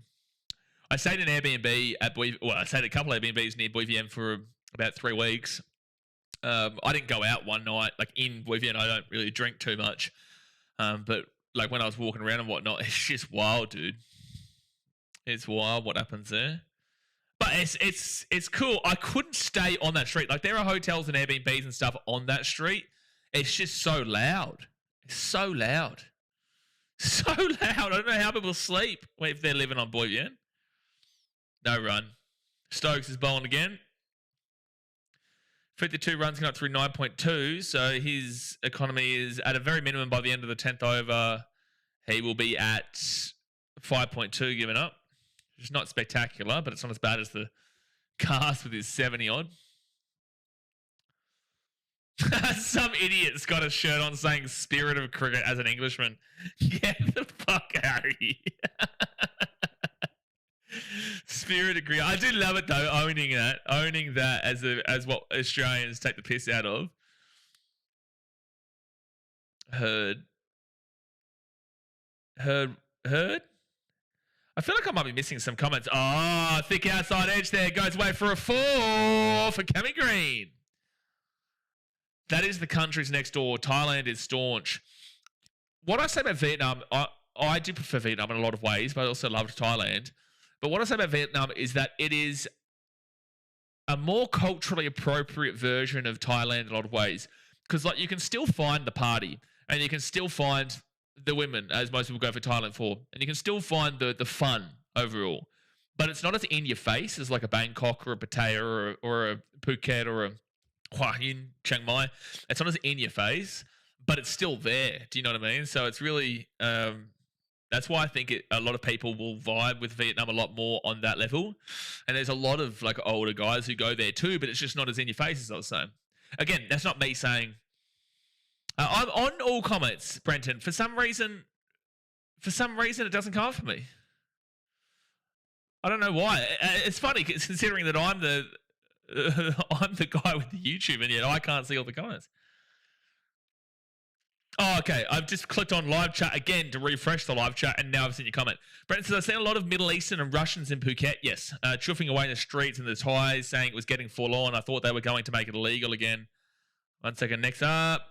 No run. A lot of Russians, yeah. Middle Eastern. In Hua Hin, there wasn't a lot of Middle Eastern. But maybe down in Phuket. Maybe down in Phuket for sure. I know Pattaya is very strongly Indian. Phuket there's a lot of Russians and stuff like that. There's quite a lot of Israelis down there too in Phuket. Hello, boys. I've been busy at work. You started well, I see. Yes, Martin. Yes. Yes. Yes. Very good, Martin. Very nice. And you know what I also like? Granny getting another run. Very nice. I like it very much. Nah, it's a strong start, mate. Things can change quickly, but look, you've got to be very confident if you're Australia right now, trailing by 119 runs, 7 wickets remaining. Plus also, there's still a long way to go with 27 wickets to go in this test. You know, like it's definitely a batting pitch. It's been very friendly for guys like Weatherall and the likes, and that's why I really would have liked to see England put the pressure on Australia last night, but obviously wasn't to be. You can make the argument for why they need the more runs because it's obviously a very bat-friendly pitch, but you can also make the argument for, well, you wanted to put the pressure on and make a bit of a risk it for the biscuit kind of deal last night. Look, the bowling hasn't been exceptional. I think that they got very lucky with Labba. He got very complacent for a nothing ball, from Ben Stokes, but that's kind of what Stokes does, and just the lack of concentration, it's completely on Marn. And then with Travis Head, he was just getting super complacent and got dropped on 3, but then gets up to 33 and then gets super complacent with Bryden Cast, who's just giving up meat pies and just bowling absolute dog shit. And Travis Head goes for something that he never should have, and obviously he got done over. And Jake Weatherall for 72, that was a legitimate delivery that really just whacked him middle stump. It got blurry for me, so I thought it might have been missing, but it was actually just straight up middle stump, which was quite funny. But look, I think that this game, England needed to capitalise on runs, and to be fair to England, yesterday we didn't see many runs happen. I guess the middle to late order, there was a bit of a capitulation, but not as bad capitulation as what we see from Bazball on a typical basis. But this is just a very hard pitch to bowl on. Very, very difficult. And realistically speaking, Australia should be looking right now to 450, potential of higher. I think 400 should be a minimum with 7 wickets remaining and 185 to get. I think that really should be what you're aiming for, especially when you've got plenty of batters here. You know, Green can bat. Obviously, Smitty is a very good bat. Josh Inglis should bat. Alex Carey's a good bat. Michael Neese is a decent bat. And Starkey's a decent bat. And Scott Boland can hold his own. They should be looking for 400 here. Good bowl there, though, from Gas. This is Six Aries. Can England ever win? Yesterday, it almost felt like they left Bazball behind for good. I don't know what to say. Because was it that England left Bazball behind, or was it that they just play the pitch individually? Do you understand what I'm trying to say there? Because usually England will play Bazball regardless of the pitch, but it felt like yesterday they did change it up very clearly. But this absolutely suits Australia. This is Australia's style to a T. Australia's style to an absolute T. I think that's not going to be hard enough for a 4. It's a long boundary out there. That should be a 3, though. Should be a 3 there from Greeny. He should get to 18. Yeah, the bowling just hasn't been as good as we expected in this test so far. The first innings, sure, but the second innings was dribble, and this innings, for the most part, has been dribble, but it hasn't been helped by the fact that the pitch is super flat, and you can clearly tell Cricket Australia doesn't want to lose $3 million again by having a 2-day test. Jay says, Mutin works at the local winery. Well, shout us some champers, man. Shout us some champers, for gosh sake. Come on. What's in your face is Nana Plaza. Blaze loves Nana Plaza. You're an idiot. Nana Plaza is nutso, dude. I know you would have seen videos online about it, but like you just don't get it until you've been there. Like that place is just wild. That's a great shot there from Smitty. Maybe 4, maybe 4. No, it should be 3, but it should be... No, I think it's just going to be a 2. It will just be a 2. Good fielding. Smitty goes to the Twez. 220 scored for Oz. Jagger says, lots of alleyway deals between the high-ups. How do cops drive Rolls Royces on 10K USD a year? You're not wrong, mate. You are not wrong. I also found this out from people that I knew there, that because, like, I think prostitution is, like, illegal or something like that in those countries, but, like, they get away with it because the cops just use it for free. It's a crazy statement, and I feel like that's probably something that happens in the Western world too, but it's a crazy statement to know that kind of stuff. Like, the way that they get away with it is that cops should just use those places for literal free. It's wild to think about. Lockie Barton says, here's one for your casket. Thank you, Lockie. You know what, Lockie? Well done, mate. It's taken you 1 day and a session and a half. It's spectacular stuff. It's spectacular stuff, Lockie. I take my hat off to you. I have a hat on. I can't bother taking the hat off, but just figuratively speaking, I take my hat off to you. I bring it back to a medical certificate to buy you. I knew that, yeah. This is Six Aries. Says, can England ever... Oh, I've already read that comment. Jay says, never heard of Nana Plaza. We'll have to check out the vids. Oh, boy. Yeah, the old Bangkok. Plenty of cock banging. What is the point of top chat anyway? I don't know, because I don't know what YouTube defines as a top chat. I really don't know. Still got a good 2 hours and 20 minutes left to cook, folks. I'm going to make myself a tea at the dinner tea break in maybe 5 or 20 minutes. I don't know. And it's a no run. Stokes bowling again. I just don't know how England get out of this rut, because it's like you had so much confidence yesterday, right? You had so much confidence and it looked good for you. And still it's like this. But again, I did call what we're seeing here in a lot of ways. And I think most people who know cricket would have called what we're seeing here. I just don't know how England are able to change this. It's like you do a decent job and then Australia just do a decenter job.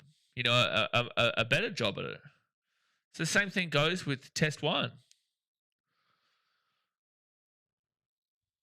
New ball is still a long way away for England, mind you. Chaka says there's a bar in Koh Samui that has over-the-counter packet deals that authorities know about. Thailand's interesting to say the least, called Hendricks Bar. Fair enough. I didn't get to Koh Samui. I was in Hua Hin doing a fitness camp for 6 weeks. Hua Hin was nice and low-key, but the party was still there. You just had to know where the party was. It's a lot more of the older generation are there, but it was a good fun place, and the fitness camp was cool. But I could definitely imagine that kind of stuff. I knew how much dodgy stuff was happening in Hua Hin, let alone. Next bowl here from Stokes. They run. It's organised chaos.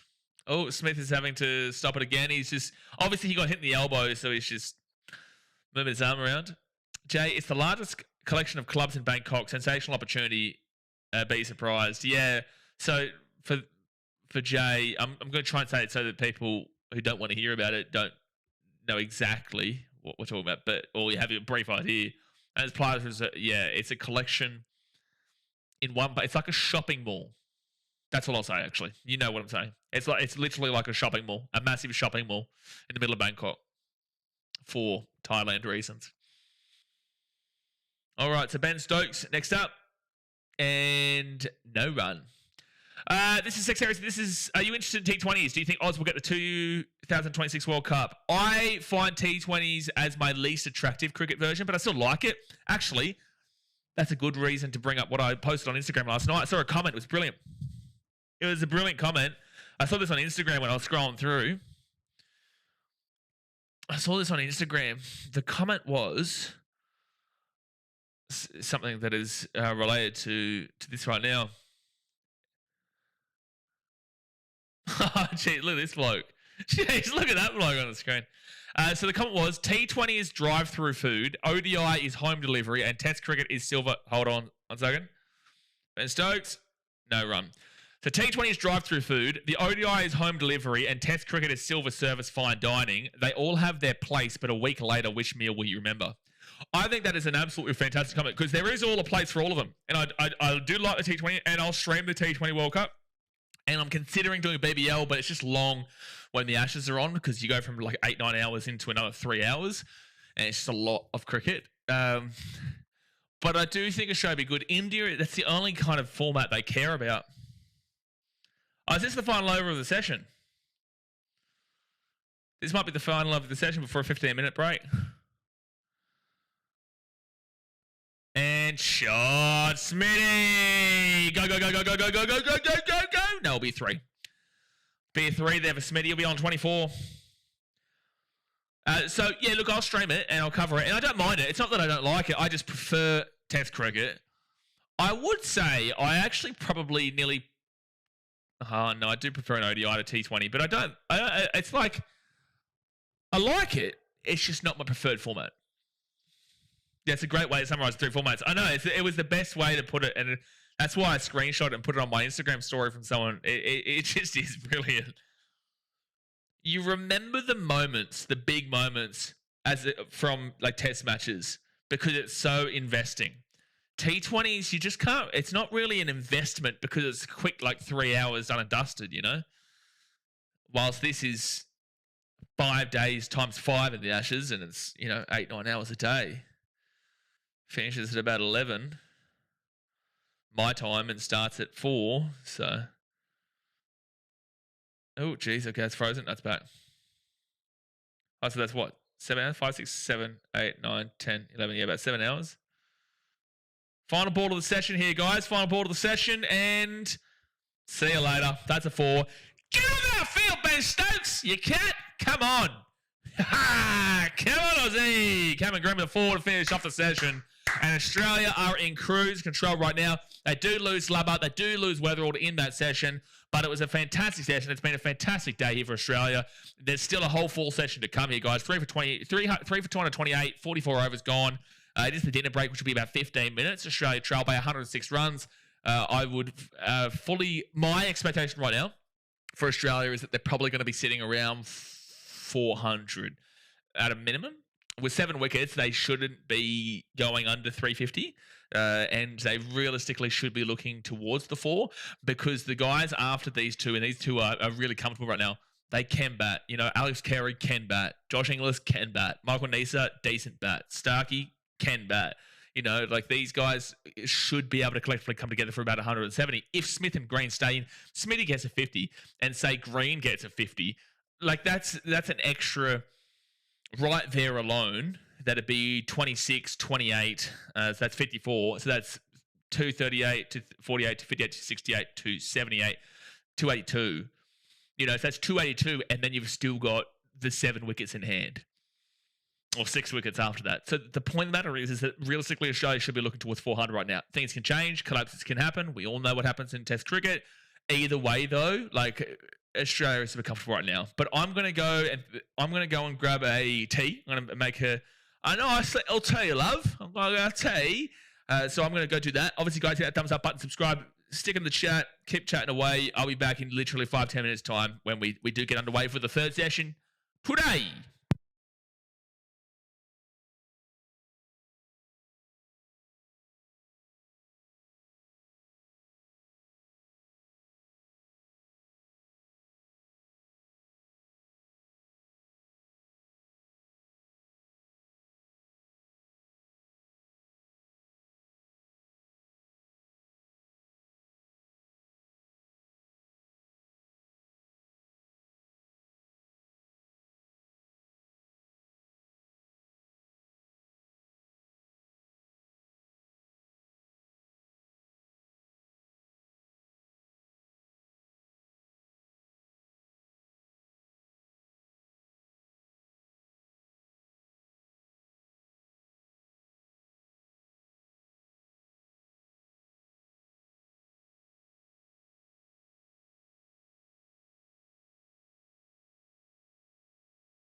All right, who wants some? Hey, who wants some? Who wants some? For session. Let me just. I can see the internet cut out quickly while I was away, so let me just fix that. It was the tea break though, guys, so we haven't missed anything. That's my that's my kind of shopping. I've always wanted to do some window shopping in Amsterdam. Brenton said that, by the way, just to clarify. That wasn't me who said that. It's not my kind of deal, but a lot of people love it. Carl says, no chance for claps on this pitch. No, I agree, Carl, but I do have to err on the side of caution. And I do have to speak about the possibilities and the potential, because we do know cricket and things can change on a dime, and things can happen like that. I wouldn't expect it to happen. It would be an absolute miracle on England's behalf if that did happen. It'd be interesting to see what Australia do here, though, because what are you aiming to get before you... Like, obviously they're not declaring the first innings, right? Unless, like, they're still batting 3/4 of the way through a tomorrow kind of deal. Unless they're, like... The way this pitch is, there could be a potential intention to just keep on... Like, I don't know what they're going to get right now, right? But if they end up getting, like, 550... Like, I don't think that's going to happen. I really can't see that happening. But if they did do that, like, a draw does look actually quite likely on that side. It really would. On the basis that there is potential rain tomorrow, not tomorrow, sorry, day 4, and there is... I just hope that England don't collapse under the pressure, because there will be pressure after this innings that Australia look like they're going to set up. They're looking like they're going to set up a lead of 80 to maybe even close to 200 if they keep going on the same trajectory. Especially if the middle order keep on maintaining, and especially if you see guys like Josh Inglis put in for a 30-40, if you see Michael Nisa put in for a 20-30, you know, you see Mitchy Stark put in for a 20-40 kind of deal. You know, we've still got Alex Carey who can put in for a 40-50 on this kind of pitch. Like, it's kind of scary times here for England. We're at a scary point where either Australia could go really, really big and just really play it out, or they could just set up the lead. I do see a minimum of 80 lead here for Australia by the end of their innings. I do see it, unless that... I would say that it would be a collapse if they don't hit 400. I would say that. Shachi says Cars is horrible. So, you know, it's funny because, yes, Cars has been horrible. His economy has been dead set, like 7 to 8 runs and over. It's ridiculous. But it's funny because his first two overs he bowled today were very good. And then he just fell apart. Like, he gave 15 runs and an over, and it's quite wild. Like, he really just completely fell apart after a really strong start. So, yeah, it's it's funny. Or was it Atkinson? I can't remember. I think it was Cars. But no, he's been really poor today. Really poor. Sean says, I very much doubt it's the same nowadays. I was watching the 2000 Olympics in a rented room in SE1. SE1? What's SE1? Going into the dispensaries and walking down the red light district, why wouldn't you stay? It's got it all. Amsterdam's a crazy place. I haven't been, but I know how crazy it is. Because I think like drugs and stuff are legal there, aren't they? Mate, I never went, and I was 2 years in London because I would have never left that place. And I was Stokesy had a happy camper, right? Nah, sir, but you can definitely tell he's not happy. But look, fair enough. You know, fair enough. He's not playing for his home country, New Zealand. David said some head on Friday night. Well, we didn't get too much head, but we've had plenty of Stevie Schmitty. We had, oh my gosh, a bit of Jakey Weatherall. You can't complain with the 72. A bit of Labba. South African masterclass. Sean says, I did say 500 plus after batting for 5 sessions and attacked the Pommies with the ball at night. It's not out of this world, Sean. I wouldn't say it's expected. Like, we're still through... We're not through the main part of our order. We've still got Steve Smith. Once Steve Smith goes, that's the real key main part of the order gone. And then you're into the decent enough batters. And Cameron Green's doing really well here, which is nice to watch.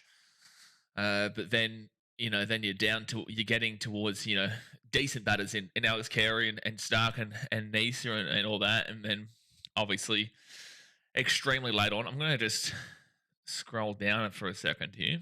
Scroll down over here. Doggett, not really much of a bat there, but up until Stark, like everyone can hit, and that's what we're saying. Like, 2 guys in here that can absolutely hit, and then you still got 4 guys who can definitely hit afterwards as well. And that's why I'm saying this could still get ugly for England unless they can capitalise on some early pressure in the start of this third session. How much would it cost to go to this legal joke place? Asking for a mate, he wants to know. It's Amsterdam that I'm talking about in Europe. Could have muted before you went for your... Oh, you're an idiot, Daz. You're an idiot. Brent says, yeah, you're right. It's really toned down now compared to back then. I think Netherlands are having a big migration problem just as bad as if not more than UK. Talking to people who live over there. A lot of places like that, bro. Italy's the same. Everywhere's the same, mate. Everywhere's the same. But that conversation goes down a pretty dark path if we continue with that. So we'll try and kind of skip over that. But, yeah, I understand the conversation. So we are still in tea break right now. Australia looking good, baby. Australia looking good.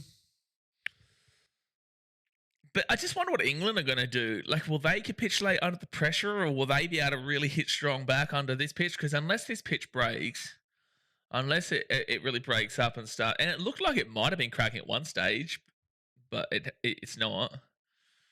It's not. It's really, and that's why the ball that Labba got out to was actually quite disappointing. Quite disappointing.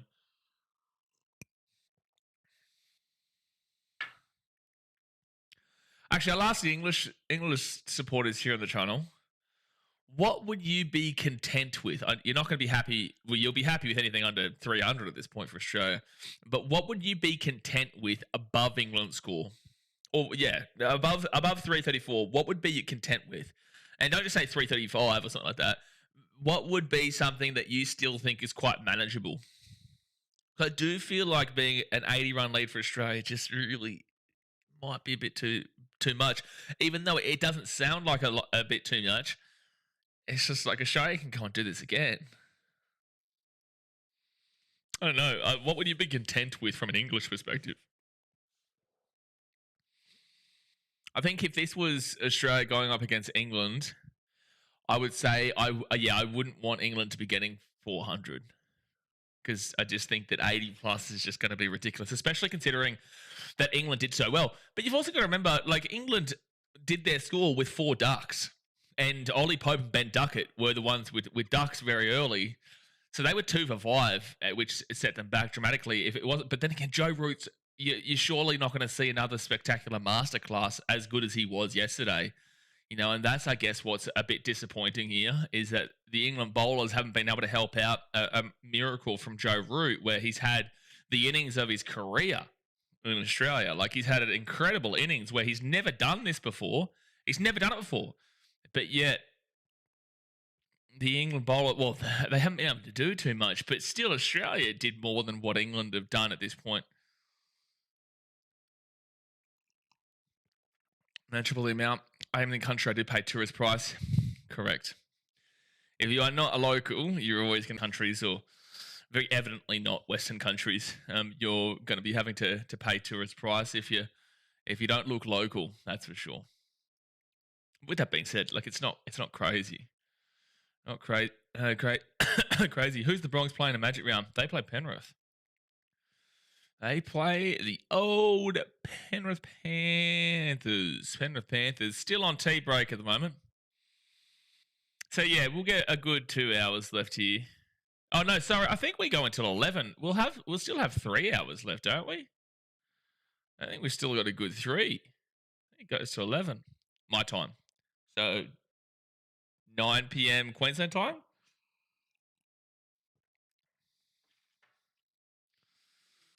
I've got to braid the shops on Sunday. I'm scared. Christmas period. This time of the year, at least you get to see Santa, Olivia. At least you get to see the old grey-beard man. Fat boy. Good stuff. Penrith Panthers, never heard of them. Never heard of the Sheilas. Who do they think they are? What do they think? They've won like 4 premierships in a row or something? That is 6 p.m. here. What time's it for you now? Oh, you guys are 5 hours behind me, aren't you? So you'd be 8, 7, 6, 5, 4 p.m. right now. Yeah, probably about then. Probably about 6 or 7 your time. 2 hours left, thanks, Sean.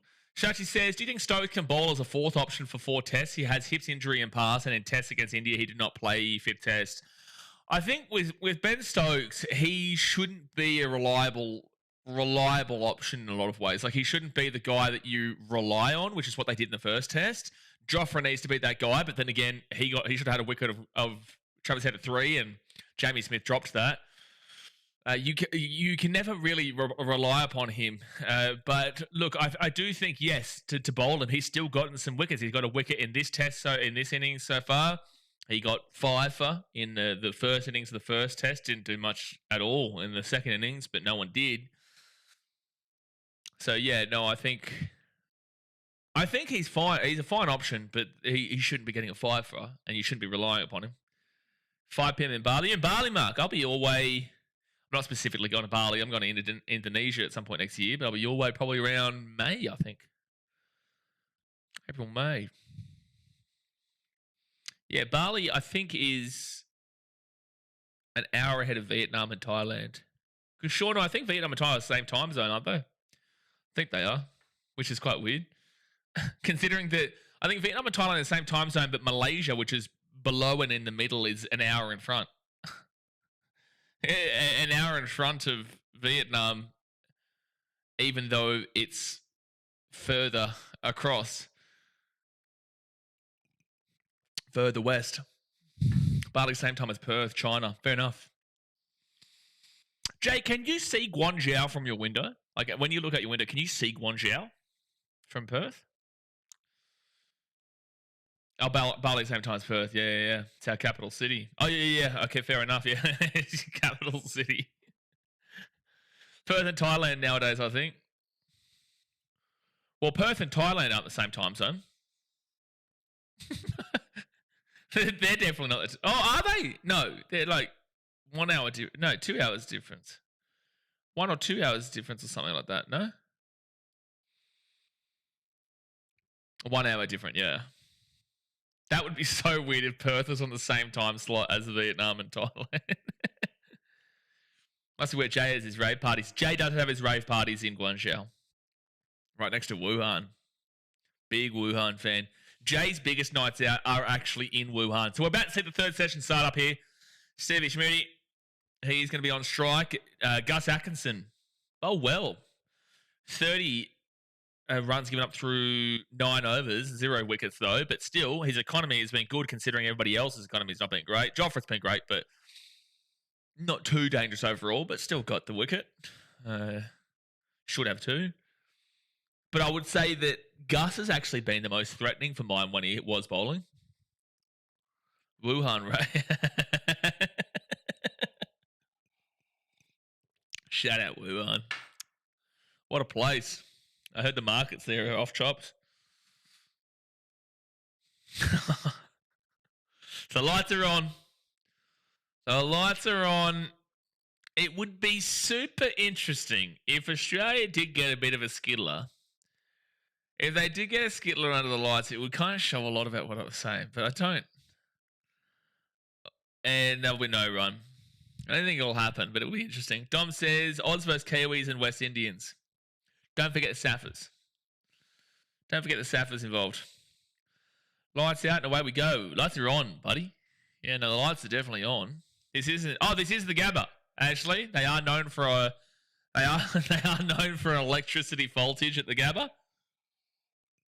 If England were winning this game convincingly right now, I'd say it's time to get a Brisbane Heat Sydney Thunder lights out. Yeah, hit that thumbs up button, guys, if you haven't already. Stevie. Oh, good fielding. Should be still a single. But hit that thumbs up button if you haven't already, guys. And subscribe if you're new around here. We are live for every single day of the Ashes. The entire time. Should be able to adjust the lights since they've both been there a while, for sure. Dom says, don't think the lights will change much. Either way, England's top order will get slapped. England shouldn't be batting today. England won't be batting today, bro. England won't be batting today. It would be a disappointment on Australia's end if England were batting today. They absolutely should be able to get through this next session.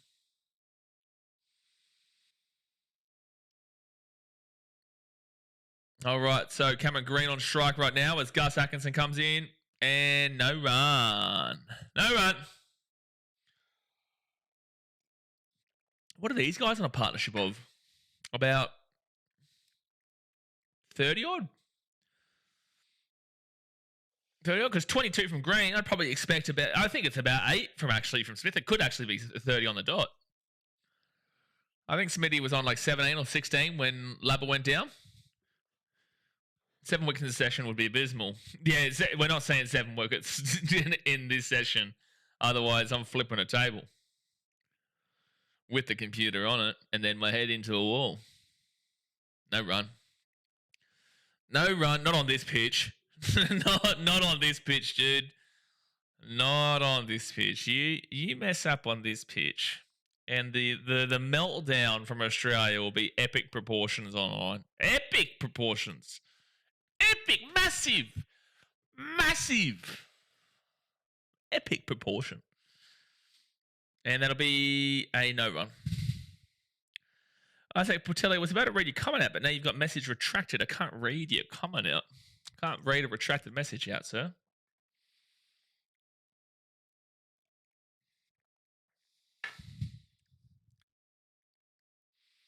$105 runs. What Australia trail by?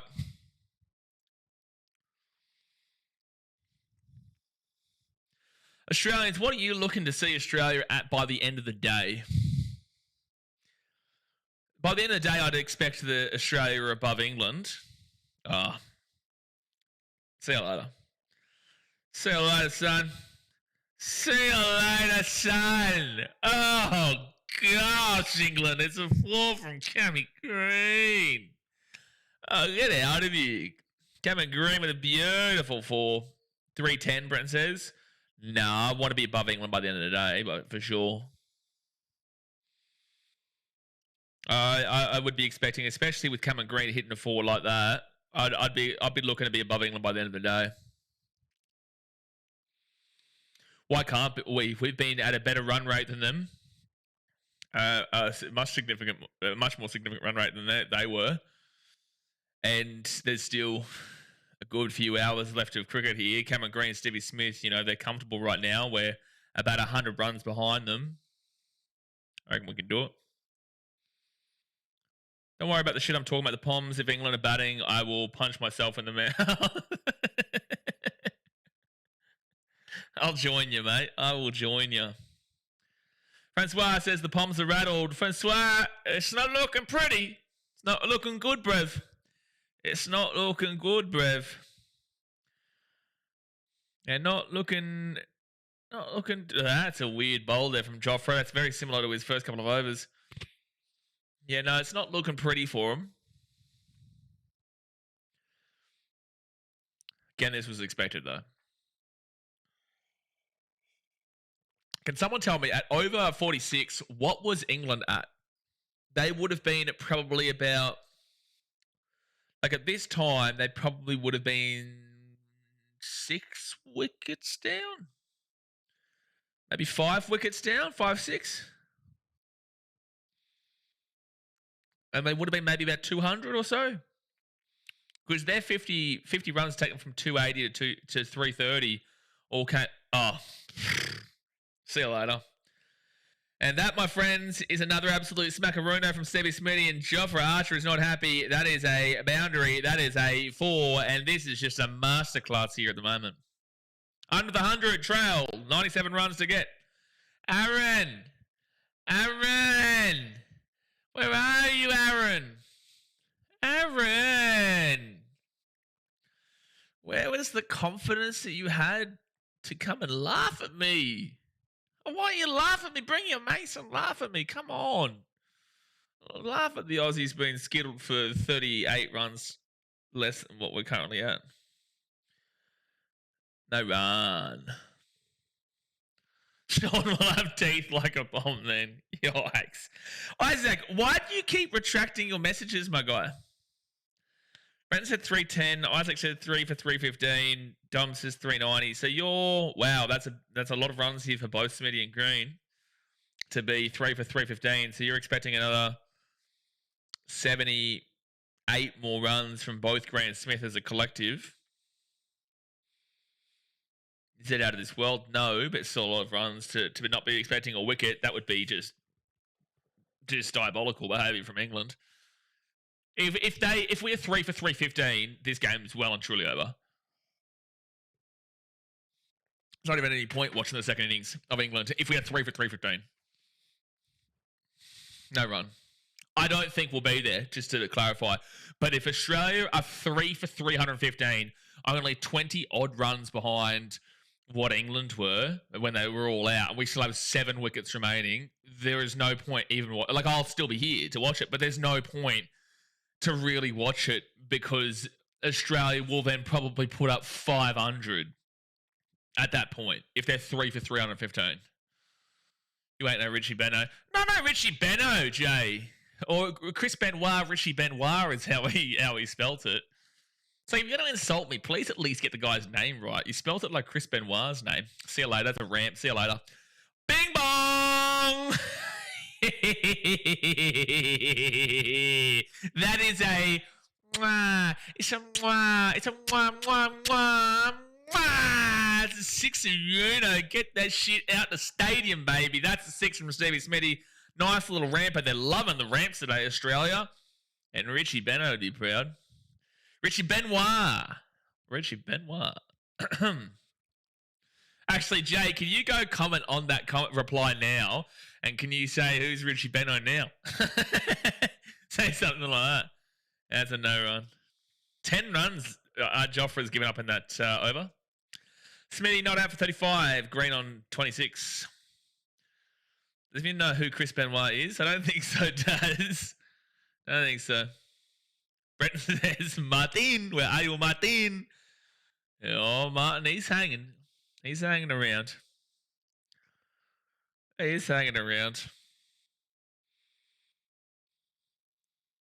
Francois says, when Cummins and Hoff comes back, the Pommies will even struggle more. How do you struggle more, though, with what's happening? You know what I mean? Like, I get you. And I think that, and this is what I kept saying in the first test, I think that Cummins being in, I think we lacked him, especially in the first innings. We probably would have won that by even quicker. I genuinely do. I think we would have won that game even quicker. And that was a 2-day test. Missing Cummins, there was long periods in the first innings. And even so much as at the second innings where Cummins would have been able to rock him alongside Mitchie Starc, comparatively to Boland, who was struggling in the first innings, had a good second innings bowling.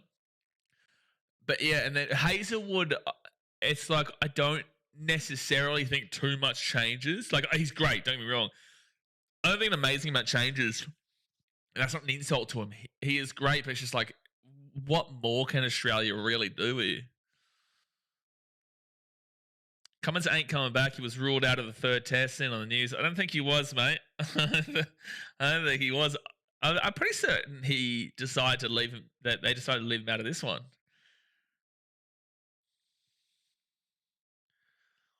I think they decided to leave him out. But he'll be here for the third test. He'll definitely be here for the MCG. Beer Run, be back. All right, Shauno. Next up here for Greenie. Oh, he didn't connect with it.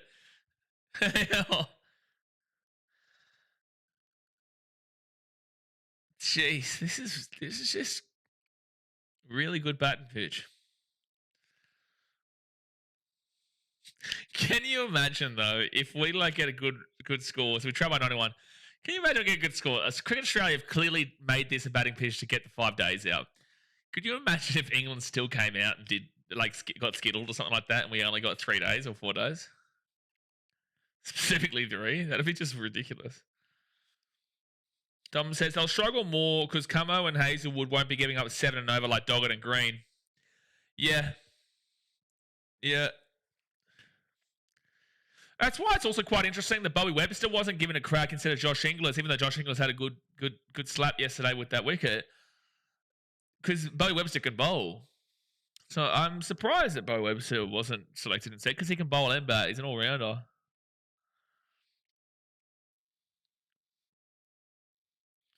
Next bowl here to Green. Bouncer, no run. Carl says we have to stick around. Got to take the rough with the smooth. No, that's exactly right, Carl, and I respect that. That's why I don't like. We don't really take the piss out of you. To be fair, Mark said 380. 380 by the end of the day, Mark. 140 more runs today. Yikes! If we do that, like run rate wise, I don't think it's out of the equation, Mark. But if we do that, that's a big yikes for England. That's a big yikes.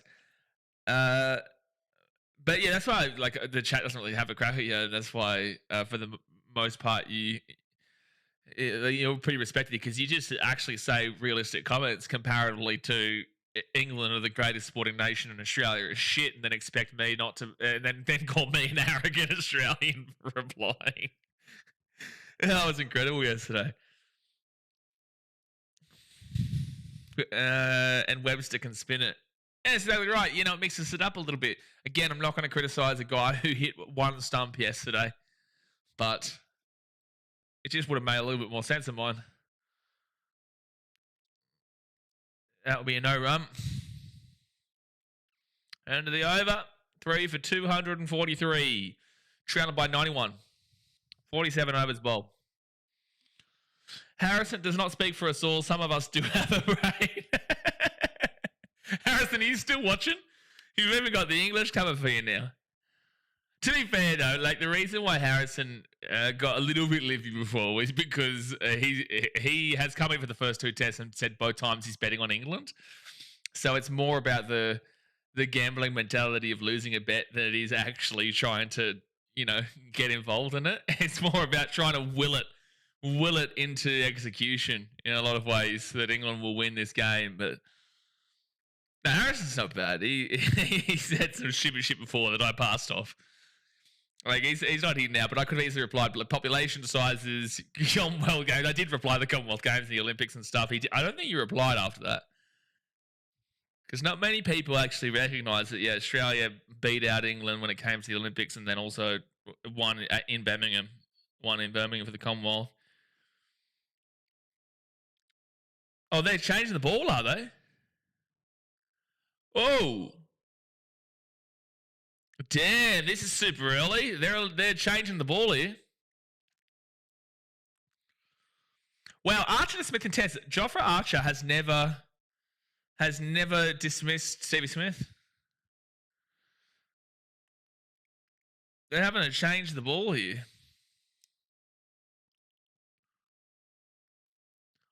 Dom says basketball 2. We have a 16. We have a good enough team. Yeah. We have a pretty solid team. I think we got bronze, didn't we? Did we get bronze? Carl says, yeah, it's the ball that's the issue. Yeah, they're changing the ball here. Obviously, for people who don't know, it's not a new ball. It's an equivalent ball that's just not got the damage, but they are changing the ball. AFL Legend says, same old England always cheating. So, yeah, they're just adjusting it right now. It's just the stitching underneath where the ball holds together. Yeah, no, I can understand. Is he flipping the bird to the camera just there, the umpire? Let's do the stumps trick too. Ibrahim says they've had to do a lot to this ball today. It was really nice that they showed us that footage just then where the stitching was coming out. Like, it makes sense. Michael says, I didn't know you liked cricket. I love cricket, my guy, especially Test cricket.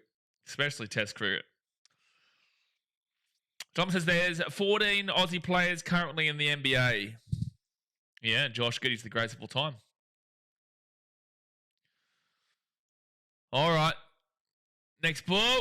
No run. Jason, for some reason, I don't think old mate will reply to my comment. Let me just do this. Which comment are you talking to? Oh, you're talking about the other one. Yeah, okay, I know what you're talking about. So 3 for 243, 47.1. Most hi mate, my partner's one of your mods. Fair enough. Which one is it, Murray? Is it Jay or is it Sam Jenko or is it Sando? Which of the lads are you screwing? Next up. No, that's going to be single. Good stuff. 36. There's Sam, Jay says. There's Sam.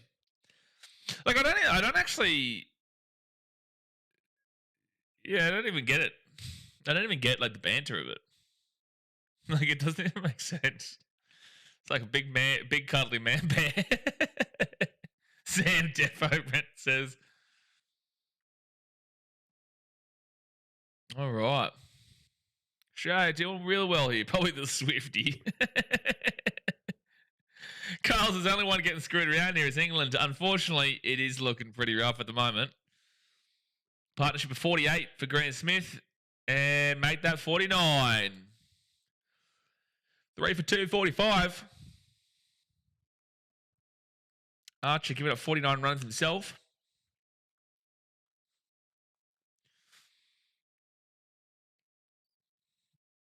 Well, we're into the electric 80s here for the rundown. Dude, I tell you what, though, like as Mark was saying, for 380, if we have with 380 by the end of this day, God help us. God help us, England. Next bowl to Stevie Smitty. And no run. Nothing. But, like, what is the banter with, hi, mate, my partner's on your mods? Like, I get the Instagram thing, and I messaged Olivia, and I was like, why is this, like, is this your partner? And it's like, nah. I was like, okay. Is it like a troll or something? Is it like a big, got him? Did you get me? I reckon you got me. I reckon you got me. I feel embarrassed, mate. I do. I really do. I feel embarrassed. I don't know how I'm going to sleep tonight. Next bowl here from Archer to Smith. And that, my friends, is a no run.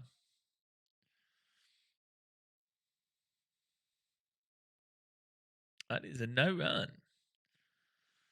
Right, from the UK says that on your YouTube. 1 for 49. There must be like an inside joke or something. It must be like a really funny inside joke that like I and we just don't get. Like I said, I'll be up all night thinking about it. Might be able to sleep. Next ball. Oh, good bowl there from Archer. It was left from Smith. It really should have been smacking into the stumps, but unfortunately for Archer, it just stayed in its path and did miss. Duraz says, I'm liking that Australia is showing they can score runs without playing expansive slogs like they pretty much are playing an ODI. It's hard to fit the overs. Nice to see the odd 2s and 3s this innings. That's what I was saying about Jake Weatherall, and that's why I was saying it was really that's what Jake Weatherall played today like what Sam Constas wants to play like. Sam Constas at this level wants to play like what Jake Weatherall did, where he's able to get those ramps. He had plenty of the ramps. He's able to push the run rate, high octane, but also, knows how to get the singles and the doubles, and defend. Obviously, he got out for the 72 to a real prime time ball, but overall, it was an incredible innings from Jake Weatherall, and that's what's been so impressive here from Australia.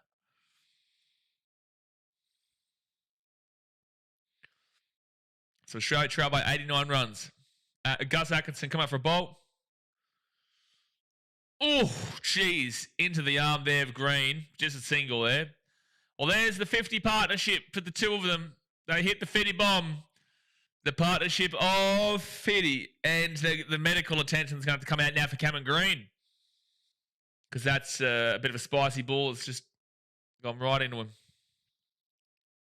4th consecutive 50 or more partnership for Australia. Oh, geez, the thumb just got bent back there. Yeah, that would have stung. That'd be a stinger for Cameron Green. And oh, geez, that could be a broken thumb, dude. Touch wood, it's not. Touch wood, it's not. Which would impact his fielding, mind you.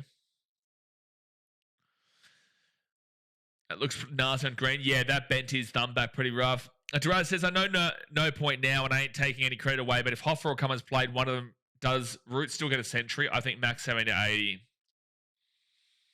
I think he got most of his runs off of Doggett. Doggett was bowling pretty rough. I would say you're probably right. Yeah, I would say you're probably right. It's a whole different context. It's a whole different ball game. Paddy Cummo could have had a really nice bowl and got him for 0. It could have got him for 1. You know, it's a whole different ball game. So yeah, sure. But I don't know why it would just be an automatic 20-30 under 100 if Cummins or Hazelwood was playing.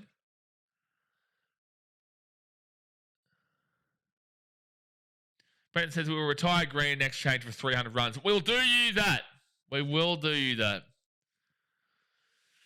We will do you that, son. Still medical attention at the moment. 69% votes for Australia in the poll. Beautiful. Give me 1 second here. While medical attention, give me 1 second.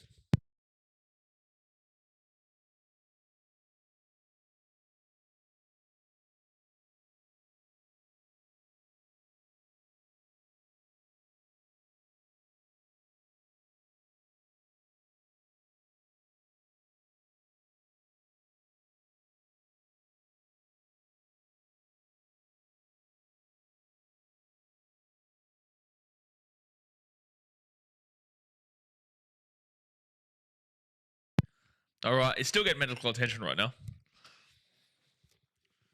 Hope Green will be all right. Yeah, of course. Of course, I said the same thing for England, though. You know, like I see injuries, and that looks rough on his thumb. And Green's been batting really well here. I have no clue who that is. I just did a stalk, Death's a troll or something. Maybe it's my friend Creeper. No, Creeper's from Penrith. Creeper. He won't be back until the NRL season's back on. Geez, that 6 from Cameron Green before was so sexy. Actually, I'm going to see if I can try and get... No, I don't know if I want to risk it. I'm going to see if I can try and get the HD version here. Instead of the SD, even though it might struggle, then I will just have to change it back to SD.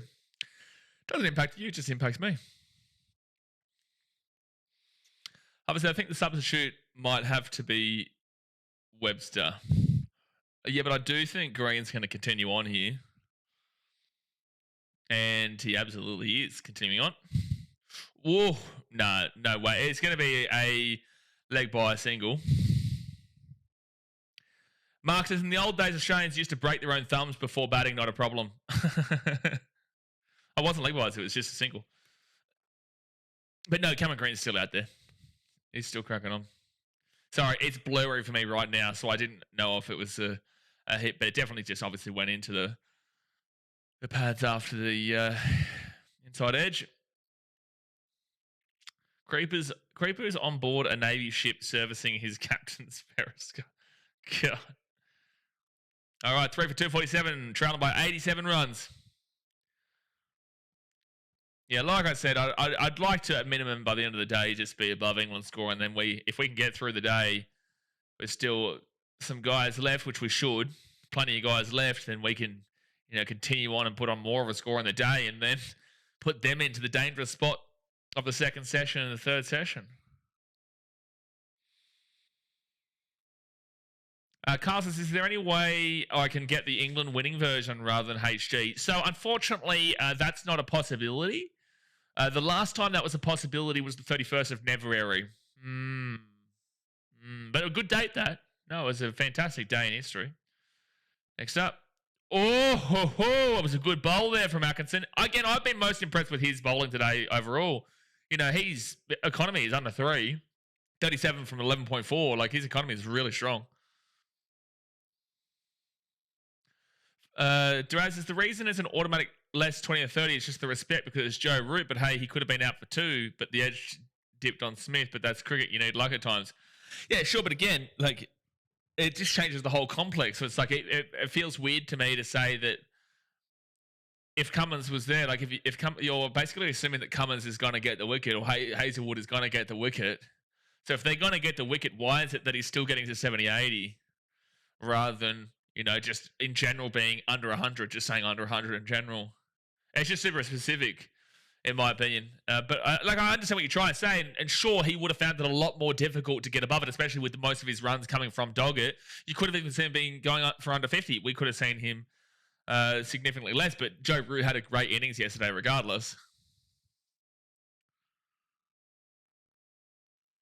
Olivia says, well, I just did a Google search and a Facebook post popped up about him harassing girls and sending them photos of his crusty Scottish peen. Ooh, okay. It's a bit weird. Yeah, that is strange. That is strange. But that name that was in the chat before wasn't the same dude that was in my Instagram messages, my message requests this morning saying that his partner is one of my mods. Maybe that might be the inside joke or something to try and pretend to be that guy. But crusty Scottish peen is a pretty wild comment. That's a pretty wild comment, That's rogue. That is rogue. I changed my KO to HD and it's still definitely not HD. It's still blurry for mine. Brad says, yeah, no, I definitely agree with you. It's more because he has a history of many 70 to 80 scores in Australia, hence, but you're right. Well, Gabba, that's what I'll give the credit. The last time, his highest score in Australia actually came in the last time he was at the Gabba. It was 87 back 4 years ago. That's what the Facebook post said. Oh, that literally is what the Facebook post said. It does make sense, though, because when I did click on the profile, because I was like, oh, it must be Olivia's partner. When I clicked on the profile, it was like it had like a Liverpool fan page thing. It's like a Liverpool fan page thing. Obviously, it's just a troll. I just don't get the joke. Yeah, I did hear about the alleged charges of Josh Maguire. I'm obviously not going to speak about the legalities and all that sort of stuff and my thoughts because I wouldn't know shit. But based off of what we heard, that's crazy. And that's a wild thing to read. If you guys want to know about that, please Google it yourself. Because I'm not going to speak about that kind of stuff. But that is just ridiculously wild. Next ball. No run. Smith on 36. Green on 28. Jeez, Maguire in trouble. Absolutely. Absolutely. Oh, geez, looking at that thumb. Yikes. Oh, that was one on Stevie Smith, actually. All right, we'll move off Josh Maguire, Logan.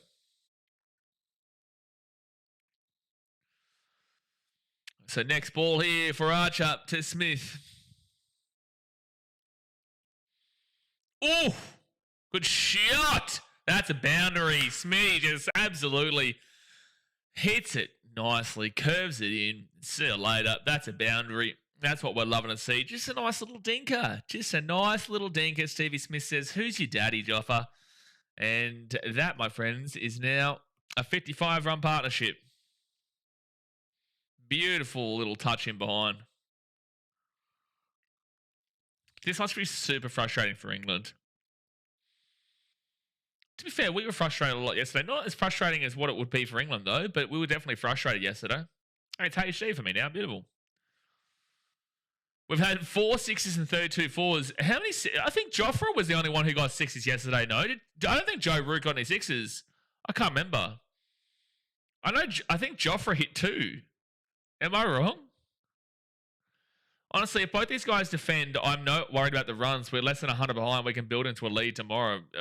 Dude, that's what I was saying. Like, but the run rate that we're going at, like we are looking to be above them today, and we would be looking more so towards what Mark was saying of the 380. If we could get through today with these two guys still here, that would just be nuts.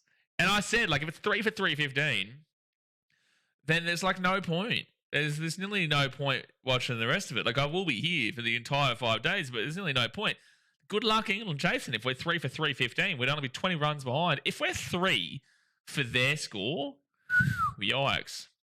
Chaco is not looking good for us. It's not. It's not. But things can change in a dime. But it's just like England don't look like they have a plan right now. There's nothing to really... Like, what can they do? What can they do? They are getting hammered with no reach around. So next ball here from Jofra. Oh, that's a beautiful 4 from Greeny. Like, it really is just really sexy stuff here from Australia. It is really sexy stuff. It's a 4 from Greeny. And now they're 3 for 256. 50 overs bowled, by the way. 50 overs bowled, and they're 3 for 236. It's just filthy stuff. And I just keep directing you back to the guy that thought it would be super funny to comment on my stream yesterday, talking to me about how he's that I'm not. He called me I'm no Richie Benno, and that I was completely wrong, and that Australia was going to be bowled out and skittled for under 199. And that's why I keep bringing it up, because I know you're watching.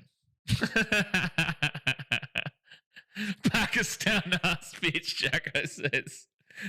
Would you? Okay, here we go. I'll ask the English this. First of all, we'll see this ball from Atkinson, who's bowled well today. And no run. I ask you this, English fans. This is a shit question, but it's a relatable question regardless. Would you rather lose in 2 days and not really get to watch cricket, but have what we saw in the first test, or would you rather lose in this style across 5 days? Again, I'm never going to get ahead of myself and say this is already a win until the fat lady's singing. But just in general, would you rather lose in a game like this where you at least get to watch cricket for 5 days? Or would you rather lose in 2 days and have that kind of embarrassment? It's embarrassing either way, but what do you prefer? Shot from Smitty. He's on 45. It's a boundary. It's a 4. And they're at 3 for 260. Boundaries are flowing now. They just sat in beautifully. They sat in beautifully for a good 5 overs and did absolutely nothing. It was just a slow, like a real slow slog of it. And then bang, they've just opened up with some 4s and just targeted the right man when they needed to. They're just targeting the right time in these last couple of overs. They've started to open it up again, and then they'll go conservative, and then they'll open up again. They'll go conservative, and they'll open up again. It really is a great pitch here for batting, but also it's a masterclass from Australia. Jackers is 2 days. I'd rather not deal with 4 a.m. wake-ups for 5 days to lose. Okay, I know that Australia doesn't usually win in England. It's like 25 years since we've won in England, but I'll say it's on a normal time slot for you in England. Robert says, I feel for the Barmy Army after 2 days in the Queensland sun. That'd be fucked. That is true. And I guess that's a big reason as to why the English struggle down here so significantly every single time. It would be a big reason. And I guess that's a big, interesting reason as to why... Oh, shot from Smith, dude. That should be 3. That's a beautiful shot. Oh, it's a 4. Oh, it's a 4. Oh, it's a 4. Oh, it's a 4. Will they say this is a 4 or not? This will be close. They'll check this. Definitely 5 on a normal time slot, yeah. Here we go. This will be interesting to see if it's a 4 or not. Touches it there. He tries to hit it in. It's a great effort here, but then it hits his foot, and then... Oh, wait, it hits his foot when he's already over, so it's going to be a 4. Yep. It's going to be a 4, lads. It's going to be a 4. This is getting ugly, England. This is getting ugly. So a boundary there for Smitty. Boundary for Smitty. And he's on 49 from 66. Next ball here from Atkinson. And single!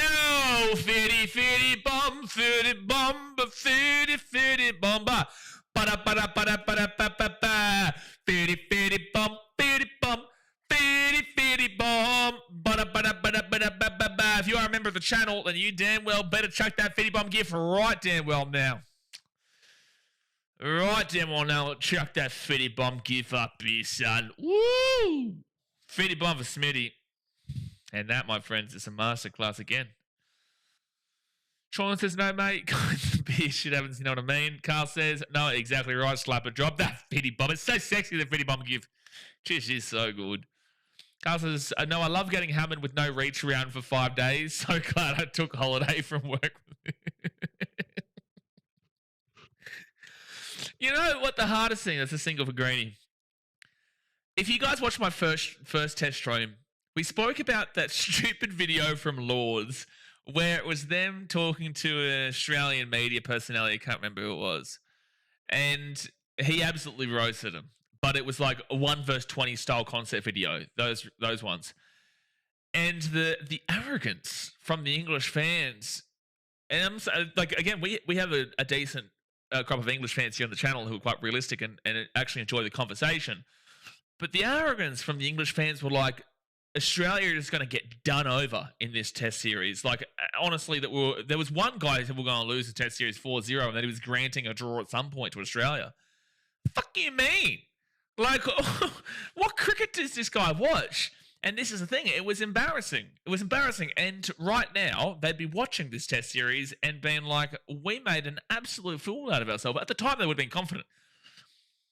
But, like, you want to remember, there's no Cummins here. There's no Josh Hazlewood here. There's no Nathan Lyon here. All we've had is Mitchy Starc and Scotty Boland. And then, Doggett, who wasn't fantastic. And we've had Cameron Green, who hasn't been bowling spectacular. But, like, some of our best bowlers aren't here. And yet, this is how they're doing.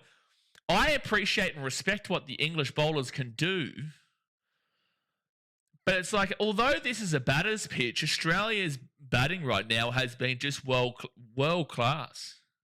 The way that they've been batting and they've been putting on and then putting off and then, really going hard and then really just settling in for 5-6 overs in the middle of a good spell where they're getting some good runs and then they'll step back for a little bit and confusing. Like, it's really just really good stuff. And it's like England were about 6 wickets down for about 210, 220 at this stage. I'm pretty certain. Like it says, England can't handle our weather, pumping litres of sunscreen more than runs. That's why they call them the bombs. That's why we call them bombs, man. The sun is difficult.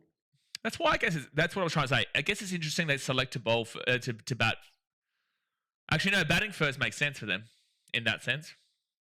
Yeah, England were 2 for 5, Robert, but then they had a really good time. They had a really good stage with Joe Root, and he was fantastic yesterday. But to emphasise, if Joe Root doesn't have the innings of his career in Australia, his highest ever score, if he doesn't have that, there was 4 ducks, Ollie Pope and Ben Duckett, 2 guys in your opening 3. If Zach Crawley, who got 2 ducks in the Perth test, doesn't go for 72 or something like that, England could have dead set still been under 200 on this pitch. Like, obviously, that's what it should have, could have, would have, didn't. They had fantastic innings. But can you imagine if Joe Root did get done early? Can you imagine if Zach Crawley did get done early as well? It's just scary stuff. I'm so glad that they didn't, because we got to see we got to at least believe we're in for a game, and right now we are in for a long duration game, but it's wild to think about. Smith back to ruling England in the Ashes. Yes, the Ashes surely back. Sorry, man. Stoke. Dom says, don't know why Joffa struggles. He's used to 35 degrees out in Bridgetown. Dad says, both times up to day one now, England fans have been like, this test is easily in their hands. The English fans in this channel know. Some English idiots, yes, but the English fans in the channel, they understand. Like, I will say that I think they should have been not confident but content with yesterday. I did say that yesterday. It was an advantage England but it was still a relatively par score. But a lot of English fans online were ripping into Australia just like they did at lunch on day 2 2 weeks ago. Robert says, England were 2-5. Real happy for Joe, to be honest. I was too. But they were also like 280 for 9 and they got runs because Australia didn't want to come in last night. Exactly right, Robert. Exactly right. Next up, no run. Drazes Blaze, even at 264 for 9 when Cast got out. I was 264 for 9. Oh, 264 for 9. So they had 3 less runs and 6 more wickets at this point. Wow. 264 for 9 is crazy. No, it wasn't 264 for 9, was it? They didn't have a 80 partnership, did they? Or 70-odd partnership? They only had a 60 partnership, didn't they? A 50, 60, 50? ODI Game 3 for South Africa versus India is on tomorrow. Well, it was 264 for 9. Fair enough. Wow, so they did get like a 70, 80-odd partnership. Wow. Yeah, there's a full moon tonight. I saw the full moon here in Fiji before. Beautiful. Beautiful.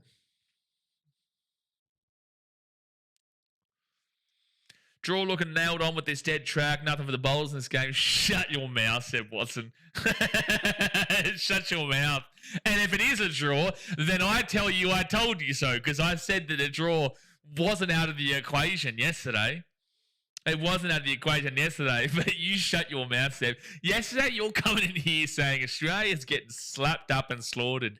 Where is the confidence now in the win? Eh? Where is it now? Have a look at yourself, Seb. Have a look at yourself. I was saying yesterday that if Australia is batting into session 2 tomorrow, if England can hold their own, it's not out of the equation with the fact that there might be some light rain on day 4 and some scattered thunderstorms on day 5. I just don't know if England are consistent enough for a second innings. I don't know if they're consistent to be able to do it again. I don't know. I do not know. If they do it again, then a draw is looking extremely likely. Single there for Cameron Green will go to 35. Ryder says, what score do you think Australia would declare at? They're not declaring today. The only reason they would declare is if we're on to day 4. If we get through the entirety of tomorrow, Paddy Cummins, for starters, hates declaring it, and Steve, obviously, he would influence a lot of what Steve Smith does. Steve might do it a little bit earlier, but like at the end of the day, I can't believe that people are even talking about declaring right now. We are still 72 runs. We are still... How many runs behind are we? We are... like 76 or something like that. I'm not too sure. You guys do the math for me. But anyway, we're not like we're definitely going to be leading them, and we should be leading them by 100 plus for sure. But it's not something that you'd be, unless we're batting still, which is not going to happen. Late on day 4, and we're up by 500 runs, and we're giving them a whole day to chase 500. So that means we're not out for 830. Big swing, big miss. We're not declaring here, bro. Seb Watson says, I'll be back on day 5 after this nudging and nerdling is over. Bring back Bazball. Shut up, Seb. You are an idiot. So my answer for you right now is I do not see Australia declaring, to put it nicely. Durant says, I recall Cummins sent like Kerr at the SCG test versus England team when we had a big lead and rain affected most of the days, and he gets out for a duck and Cummins declared. That was funny. Yeah. That was. I think that was. Was that South Africa? Or was that the South African test, or was that the 4 years ago English Ashes series? Still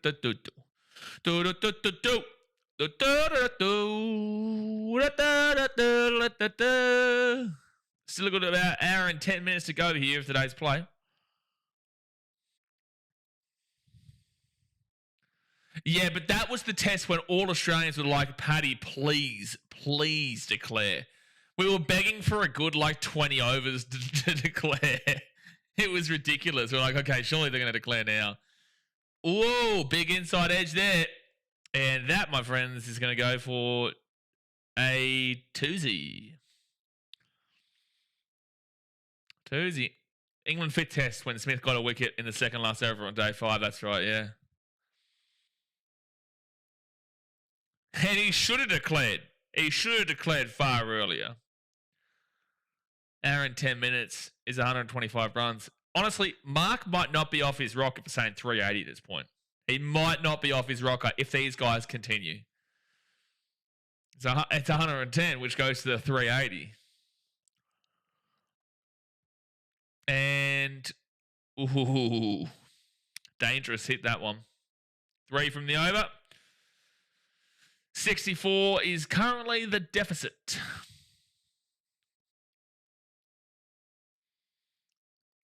Yeah, showing the wickets now when Travis Head went down. Went down with 33. There was 77 runs on the board. There's been plenty of runs between that. And I need to change my VPN. The Richie Beno of commenters. Like, he knows what he's talking about, just without the knowing part. But he is talking about. He just doesn't know what he's talking about. So, like, I've got to give him that. He's the Richie Beno of commenters without the Richie Beno. but he does comment, and that's the credit they're going to give the guy.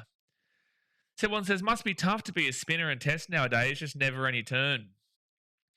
This was a very clear intention from Cricket Australia to not lose $3 million. This was a very, very, very clear intention from Australia, because they lost $3 million by only it being a 2-day test at Perth. Every day they lose like $1 million. So they clearly, very clearly, very, very clearly just did not want to lose that much money again. And that's why the pitch is the way that it is. But we're both playing on the same pitch. Australia just doing better with it. They're both playing on the same pitch. I'm just getting my KO back up, by the way. Oh, okay, it's back on. Beautiful. So here 4, by the way. I missed a boundary and also a 3. So 7 runs. Oh, Cars has been just hit around today, dude. Oh, my gosh. Bryden Cars has been whacked. 85 runs given up. He's lucky to even have that wicket, mind you, but 85 runs given up. The only reason he got that wicket is because Cars was bowling so bad that Travis Head was just trying to go for a whack at anything. It's a bloody road on a pitch. Have a listen to you whingers. Have a listen to you whingers. So what's he complain about the test 1? Because I saw a lot of English complaining about how it was it's a 6. Oh, he nearly got out, Smitty, but instead it's a 6. Smack him! Smack him! Smack him! Oh, dude, that was dangerous, though. They've got someone back there because they're trying to prevent that shot, and they still went for a 6 over the top of him. Dude, Bryden Cars is putrid. Bryden Cars' bowling is just putrid. Dude, he's given up a 4, a 3, and a 6. He's given up 13 runs in 3 balls. He's now given up 14 runs on 4 balls. Dude. Oh, my gosh. And we were hoping to make it game. Mark says, how's my prediction looking? Mark, listen. You said 380. I'm thinking 4. I'm thinking 400. And I'm thinking with half an hour to spare at this point. That was a monster 6. It was a good 6. He was nervous. There was a man back there, but it just went over the top of him. Durant says, Australia's the hardest place to bowl spin as well, Seb. Yeah, Will Jacks found that out. Yeah, only 51 behind. And it's just too easy for these lads right now. It's taking a piss. It's taking a piss. For the English out there who are seeing this kind of commentary right now, you've got to understand and expect it, especially when I cop it and I take it, and then now it is kind of our turn to give it at the end of the day. But you know, it is all good fun and love, and it is very fulfilling. Very good to see. Olivia says he's picking his nose. Who is? England may as well have Sam Constas bowling.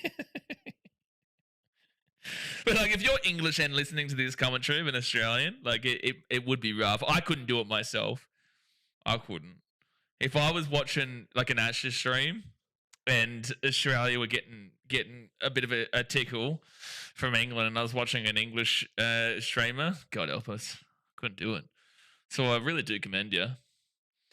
Love test 1, 2 days of action and a weekend off England. Plenty of time to see the sides of Perth. You know what? I reckon make Bryden Cars captain. That's what I'm thinking. I reckon... Oh, it's a wide. Oh, no, England. Oh, no, Bryden Cars. He's bowled a wide. Oh, no. 13, 14, 15, 16 runs off the over. Oh, God help him. Send him home. Send him home. For the love of God, save the embarrassment. Please send Bryden Cars home. AFLN says, wouldn't put it past England losing by an innings at this point. Dude, I don't want to get ahead of ourselves, but like, it's not looking good, bruv. Partnership of 91, by the way. Partnership of the good old 91. I've got to put it back to SD.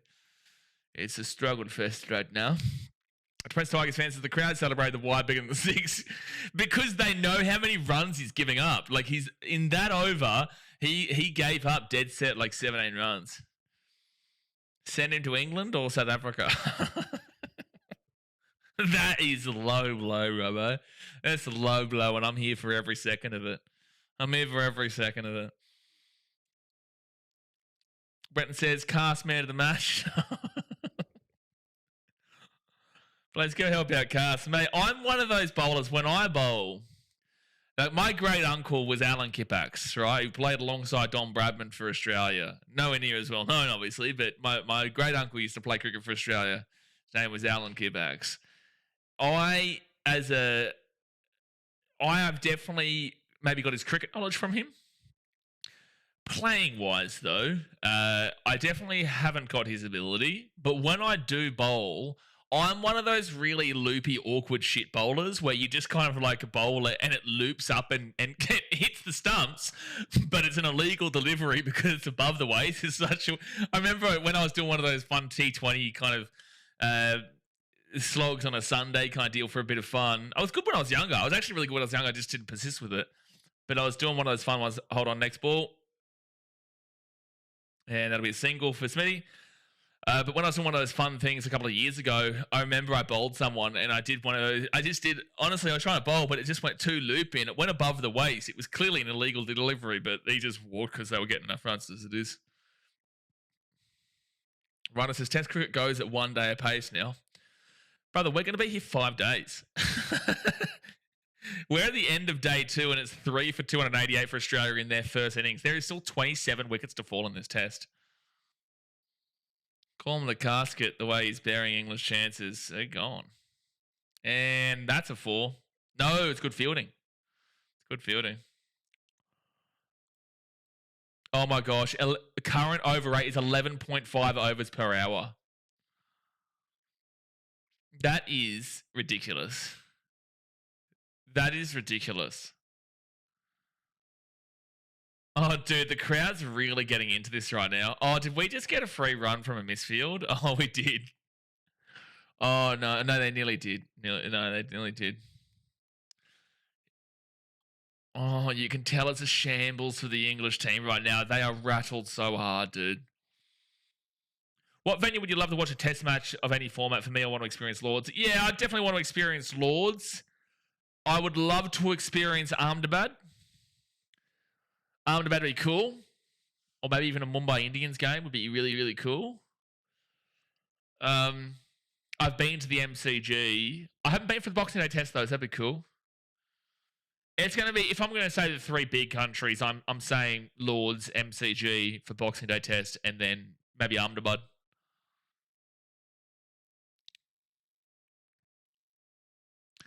Like, it's never knew you had a professional cricket player in your family from New South Wales. Did you Google him, did you? Did you Google him? Dude, my mum and dad are from New South Wales. You guys, you Blues fans are just unlucky that I was only in New South Wales for 2 weeks of my life when I was a baby. You're just unlucky, otherwise you'd have a Blues fan represent you. No, that's me single. Single for Greenie on 44. Mark says lingerie cricket in Thailand. Mate, what a time to be alive that would be. But be careful. Be careful about the swimwear. You've got to figure out who's who. I've never been to a cricket match. I nearly went to a 1 day a few years ago. I was there for Peter Siddle's hat trick when he did it at the Gabba on his birthday. That was like, I was young. I was young back then. I have been maybe to a day of an SCG. No, I don't think I've been to the SCG for a test. I've been there for rugby league and I've been there for some BBL and AFL, but I don't think I've been there for a test. Yeah, I've been to Gabba. Yeah, plenty of ball tampering. The lingerie cricket league in Thailand. Robbo says, reckon Cars could join Ollie Robinson playing cricket in Canberra. No ball, Robbo. Noble Robbo and Jackie Leach, now they're partnered with the legend that is Bryden Gas. Jackie Leach, Noble Robbo. Gas is commentary just goes 1 over spell from Gas and he's been removed. Gas comes in for 1 over and they've already ditched him, dude. They've already ditched him. Robbo says, I already read that comment. Oh, man. Good night, everyone. Get around the islands. 55 overs gone. It's 3 for 289. I've still got a good hour to go. If there's a wicket, I'm going to run out and get a Coke Zero quickly as well, aren't you? He comes in for 1 over and they've kicked him to the curb already. And, good fielding. Good fielding. Carl says, why if they took Cast off, he was just finding his rhythm. No, he was finding his rhythm all right. You're correct. Yeah, no, it was very consistently shit, that's for sure. He was finding his rhythm. I would love to see the Barmy Army's Facebook right now because they always give it the big one. And I love it. That's all part of the banter and all part of it. And you have to. You really do. You have to. But their Facebook comment section, they'd be getting absolutely torn to shreds right now. Nice shot there for a single. And again, if you looked at what happened in Perth, I know at lunch and at the end of day 1 and in the first session of day 2 in Perth, the Barmy Army would have been giving it to the Aussies there. And all fair in love and war, like all good fun, banter, sledging, but they would have been ripping in. And I mean ripping in. Anyway, that's their worst mistake because then when Australia decided to dominate that game after lunch that day, the Australians, you've seen videos of the way the Aussies return serve and they smashed them in that stadium. They started throwing, there was thousands of those cardboard like cup holders and beer holders that everyone was just throwing at the Barmy Army. And some guy giving them the big old moon. It was so funny to see the videos on Instagram afterwards. It's all part of it. Coke Zero and Fiji rum. I don't really drink to be fair, but if I was to choose something, I do like a good whiskey. Do like a good whiskey or a scotch. Scotch and dry. Now we're talking. They're begging for wickets on their Twitter. Are they actually? Are they actually begging for wickets on their Twitter? Oh, gosh. We've been here all day. We've seen 3 wickets. Technically, we've not. Technically, we've seen 4 wickets, but one of them was English. Carl says, you're in trouble now. 2 dots in a row. We are back. I would love to see. This would be hilarious if Stokes gives away like a 4 or a 6 now and you've jinxed it. It would be so funny. But look, I think that Mark might be onto something here with that 380 by the end of the day. At a minimum. We could have another drinks break and we'll still probably hit it. And no run. 3 dot balls, Carl. 3 dot balls. Now we're talking. Almost half, mate. No one knows what you're talking about, Shay. There's no such thing as a half maiden. I would even say that. Yeah, wicket need, Barmy Army. Wicket need. They need a moral boosting. What was his name again? The Indian subscriber who kept saying wicket need? I can't remember. Good evening, Ben. Get around you.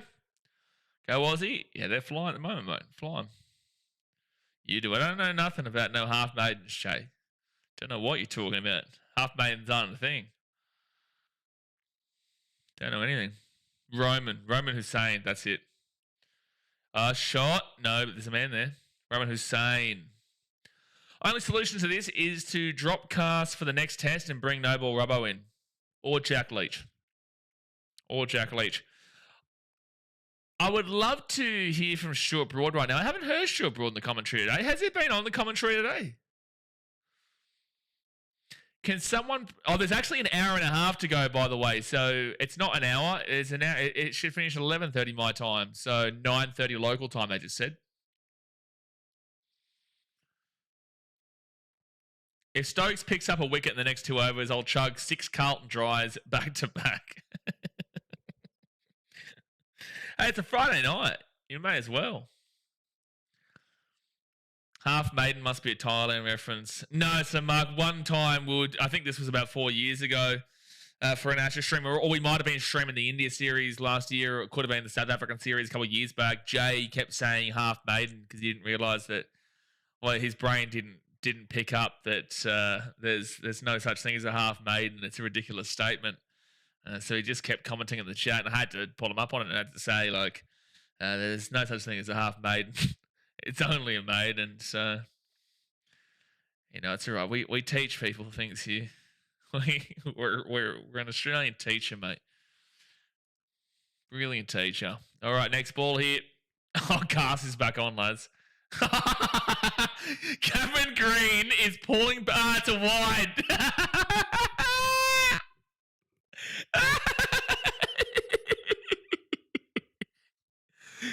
Oh my gosh, Cars, brother, what are you doing? Cars, he's come on for one ball. He's come on for his first ball and it's a wide. Oh, welcome back, Brighton Cars. Here we go. Come on, Brighton. Come on. Do it for us. Oh, he's bowled him! He's bowled him, Cars! Green was just taking the piss out of him, and he's gone too far away from the stumps. See, that was just stupid from a Greenie. Like, at the end of the day, they obviously are just all over the shop right now in regards to how much they care. But, like, Cameron Green, Brighton Cars could have done the slowest ball ever and hit the stumps just then. The previous ball, Cameron Green walked backwards to try and get a big swing on it. And then Brighton Cast knew that. And then Cameron Green's done the same thing and just left his stumps completely open. Oh, Greenie, what are you doing? Yeah, I tell you, Cast find rhythm. See, Carl, you know. Yeah, Green took 49 sets back. He literally gave him that. Absolutely, Brenton. He literally gave him that. The wicket, the one beforehand, like Brighton's done nothing there.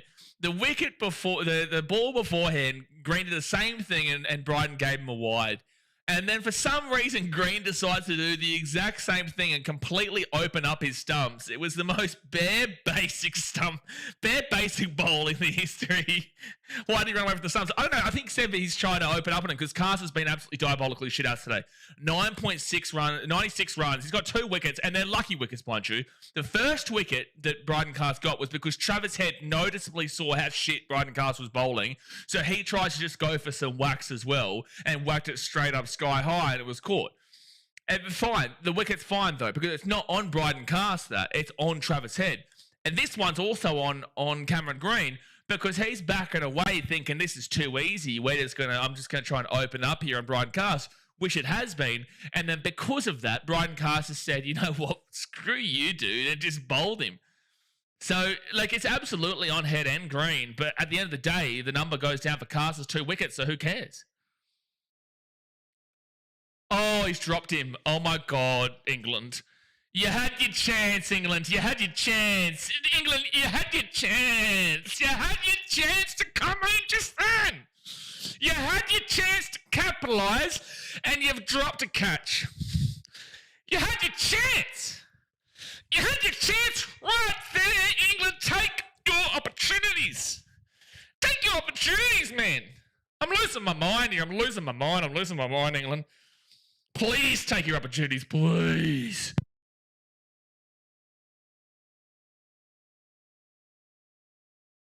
I'm begging.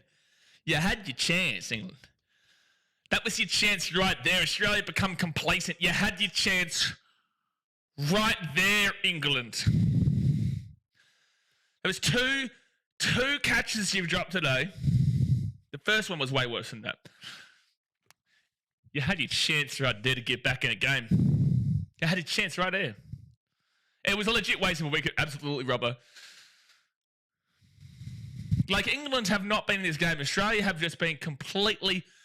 He should have called that. He should have caught that, man. Should have caught that. And that's England back in the game.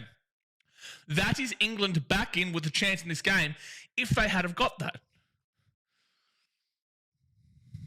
Over the top. Oh, he's caught that. There we go. So Smith's gone now. Well, now the game's back on. So Australia became extremely complacent here. It's a good catch. That's a good catch. That's what we're talking about. Game back on.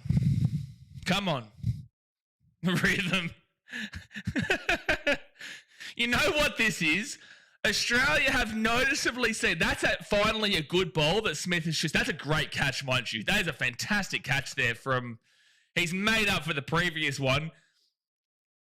There's no issue with that catch. He made up for the previous drop. That is on Green, Jay. This is all on Cameron Green here for his stupidity, for giving away his wicket. Like, literally giving away his wicket. Unfortunately, that has set Steve Smith. That should have been 3 wickets right there for Cars. Carey should have been gone, and Steve Smith is now gone. We've still got 5 wickets, but at the end of the day, Australia are in cruise control, and then Cameron Green just goes, what? Cameron Green just throws his stumps away, and Steve Smith, it's like, I just feel like the momentum was just so strong just then, and Steve Smith just goes for something crazy. It's just wow. This is why cricket is so good, because things can change on a dime. But if you're Australian, you just have to be like, you're looking at that and you're thinking, what the fuck did we just watch? You can't write it, because Cars has been the most diabolically bad bowler all day today. He's got an economy of over 9 to 10 runs and over. It's ridiculous for a test match. Travis Head got complacent with him. Cameron Green has done the most diabolically stupid thing I've ever seen in my life.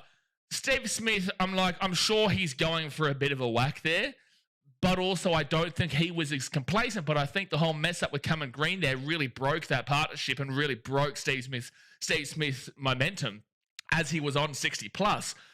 Cameron Green could have just absolutely thrown everything here. Truly, he could have just absolutely. Sebs has lulled them into a false sense of security. Great plan. No, they disrespected him is what they did. Australia disrespected him. And they said, he's bowling shithouse, so we can just hit whatever we want. That's not the case. He's still a professional cricketer. As fans, we can laugh at it. As fans, we can criticise it. Am I better than him bowling-wise? No, he would bowl me into the yesteryear. He'd bowl me into the end of the earth. But that doesn't mean that as fans, we can't laugh and criticise when you're bowling really poorly, when we know that you're getting paid as a professional player to do much better for your nation, much better for your country, much better for your team. But the players can't be like that. The players have to respect you as a professional bowler. And that Cameron Green, Travis Head did not respect Bryden Cars. You can't tell me. Steve Smith, I think, is more Cameron Green. But Bryden Cars has been disrespected there by Cameron Green specifically, thinking that he's just a dog shit bowler, so he's just going to go for it. I don't even know what he was really trying to do on 2 bowls in a row, mind you. 2 bowls in a row. Collapsing coming, great take from Jack. No, it was a great take, especially after he dropped the last one. He should have caught that last one. Seven says, are those Black Friday sales still up? Genuinely need a new TV. Carl says, I wasn't sure what our plan was. Turns out bowl that shit that the Aussies get bored and give us wickets. Honestly, that's nearly it. It's nearly it. Well, at least there's a little bit of excitement here. Now we're talking a bit of excitement. Duraz says, we went from laughing at Cars to now getting both set batters. Well, no, we're still laughing at Cars, but I'm just criticising Cameron Green. You have to be like, what are you doing, Cameron Green? Cameron Green has just thrown what has been such a stellar innings here for Australia. So confident, so comfortable. They were looking like they could have got 500. That's it. They were looking like they could get 500. Now, you got 5 wickets remaining. You still should be getting to 400 here, but you're just like, what are you doing, Cameron Green? This is, if this does fall apart, that is completely on, for mine, it is completely on Cam Green.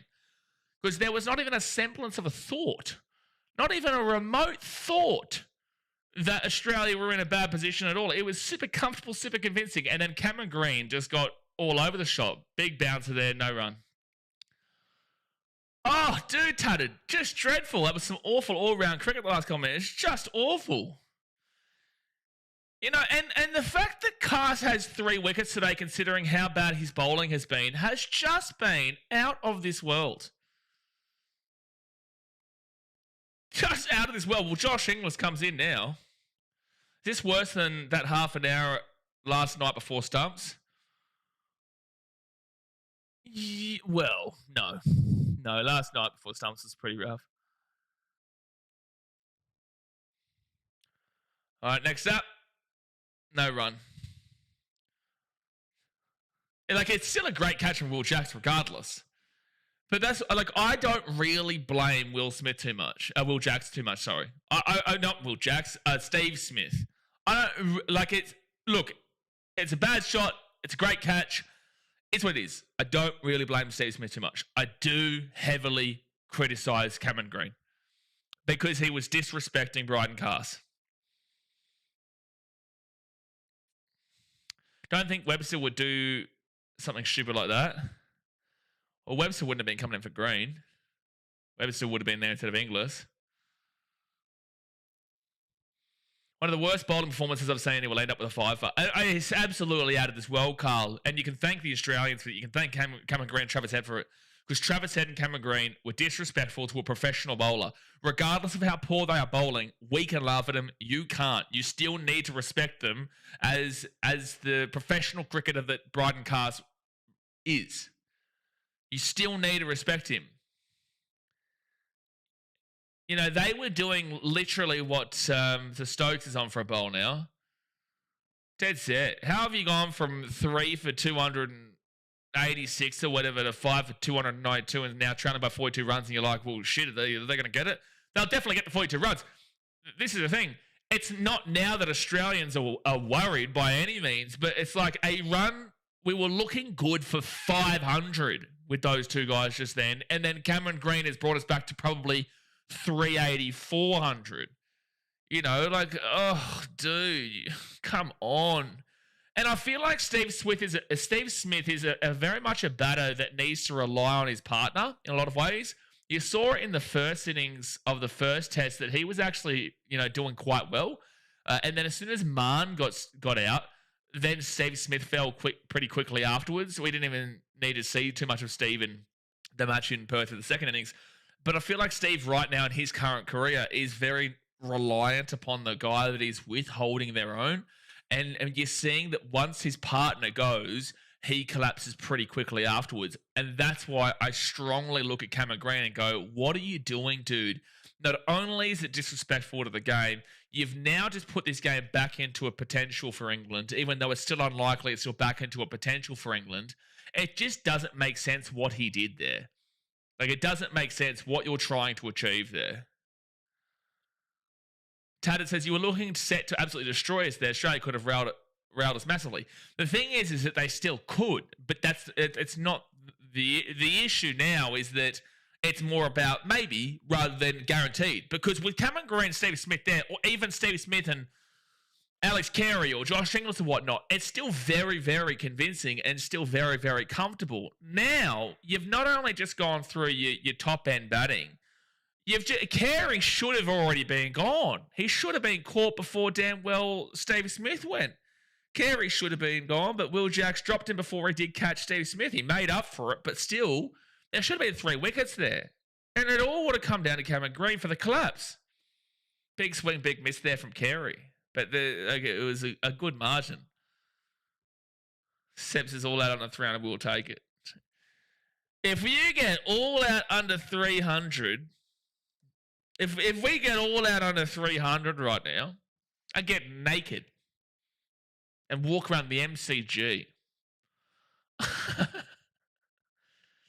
Weren't you complaining about the pitch 5 minutes ago, Seb? I was okay with Green, but what? You were okay with Green? You were okay with what Cameron Green did? Oh my gosh, it's a 4 from Carey. There's no way you were okay with what Green did. Can you please clarify the context behind the comment? There is no way that you are content and okay with what Green did. It was disrespectful. Disrespectful to cricket and definitely disrespectful to Bryden Cars. But all right, that's a 4 there from Alex Carey. That helps out a bit. No, not that. So I just meant, okay, 1 wicket. Let's regroup, 2 wickets together. Okay, that makes a lot more sense. That makes a lot more sense. I was like, please don't tell me you were okay with what Cameron Green did. I was duck it with the drop, Seb Watson. Thank you. Deary me. Never wanted us to get Oz out so bad if that happens. Deary me. We'd have to make up for Matty Hayden. Oh, there's a shot there from Alex Carey. Good stuff. These are all bonus runs, by the way, because he was dropped on 0. That should be a 3-er. That should be a 3-er. Well, Seb, listen. It's looking really unlikely here at the moment that you're going to bowl us out for under 300. You need 5 wickets and 0 runs. Marks is green at brain fart. Oh, no, absolutely. And then that's what happens in Test cricket, and that's why Test cricket can change on a diet. But the criticism is necessary. The criticism is absolutely warranted. But I obviously am very well aware and understand that it's a brain fart and shit happens and these kind of things do happen. But the criticism is absolutely valid and necessary when you're in a win-dominating, commanding lead position. And we're still in a dominating lead position. We really are. We're still looking at 400 here. But you're just like, come on, man. Because, like, these guys can bat. Michael Neser can bat. Mitchy Stark can bat. And Boland can hold his own. I don't hold much hope for Dogger, to be fair. I'm not worried about that. What pisses you off is the lack of concentration and the disrespect of what we're watching. We can do it. They can't, man. You know, if Carey goes there, let's assume Cameron Green goes, Carey gets caught by Duckett, and then Steve Smith goes. That's 3 in a row. We're now 6 for 286 when we were 3 for 282 or something like that. Do you know what I mean? Then you look at it and go, brain fart, that's great, cool, but also you might have just cost us this game. The fact that we still got Carey, we've still got some batters here, it's fine, it's sweet, but you're just it's disgraceful, and you do need to criticise it. Weird bowler. Draz says, look, it's good for neutrals. The game has come alive, even if I hate saying it. Mark says, you were harsh but fair. I think I'll take it in regards to potentially being harsh, but the biggest issue that I find with it is that he did it the bowl beforehand. So it's like you're doing it the bowl beforehand, you're signalling to Bryden Cast that you're going to do it again. You're signalling what your plans are. So he backs away in the first one and it's a wide because he's chasing the batter. And then he backs away again for the second one. There's a single there for Carey. He backs away for the second one even further than the first one. So Bryden just has to bowl it at the stumps. As long as he bowls it at 3 kilometers an hour, it hits the stumps. We hit the 300, by the way. It's a 5 for 300. As long as he just literally rolls it towards the stumps, it's a wicket.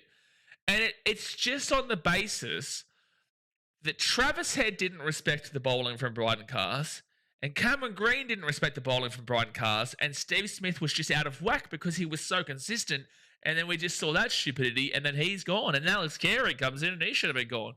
You know what I mean? And that's what I'm saying. Tatted, who's English, says, how in the fuck does Cast have 3? Even as an England fan, that is diabolical. That's what I'm saying. That's what I'm saying. He's got 99 runs, given up to 13.4. They brought him out and then used him as just a one-over guy at one stage, a few overs beforehand. They gave him a one-stint spell and then sent him away, and then he's come back. And then because of that, Australia's like, I'm going to target this and I'm going to be stupid with this. And that's what we saw with Cameron Green. And that's why, if you consider it harsh, I'll take it. Of course, it may be harsh, but I feel like it is also valid. No run. Old school or young school Test cricket, you throw it away like that. Just ridiculous. Look, mistakes happen. He will learn. Just so angry at the moment. Mistakes happen, but again, he was just on such a roll. Both of them were, dude. All right, so I'm going to move this down so you guys can see the rest of the batters today. There we go. As much as Smith fell for the trap, it was a blinded catch. Again, yeah, I agree. I'm not too upset with Steve Smith. So it's fine to an extent. No run. But Green, seriously, get in that hotel room tonight and just practice a straight block. Absolutely. Jace, it's a good way to break a partnership if it works. Well, definitely broke a partnership. Like, yeah, okay, this is a difficult time of the day. The final hour here, they're all obviously tired. It's been a long day of cricket. You're confident, you're comfortable, you're complacent. You're thinking about having a good rest tonight. You're thinking, oh, this is too easy for Australia. They only trailed by 33 runs. You know, like, it's a night, the shadows, people, like, I get that it's difficult, but it's just so stupid what we just witnessed.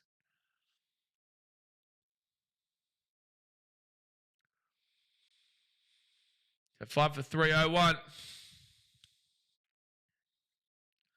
And Josh Inglis, we need to see him do well here because, yes, he got a great wicket yesterday, but we want to see him do well. Again, this is a great pitch. Obviously, 30 overs left. There's about an hour and 5 minutes left of the day's play. And, oh my gosh, that could have been a wicket, but Josh Inglis gets a 4. Yikes. Will Magnay says the Aussies seem to know that they each have a job to do. Our batters rely on others to do their job. Only 1 or 2 perform per innings. No, I agree, Will Magnay, because this is what we were speaking about before. If Joe Root doesn't have the best innings of his life, what did he get again? 135? Hold on. He got... So, Joe Root got 138 runs. If he doesn't have... He got a 0 and like 3 or 4 or 5 or whatever in the first test. So he got a grand total of like 5 runs across both the innings. If he doesn't have that test of his life... Take away, say that let's take off 100 runs and give him 38. That's 234, and that's by giving him the 38 runs there. But what if he gets down for the duck like we saw it? And this is what he shoulda, coulda, woulda. I know it didn't happen, but you're not wrong. You're not wrong. Zach Crawley went out for 2 ducks in the first one. If he doesn't get 76, you only get about 250, and Australia are already 50 runs ahead. So you're right. You're right. But again, the what ifs, that is absolutely not what happened. And we saw Zach Crawley get 76, and we saw Joe Root have an incredible innings, which was so good to see. But the what ifs are a discussion point. Duraz says, I know he made 45, but it's like you never know. You could have made 100 from his shot. All of a sudden, England are back in this. Yeah, but it also impacted Steve Smith, who was on 62 or 61. It also impacted him.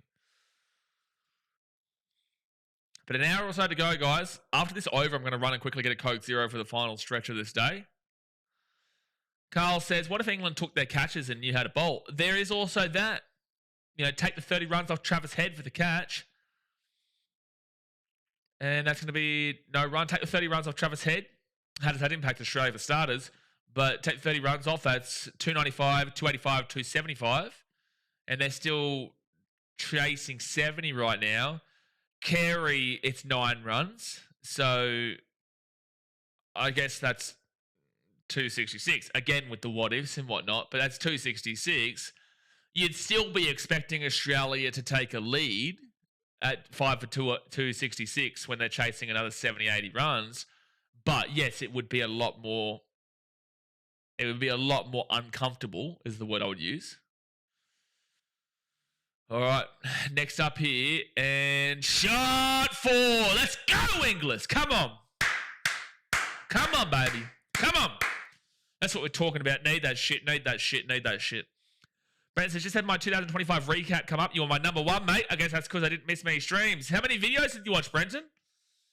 I know the regulars here on this channel, I'll probably be their number 1 for the most part because we do so many rugby league streams and so many cricket, and we do our cricket streams and whatnot.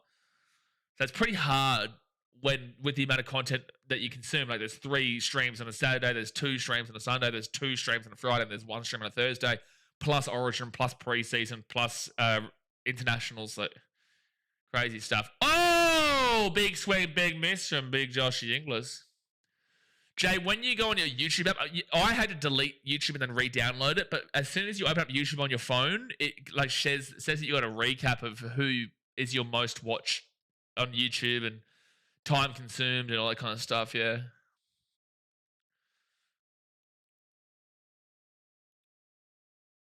Are our helmets supposed to be green? They're navy green, sort of that color.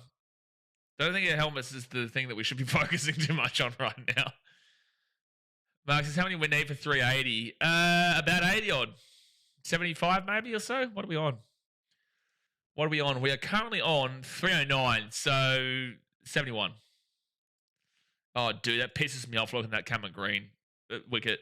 Brighton Castle even knows it. Like, if you looked at Brighton Castle there, he knew. He was just like, you disrespected me. Maybe 271 videos when that number popped up. Yeah, fair enough. Yeah, Olivia was at 300.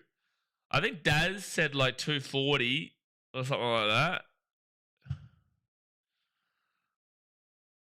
Next up here for Cars.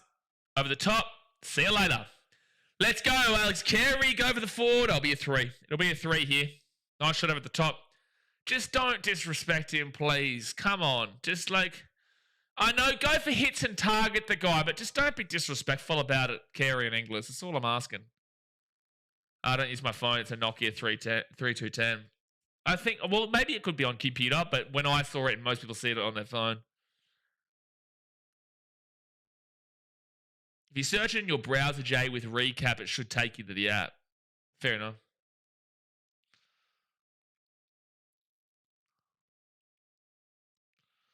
It's not the spirit of the game, England. So Carey on 12, Inglis on 9. Australia trail by 22 runs. 447 videos, Mitchell. That can't be of mine. Oh, it's a wide there from Cars. But it can't be mine. 400. Surely I didn't stream 447 games this year, plus some videos, but not many videos. Mark says, I've never seen one of your videos. Well, that's just rude. Well, are you a rugby league fan, Mark? Like, we do our tests and stuff like that at the end of the year, and we do some cricket. I want to do some more cricket, but we stream every rugby league game. We do all the NRL and internationals and state of origin and whatnot, and no, we crush it, man. Crush it. I'd rather watch Brooke bowl than Cast. This guy has got 3 wickets, bro.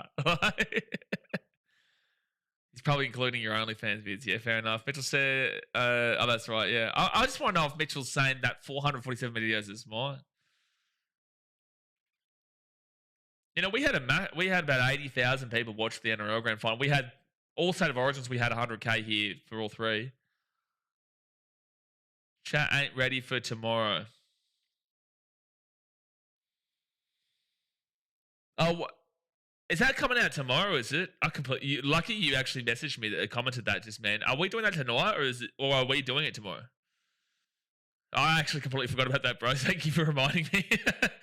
Next up, and that's gonna be a Tuesday, I reckon. Yeah, Tuesday. Get around it. Yes, tonight. Okay, fair enough. Mark says, I just discovered you yesterday. Fair enough, Mark. Whereabouts in Australia? Get around the Barmy Army, eh? Firing up. 19 runs right now. 19 runs behind. This guy's got his shirt off. Fair enough, but it would be hot there. It will be hot.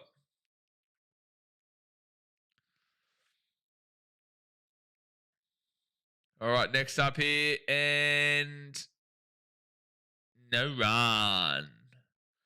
No run. Don't forget, guys, we'll be here live all day tomorrow as well, and on Sunday, and on Monday. Desmond says, let's go through Mark's channel activity to see if it's cap or not. No, I think Mark, you can go through it and check it, but I'm pretty certain the first time I saw Mark was yesterday.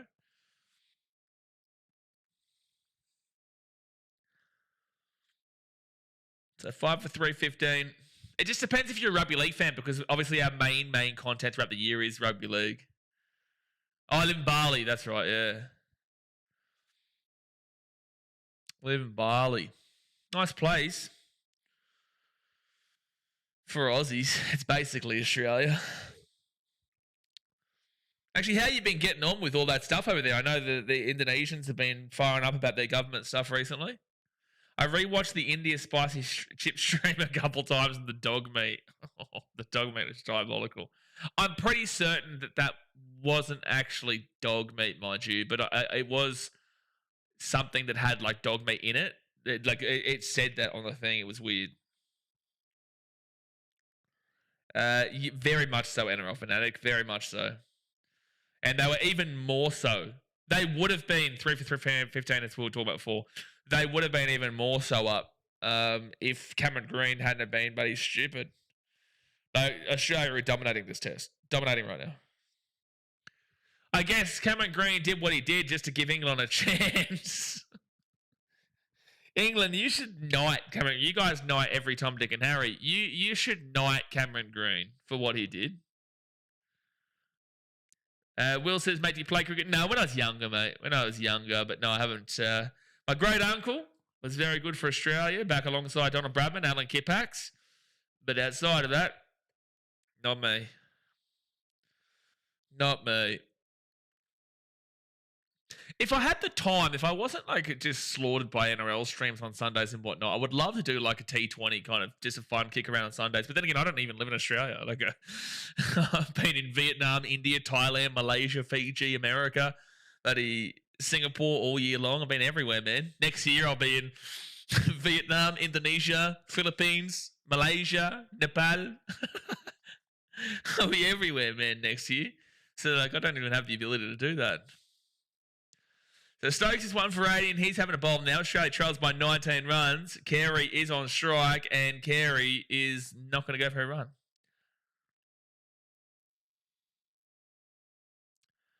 This is a masterclass from Bryden Leach. The old Jackie Leach, what a legend. The Blazers on the run from the Aussie tax office. Taxes in Australia, wild.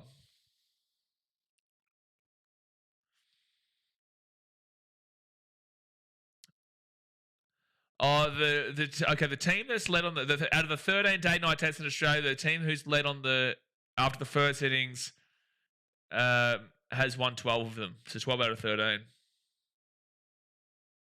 But then again, apparently a team that has been batting, there was a stat last night, a team that was batting through day one and a day night test has always gone on to win or something. I don't know. I like Stokes' reactions. It's like he can't believe it. Well, yeah, you'd be sort of frustrated right now. Super. Mark says, yeah, some were upset about government corruption to wrecked officials' homes. I know Nepal went through their own thing too recently. Nepal. A good Italian friend of mine who I met in India, in Udaipur, he was in Nepal when it was all happening and they were doing the same kind of thing. So to quell the drama, a few officials saved all good now. Yeah, good stuff. Did it impact tourism much at all? Because I know it was getting pretty loosey-goosey out there. Plays running harder than Brockman from taxes. Is Brockman doing another run soon? I think I'd like to see Nettie do another run. Trailing by 18 runs, still got a good 50 minutes of play. Hey, listen. 380, 64 runs here, Mark. 64. And all fanatics, imagine being an England cricket player. You actually have to show up all day for 5 days, just get pummeled the entire time and then do it 4 more times. Yeah, well, we beat him in 2 days last time out. Beautiful, Joshy Inglis. Boom! Boom, boom! Boom! Boom! I think Harry Brook could have caught that. I think if he dives and if he had have caught that mentally, he maybe catches that. That is definitely a half chance. Let's have a look at this again. And, maybe not actually. That would have been a difficult catch.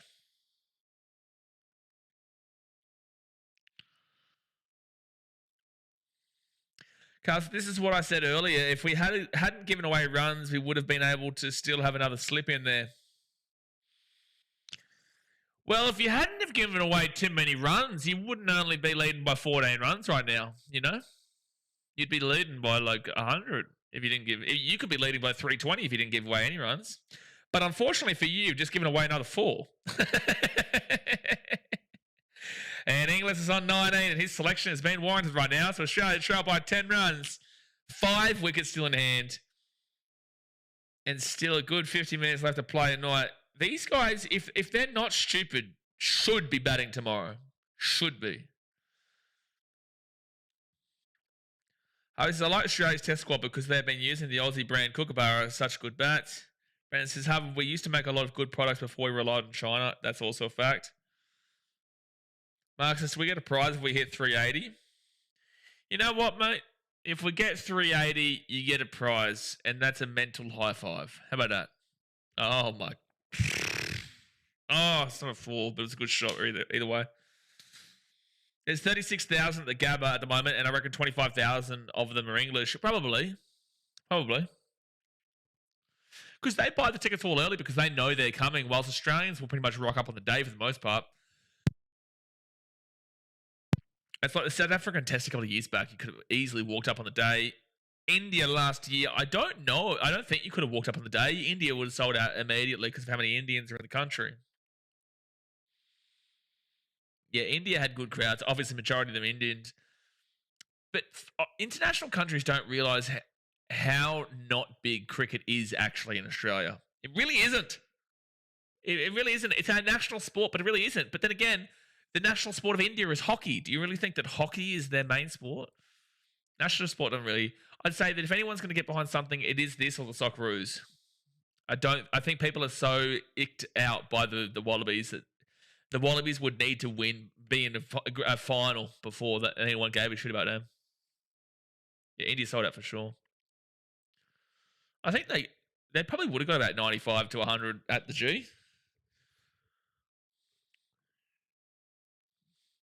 Cast has given up 105 runs through 15 overs. How does that bloke got 3 wickets?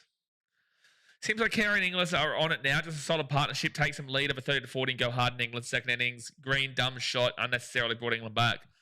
If Green doesn't get out, we might have been good for 500. Okay, so you're a cheap show, but I appreciate the mental high five. Thank you, Mark. You know what? How about this? I'll drink a Coke Zero for you and give you a mental high five. If I rewarded you for saying 380, every Tom, Dick, and Harry across the entirety of the planet would just be making every single prediction every 2 seconds in that chat. The chat would just be spammed. Just be spam galore. I'm not going to incentivize it. We tried to have a conversation here. Otherwise, the whole chat would just be, I reckon they get 380. I reckon they get 381. I reckon they get 382. I reckon they get this, they get that. And someone's just going to reply the same comment multiple times, but for different scores. Hey, it's a nightmare. It's a nightmare. We're not encouraging it. But thank you for your prediction. Harvey says, this is Australia's last match of the summer in Test. What? This is the second match, bro. This is a 5-test series. This is the second match. There's 3 more tests. We've got Adelaide in 2 weeks. We got the MCG on Boxing Day, and then we've got the SCG. 47 minutes before stumps. Yep. What do you mean this is the last test? Maybe another 23 years will win the buzzer can until they start doing something. I guarantee you, Aussies just don't give a shit. This is the last test of the summer. That's a wide. That should be a wide there from Cast. Have they not called that as a wide? That's ridiculous. Win the home World Cup Wallabies. They ain't winning shit, bro. They just lost to Italy. They just lost to damn well Italy. No disrespect to Italy, but we shouldn't be losing to Italy. Yes, Mum says.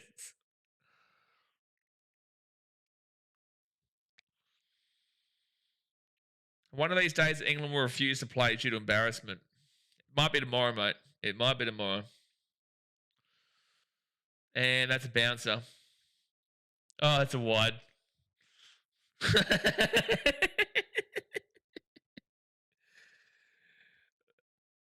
Oh, no.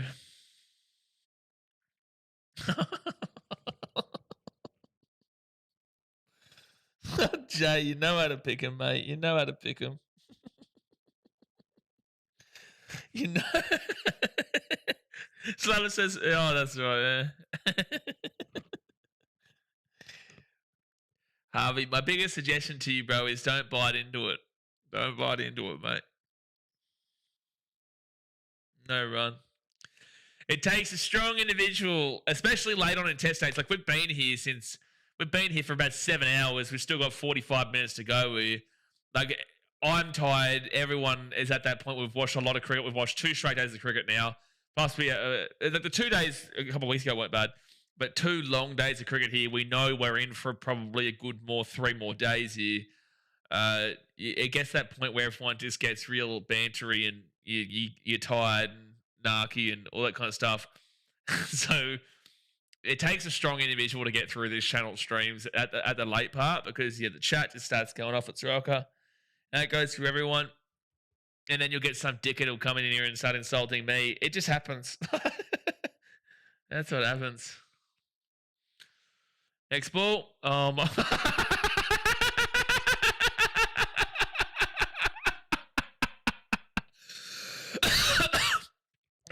dude. You know what? You know what? 1 second.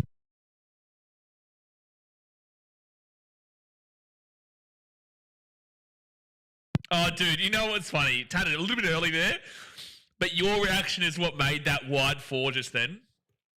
Sorry, it wasn't even wide, but it was just such a bad bowl. Sorry, it was such a bad bowl. I didn't even watch the end of it because I was just like, that's ridiculous. But your reaction, I just knew something bad was about to happen, and something bad definitely happened, that's for sure. I didn't even stay for what the actual result was. It wasn't a run.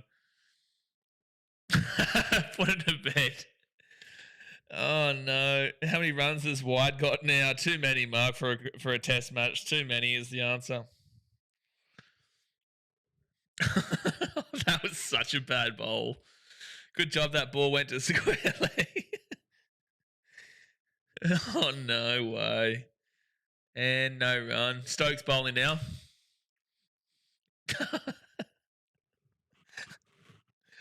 Oh man. 5 for 237 over 63.1 gone. Seppent says, how entertaining is that these English players losing their heads?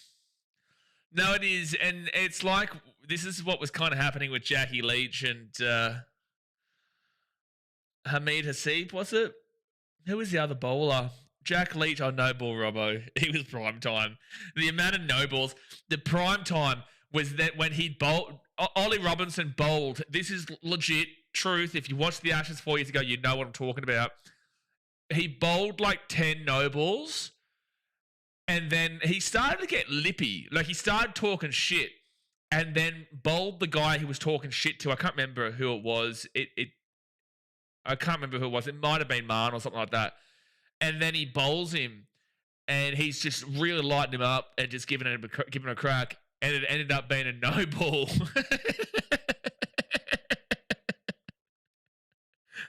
He got so lippy, and it ended up being a no ball. Now this was like 4 years ago, sir, but it wasn't when Trav was there. It wasn't Trav I'm talking about. Oh, jeez, that's gonna maybe. I don't know if Duckett's dropped that or if I don't know if that's carry, but it was slowed down anyway. That was Siraj. No, it was not Siraj. I'm talking about 4 years ago. I'm talking about no ball Robbo. There's a reason why we call him no ball Robbo. Oh, we should have caught that. Oh, why is he going for a one-handed catch, dude? Why is Duckett? He's had an awful test. He has dropped 2 catches now and also went for a 0. Ben Duckett has dropped 2 catches in this test match and gone for a duck. Can't wait to hear what Piers Morgan has to say. Australia have 5 wickets remaining, and they're only like 4 runs behind right now. Maybe 5 runs. No run. He saw my story, by the way. If you follow me on Instagram, I posted a story after the first one because Piers Morgan was so confident England would win this series 5-0. And he was posting, obviously, very publicly about how it was so easy. It was so easy for England. He saw my story where I was saying, like, how easy is it now, but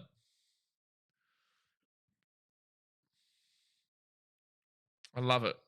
I don't know if that's his social media manager or whatever, but either way, they saw it. Next up, I remember when Thogden once, I tagged Thogden in something. His dad was like disrespecting Australia and saying how pathetic they were in the World Cup, how they were going to be in the World Cup, and we ended up beating Denmark and Tunisia and got through to the round of 16, completely unexpected, and competed well against Argentina and even to an extent a good portion of the France game. But Thogden replied to me, pretty angry, taking the piss, saying like how he didn't say it, blah blah blah, and just really like the passive aggressive shit. I was like, mate, I wasn't even referring to you. It's talking about your dad because you were the one insulting. Oh, he's bowled him. Inglis is gone. Inglis is gone. Good bowl there. Very good bowl there from Ben Stokes. So 2 for 92 for him. So 4 wickets remain for Australia, and they trail by about 5 runs. Piers Morgan is an Arsenal fan. Can't trust a fan of a team that's come second 3 years in a row, and one of those was a down year for City. Yeah, correct. Yeah, correct. Yeah, correct. That's a good bowl there. That's a simple good bowl. You can't complain about that one. You know, his bowl to Mann should never have been a wicket. That bowl was actually a good bowl there that was very difficult for Inglis to pick up. So, yeah, look, frustrating. Definitely frustrating to give that one up. But at the end of the day, Australia were leading and leading quite convincingly into that Cameron Green wicket, which really does annoy you. It did seem like Carey and Inglis were kind of pulling it back together, even though Carey should have been gone for a duck. But Michael Neese is on strike now. Oh my gosh, is he gone?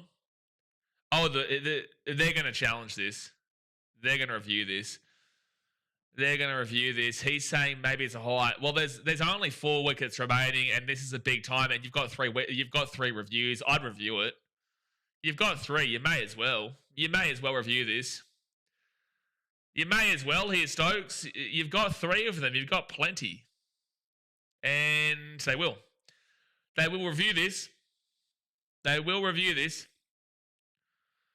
One of the English players is saying he may have hit it. I think they're just reviewing this for the sake of it. And look, fair enough. But I do think this is missing. But you may as well. Like, it's a key time.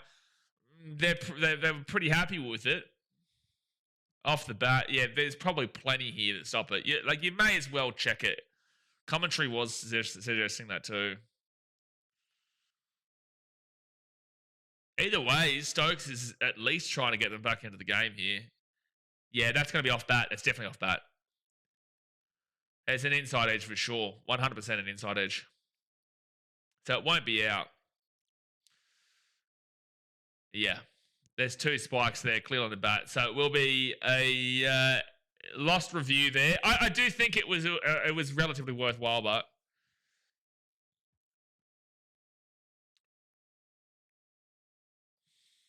So now... Australia looking to be up by about... I would be looking at a minimum 380 still. I still want to be seeing 50 runs here from Carey, Nisa, Stark and whatnot. 380, 400. I still just can't get over Cameron Green, but that was lucky. It definitely was lucky. They could have absolutely used... They really could have used this as a key time to just pump through a bit of Australian momentum right now and capitalise on some good pressure. And the late on part of this day, like it's night right now. I'm just saying it wouldn't have been out of the equation to bowl at Australia late last night. Just throwing it out there.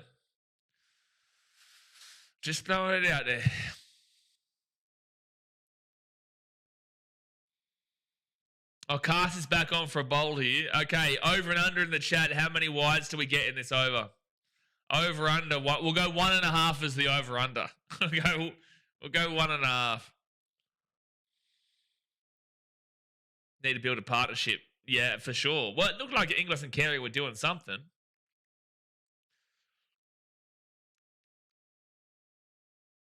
All right, next bowl here from Carter Carey. No run. Carl says, there are two types of fielders, bucket hands and ducket hands. Dad says 5 wides. Well, 2 balls, no wides just yet. It's a great over for Cars.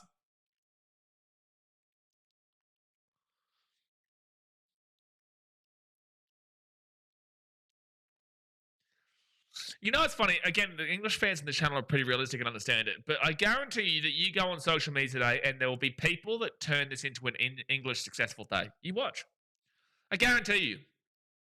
Regardless of the fact that we're only 5 runs down with 4 wickets remaining, and realistically we threw our own wickets away for the most part, especially the Cameron Green one, and even Travis Head. Oh, they hit it down the ground, and that, my friends, is going to be a 4. We trail by 1 run. There will be people online that will spam about England having a good advantage because of how they fought back late in the day. And it's like, that's great, but it's not true. You definitely don't have the advantage here. And Australia should realistically still score a good 70 runs, in my opinion.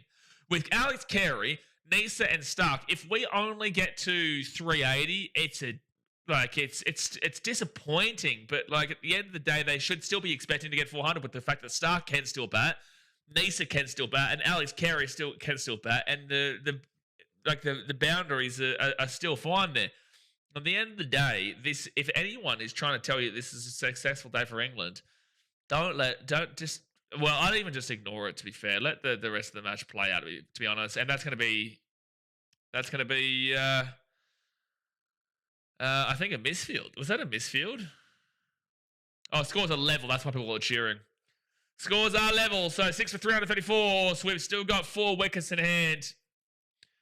Sun is going down. Beautiful moon tonight. Yeah, full moon. I'm going to go have a look at it and have a look at it in about 30 minutes time. After this over, I'm going to quickly run out and get a Coke Zero, by the way, guys, as I said to you before, to finish off the last 30 minutes. But hit that thumbs up button and subscribe if you're new around here. Hit that thumbs up button. Nisa on strike.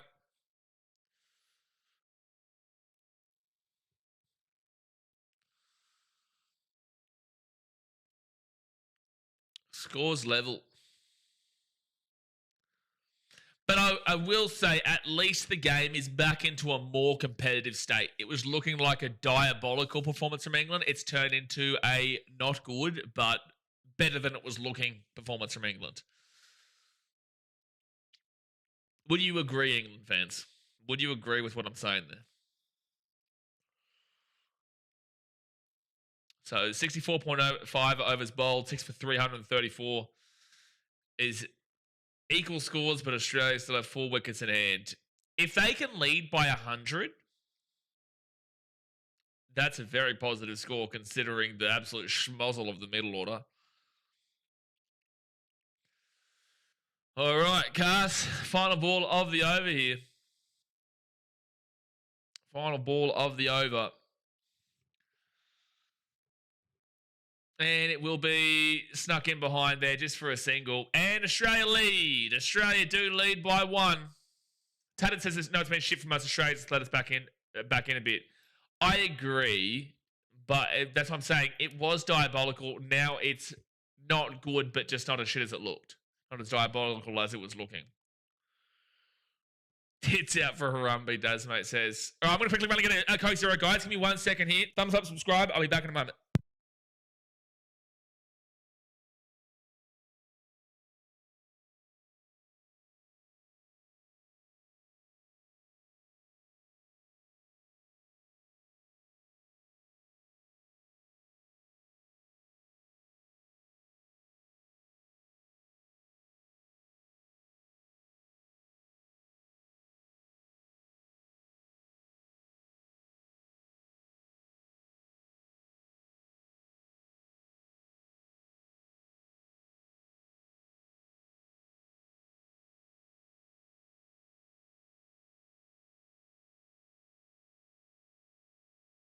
All right, we split. We're back underway. We've got the first ball, and it's a no run. I miss what Nisa's average is. I'm not too sure. Does someone know what Michael Nisa's average is?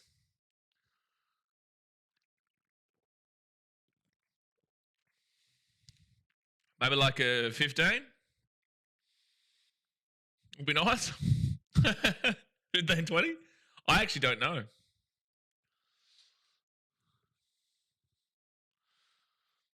Can't see anything other than an Aussie win. Crawley has already scored all the runs for the series with the first innings he had. I did say this when he was getting it. I was like, I wouldn't be surprised if he still goes for under 10 in the next one. Fantastic first innings from him. It'll just be interesting to see how this pitch plays continuing on. Like, is it still going to be as fun as it's been? Like, the day is when you just need to pump the score.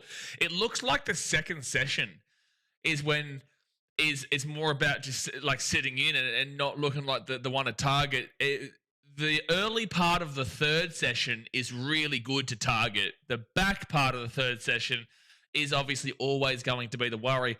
And the first session, you can absolutely set up a score on the dry track. But again, there's meant to be some potential scattered showers on Sunday for day 4, and there's meant to be scattered thunderstorms on Monday for day 5.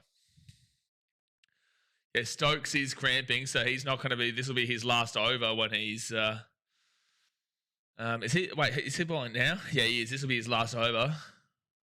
And big edge inside, no run.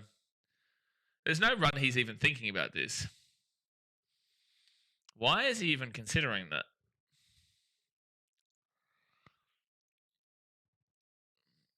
Yeah, he's definitely got a big cramp right now. He's cramping up significantly. What I'll say is England need to get another wicket by the end of the day here. You don't want to be seeing Carey and Neeser still in tomorrow. We don't need Stokes. We have Carl. Tatted, what? Actually, you know what? We'll ask Tatted his thoughts on that. Tatted, Carl, who is a fellow Englishman like you, has said that you don't need Stokes. We have Cars. You don't need the Kiwis. You got the Saffords. What is your response to that? Do you agree? Do you agree? Get Stokes a Thai massage to get him through the rest of the day with his cramps. Geez, it'd be so tiring for England though if they are having to still bowl tomorrow. It'd be just exhausting. They can't be still bowling. Well, they still have to, but they need to get through one of these guys before the end of the day. Otherwise, there is a genuine chance still of There is still a genuine chance of 420 on that dry track. Like, there really is in the early part of tomorrow. Robert says, this is still worrying for us. I was hoping we bat all day tomorrow, but not looking good. If we had have gotten through the rest of the day, like if Green goes in a normal circumstance and we've got 4 wickets, or even if Green goes and Inglis goes like he did, whatever, and we still have Steve Smith, or even if Green and Steve Smith go at normal time frames and we've got 5 wickets remaining tomorrow, it would have been fantastic. But it's just, unfortunately, the way this panned out is really frustrating. It needs to change its pad, possibly. Australia leads by 2 runs. Dude, I tell you what, this is worrying for England, seeing Ben Stokes cramping up right now. We're on day 2, lads, and you will have to bowl tomorrow. You will still have to be bowling tomorrow. And you will need him to bat well too. To be fair, he only got 19 runs, but you can't expect the same guys who killed it in the first innings to kill it in the second innings. You need to see other people stand up. And that's why I was trying to say to people, like, don't just expect Travis Head to go out and hit 100 a day. Should have got out for 3, got for 33. Oh, tough bowl there. End of the over for Ben Stokes. You can see that he's struggling.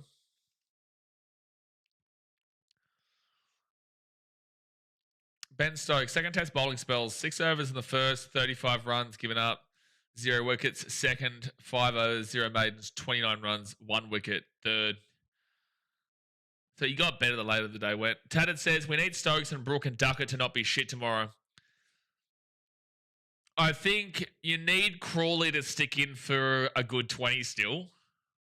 Not 72, but a good 20 still. And you need your openers to put together a 50-run partnership, because we haven't seen that at all so far.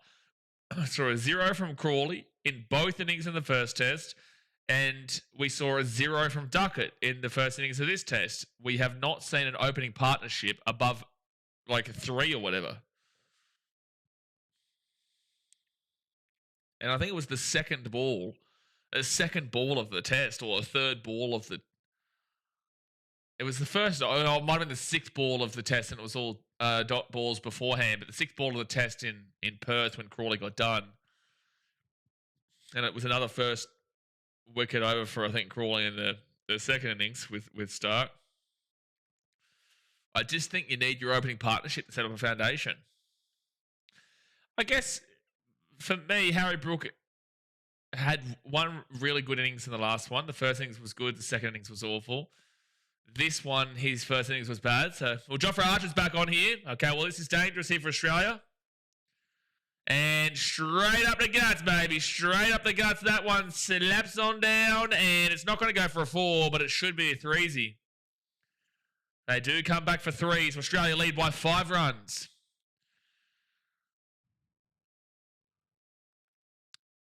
Australia leads by 5 runs.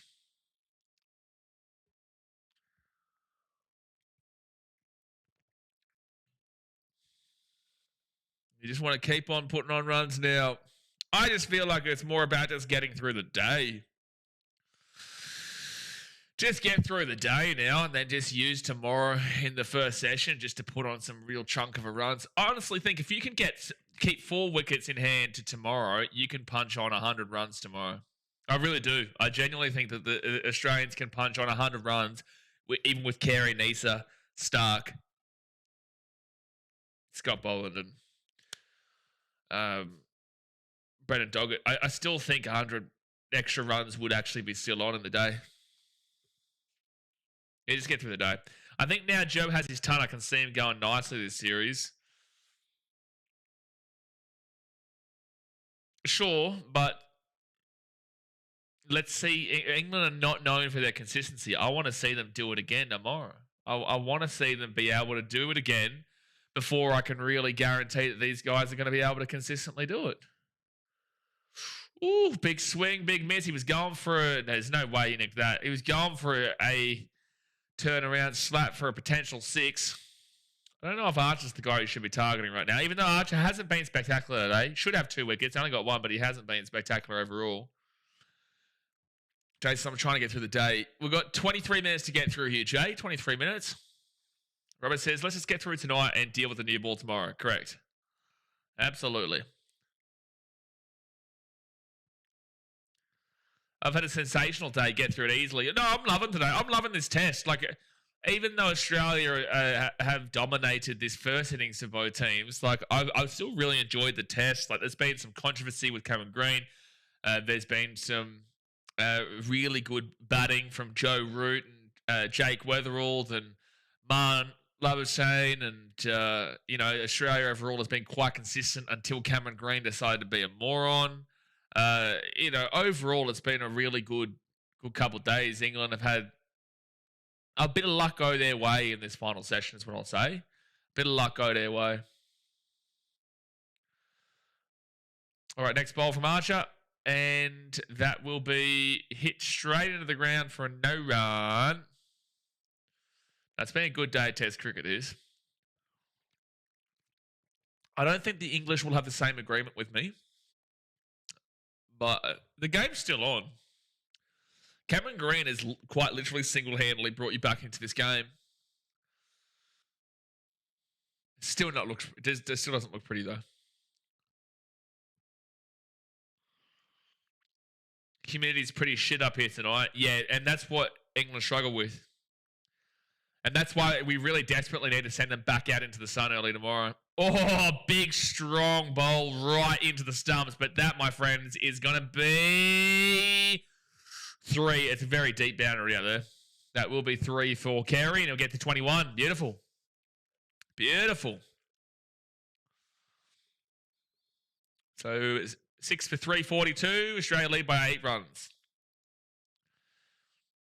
That was a scary bowl, though, directly at the stumps, but Carey does find it. Just couldn't get enough power on it for the 4, but gets through for the 3.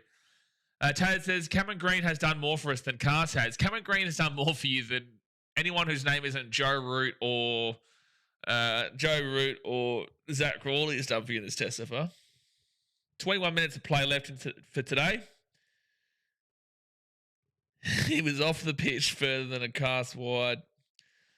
Jeez, look at the bowling motion there. Release of 136. You can definitely see that Joffrey's slowed down quite significantly from earlier, even when he wasn't bowling at a ridiculous speed before. Yeah, this is a really important time this next 20 minutes. You want to see some wickets, England. You don't want to be seeing Australia get through with 4 wickets in hand into day 3. Up the guts, and that's going to be surely at least a 2, maybe a 3, maybe a 3, maybe a 3. That should be 3. Yes. Oh, yes. Oh, geez, that was worrying. But they do get the 3, and Carey will get the 24. I've never missed Mark Wood so much. Sure, but what did he do in the first test? I do think you need a bit of a mix, but you can see England is running on empty. Like, look at the way Bryden Cast chased that ball down just then.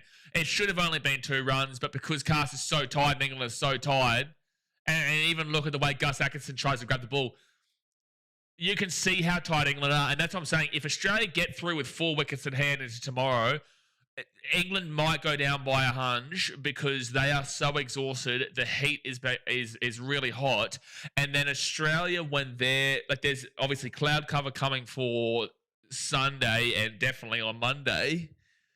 You just need to. Australians are used to the weather anyway, but you just need to keep him out there for a long duration tomorrow. The hottest part of the day, the long duration.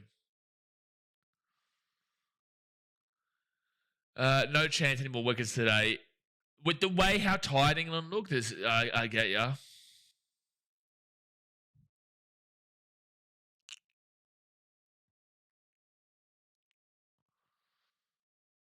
No run. Try refresh the app. Oh, am I well behind, am I? Oh, yeah. I might be like 2 minutes behind. Did I miss anything? Did I miss anything? They're showing highlights right now. Did I miss a wicket or something? Have I missed a wicket? I don't know. I don't think so. But they're just showing highlights of the wickets today. Okay, let's move that down like that. There we go. No, okay, thank you, Tatted. Yeah, it was a little bit behind, though. Sometimes it freezes up and just takes a little bit. No run. Didn't miss anything. Yeah, take that. Take that, Brenton. How dare you? I was actually ahead. I was just joking around. I was testing you to see how long it would take you to say that, really. You start clicking on, mate. Gotta start clicking on. Australia lead by 12 runs. Oh, that Smith 61 hurts so much, dude. It hurts so much because he would have been on for so much more if Green didn't do what he did. Peter says, no, just some dot balls. Beautiful. Beautiful dot balls. I've missed out on a lot, Peter. Dot balls are my favourite. You got to love a good dot ball. You got to love a good dot ball. What will you do? What will I do? Why would you do without me? No, you didn't mean what. You said why. I'll give you some good reasons. You're a nice fan, for starters. Oh, shot. Oh, he's dropped him. It's Cars. Oh, no. It's a hard catch. I will be honest. Especially at this time of the day, it is a hard catch, but it's really strongly powered from Carey. It goes straight to Cars. He's got a good look at it, but unfortunately, with how tired he is, he's dropped it. It's a hard hit, but Peter says, great to see Joe get his first time on Australian soil. He was doing that. Yeah, I was celebrating it yesterday. You know, like, obviously I was having a bit of fun and saying like voodoo this, but it's really nice to see. Like, I respect successful cricket. I respect successful sport, and he definitely did earn it. And he got through the nervy 90s because Cameron Green was bowling some good bowls to him, and he was getting close to getting knocked off, but he got there. So no, it was good to see, mate. It was good fun. Not a hard catch. I think it is a hard catch in this time. I think if that happens earlier today, it's an easy catch and he gets it for sure. But you could see from when Bryden Cast was chasing to get back to prevent the 4 before, and he's coming off the field right now. It was a really heavy hit ball straight to him. But again, it was straight to him. I think earlier today he catches it, But now he's just so exhausted. You saw it on that chase back to prevent the 4. Oh, nicked back, but it will just be a single. Marx's car's having a blinder.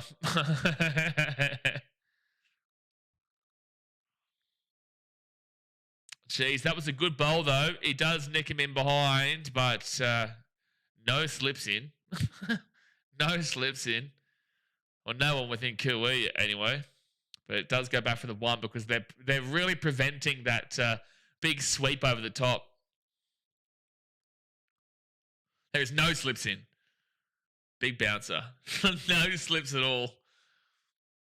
How long left of the day, Harvey says? 15 minutes.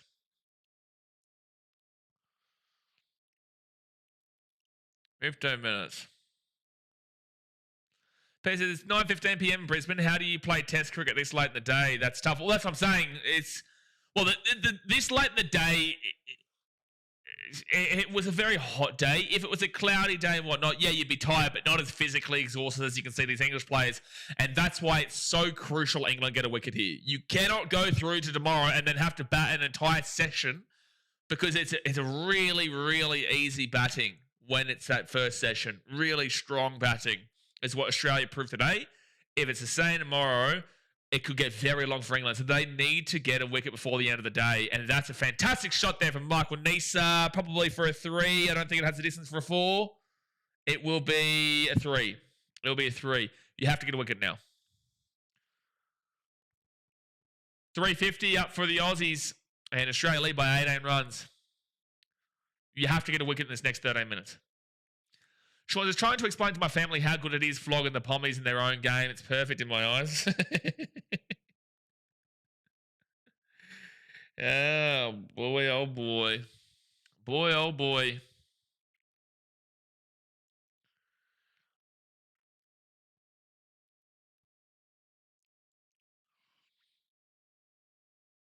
Partnership of 23 from 32 here. Good partnership here for these two. Did anyone find out what Michael Nice's average is? Next ball. Oh, it's a drop catch. It's a 4. Oh, dude. Oh, look, Australia are letting you back into this game at a couple of drop catches. It was a tough catch. I want to say it again. It looked like a tough catch, but it is another dropped catch regardless. Here we go. Oh, it's a... I think Root thought it was Jamie Smith's and dived late for it. Yeah, he does. He dives way too late for that. He dives way too late and it goes for a 4. And Ben Stokes is livid. That says I'm going to crash out. Oh, dude. Shot. That's a 4. Come on, baby. Come on. Fire up. 360. Mark, 12 minutes to get 20 runs. What do you reckon? 20 runs. You would have been chirping. You would have been living life if we still had the other guys in. We would have already got 380, I reckon. That's a better shot there. Carey would have caught. Carey had a great day yesterday. Alex Carey was phenomenal as the wiki yesterday. And that'll be a single. Oh, get out of here, son. Get out of here. What do you think you are? You're not Josh Inglis throwing it at the stumps there. That says I'm moving country. Well, oh, dearie me. Look at that. That should be caught. I do think that Jamie Smith should be going that with the gloves on. I do. Aaron, you watching, champ? Aaron's definitely watching. Oh, Aaron. Oh, Aaron. Oh, all out for 299. Only 170 more runs. With 4 wickets, mind you. Aaron. Oh, did he reply to your comment on YouTube? Has he replied to your comment? Yeah, but look. Oh, I don't have the YouTube on here. I'm sure he hasn't replied.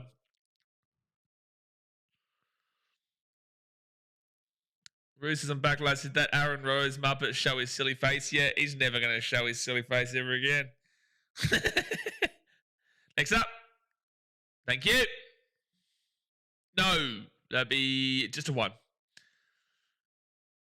That's good. It sounds good to me, Ben. I can't. I can't with this country. Well, Tatted, listen. It's a beautiful country. You sent your loaf of bread stealers to the country to live the glory life. Don't you wish your ancestors stole a loaf of bread at this point? Don't you wish your ancestors were thieves at this point? Come on. Aaron is hugging Martin in solidarity. Martin was here before, but at least he turned up. At least he turned up. Whereas Aaron is sobbing to himself in the shower. As I might become a convict and asked to go there. It's the way to go, mate. Oh, see you later. Oh, there's a man out there. Sorry, I thought that was going to be a big one. Single there for Carey. So he'll be on 36, I think. Yep, 36. So Australia leads by 30. And just like that, lads, we've got 9 minutes to go here. Australia could be up by 50 with 4 wickets tomorrow. And considering of the schmozzle of Cameron Green, based off of what we're seeing here, if Green doesn't do that stupid shit, we could have been looking at even more than 500. Next up. And it'd just be nothing. No run. Carl says, mine were, but they were good at it and didn't get caught. Well, you wish they weren't good at it. You wish they weren't, Carl. Are you rather living in Brighton, the Brighton beach, or the beaches of Burley Heads and the Gold Coast? Do you know what I mean? Do you know what I mean? Steal the loaf of bread, for God's sake. Come on. Proud of it. Oh, shot. Oh, shot. Oh, Nisa. Get it in, you geezer, son. That's a 4. And Australia, 6 for 368, leads by 34. Are we there yet? Jay, I don't want to be there yet, mate. I want to keep on pumping runs right now. No, I do think it's just about getting through to the end of the day. But Australia are targeting this back end because they can see how tight England are, and the balls aren't that fantastic right now. I don't want them to get complacent, though. Brighton is England's arsehole, that it says. No, beautiful beaches of Brighton, mate. Beautiful beaches. Harvey says the England coach is going to crack the shits tonight. He should have cracked the shits bloody hours ago. That was a good ball there from Archer. Brendan McCullum. He's too busy probably watching the Kiwis play. Who's the Kiwis playing right now? New Zealand cricket. Yeah. Oh, it's stumps against the West Indies. End of day 4. West Indies need 531. They're 212 for 4 right now. But they've got a full day tomorrow to try and survive. They need to get through with 6 wickets through tomorrow. No run. Nothing beats Pondite. Nothing beats Penrith Beach. Come on. Anything's better than Newcastle, to be fair. What, Newcastle? Are you talking about Newcastle in Australia or Newcastle in England? If you're talking about Newcastle in Australia, the beach there is still beautiful. And the pool there, they got topless birds and everything. Great place. The next bolt. Oh, jeez. Carl says, thought the Kiwis were captaining us. Captain, coach, Carl, they're all over the shop. The Kiwis have taken over England. Forget the other problem that everyone's talking about. It's the Kiwis you got to worry about. On Newcastle and England. I haven't been, but I'd love to get to St. James Park. The old St. James, I'd love to get there, but with that being said, if you've been there, then you've got more of an idea than I do. I could vouch for that, Blaze. I know, Brenton. This is brilliant. Harvey says these boundaries are not very fast. I reckon Adelaide Oval, SCG, MCG, the fastest boundaries. I feel like these boundaries are fine. It's just that there's the long boundary out where you're talking about for the 3s.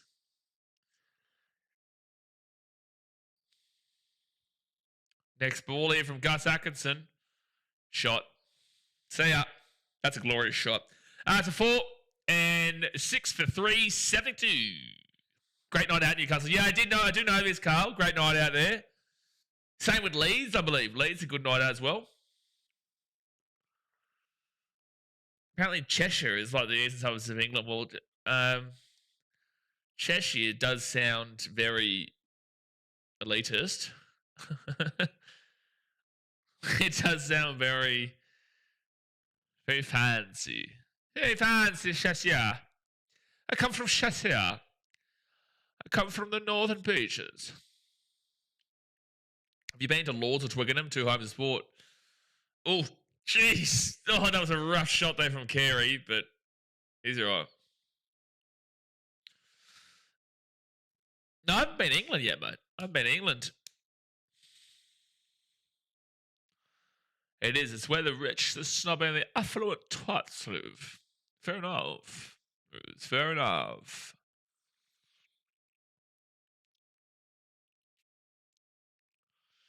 Yeah, he asked about 5 plays before he picked that ball up just then, just to make sure he's allowed to pick that ball up.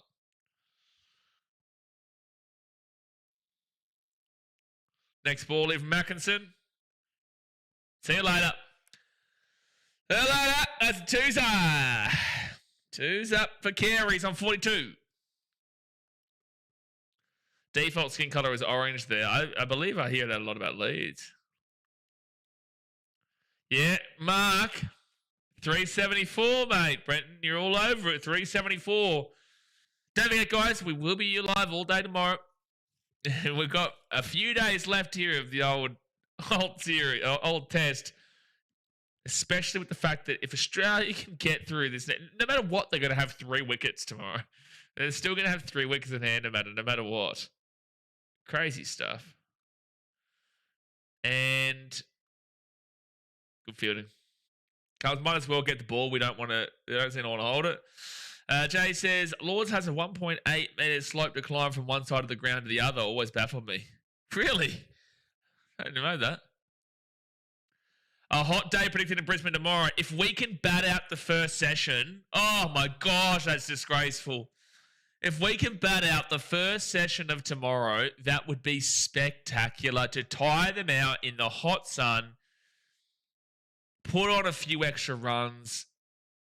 Oh, see you later. See you later. 2 extra runs there for Carey. These are all bonus right now, especially considering Carey was dropped on 0. Carey was dropped on 0. Essex, thank you. Thank you. Yeah, Essex is another one. Joey Essex. What a man.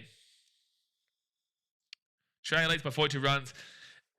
If this is the way, if it holds up tomorrow in the pitch and it's still the same and it's still beautiful and the weather is glorious, Australia could lead this by 150 runs. They could still get to 500 with the way that they are still batting. It's unlikely, but with the way that the bat is flying right now and with it being on the dry track, this is a flat wicket, Australia could still get to 500 if they get through this day with 4 wickets in hand. Brenton says, I do think there is one sport the Poms do dominate in is that cheese rolling down the hill sport. Is that England or is that like Ireland or something? Where not the chasing the cheese wheel where people do like flips and stuff down a really steep hill. I don't know where that is. It might be England. You might be right. Dude, that guy this year was memed galore. The one who just full sent it, eh? Like he full sent it.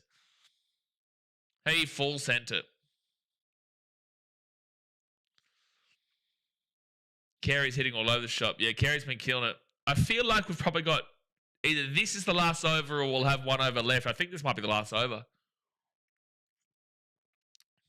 Ireland is a competitive drinking fair. That's an elite sport. It is the final over. And, Carey went for a crack. But it will be just a single. If there was a wicket, now it starts to be called. No matter what, guys, we've got 3 wickets in hand tomorrow. With a 44-run lead. Hey, Aaron Rose. All out for 199? We're about to get 200 more than that by the end of the day. Nearly 200 more than that by the end of the day with 4 wickets in hand, cuz. Oh, dude. Who can scull as many pints of Guinness and an hour or something. Jeez. It's a thick drink, that. Thick drink. No run. I says, hope Alex can get to 50 before the end of the day. Time him out. Time him out. Time Harvey out right now for even mentioning that. I can't believe I've even read that. Time him out for 5 minutes. That is a disgraceful comment to make me get. How dare you jinx him? How dare you jinx him? I don't want him to face another ball today. I hope Nisa does not give him the strike. That is a jinx and a half. You cannot talk about the 50 when they're in the 40s. That is a jinx. That is a timeout. We'll see you either tomorrow or in 5 minutes if we're still going. I hope Nisa hogs the strike for the next 3 balls and we don't see Carey on strike. I hate jinxes, eh? I really hate jinxes. I am superstitious in a lot of ways, and I hate when you talk about the 50 or the 100 when you're in the 40s or you're in the 80s and 90s. It's like in baseball. You cannot talk about a no-hitter after the 6th inning and whatnot, and just in general, you just don't talk about a no-hitter. I did it. Unfortunately, I didn't know about it. I didn't know about this unspoken rule at Wrigley Field, and I spoke about the no-hitter in the 6th inning, and then anyway, they ended up beating us. But there was a no-hitter until the 6th inning. I mentioned it to the friend that I was with, and then they ended up getting like 12 hits in the game, and they all blamed me. As a joke, but they all blamed me. And I do get superstitious, so I really hope that he does not face another ball here today. I really do hope. No, so Jay, Carl can do it. The English fans can do it. We can't, for mine, we can't slap English fans for taking the piss and saying, I hope he gets 50 and try and jinx it. But with the Australians, slap him. With the Australians, you can slap him. But for mine, I feel like the banter we should allow the English to be able to do it. So Carl's fine to say it, but Harvey's Australian, so he should know better. 2 balls to go here. 2 balls to go. No, you're sweet, Jay. I get why you did it. I get why you do it. Harvey message retracted. You've already been timed out, bruh. Okay, come on. 2 balls here. Just get through these last 2 balls here, Nisa. And... oh, it's frozen for me. It's frozen for me. Nisa wants to stay there. Good. Carey's not going to be on. Lovely, Nisa. That is top tier stuff from Nisa. You could have had a freebie run there to get the partnership to 50. Instead, he's going to stay there because he knows Carey's the more important batter here. That is brilliant stuff from Nisa. Brilliant stuff. Peter says the Brisbane pitch on day 5 can be very variable. It'll be very hard to chase. It'll be hard for us to chase 300. Correct, but there's also meant to be scattered thunderstorms on day 5 and also maybe a bit of light rain scattered across the day on day 4. Hold on. Last ball of the day here. Last ball of the day. No run. Australia lead by 44 runs going into day 3. 44 runs going into day 3. And I tell you what, if you're Australian, despite an absolute schmozzle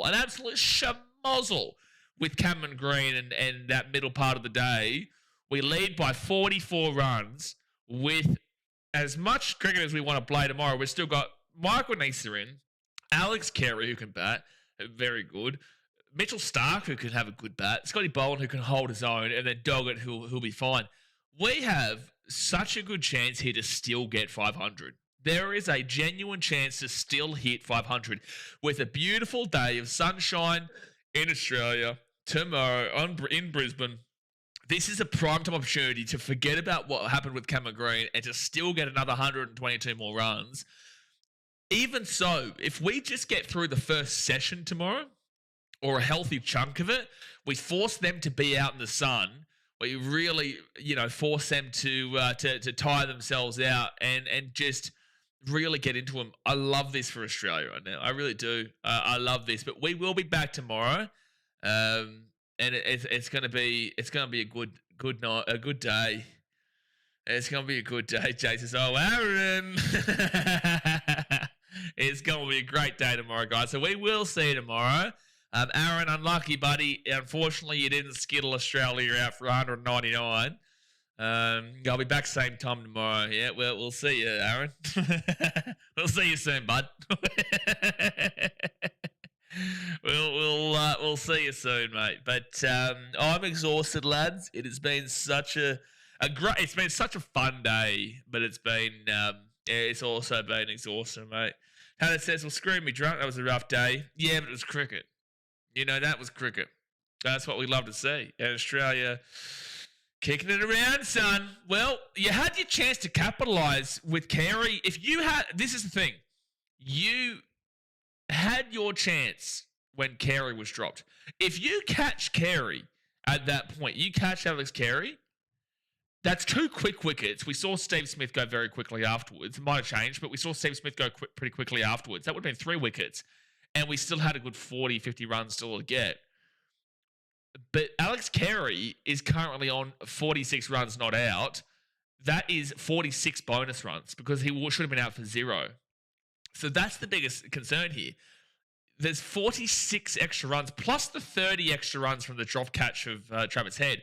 That's 76 extra runs that Australia have scored here today off of drop catches. So that would mean that Australia would currently be 6. No, they would be, including the Carey wicket, it'd be 7 for 302. It'd be 7 for 302. So they would still be down by 32 runs with 3 wickets in hand.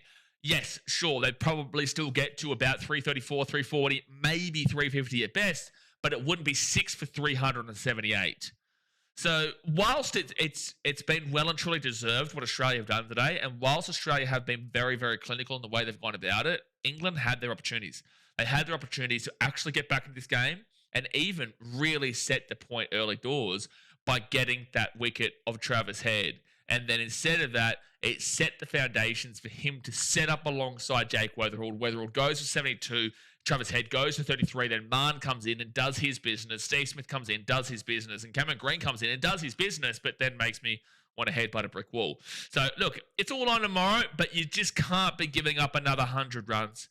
Like, if you let Australia get to 500 and have to chase 166, 166 is not a massive score, but it means you need to get 300 plus just to lead by 140, and then have to really just hope that thunderstorms come on day 5 and a bit of rain comes on day 4. Point of the matter is, it's you're in a real tough wicket. So right now you need to bowl Australia out pretty much, in my opinion, for still under 400, which is a really tough ask. I don't think that happens.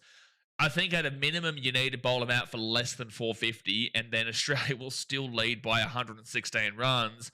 But at least that means if you can get to the 300, which realistically on this pitch you absolutely should be getting 300, then it's a lead of about 280 or so. Australia should win this game. Australia really should be winning this game. I'm struggling to see a world. I'm trying to figure out a world. I'm trying to figure out a way to bring England back into this.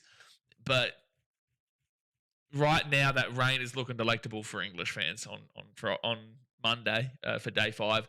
But guys, I appreciate you. Obviously, hit that like button. Subscribe if you are new around here. We will be back tomorrow, same time, 3:45 p.m. my time, 2:45 p.m. New South Wales Melbourne time, 1:45 p.m. In Brisbane, Queensland time, and then I think it's about 4 a.m. for you guys in England. I'm pretty certain you're 12 hours behind me, and so 3:45 a.m. is when I'll start for you. But it'll be 3:45 p.m. for me here in Fiji when we start up 15 minutes beforehand. But all right, guys, I appreciate you. Hit that thumbs up button, subscribe, and I'll see you next time. Thanks for watching. Catch you later. See ya.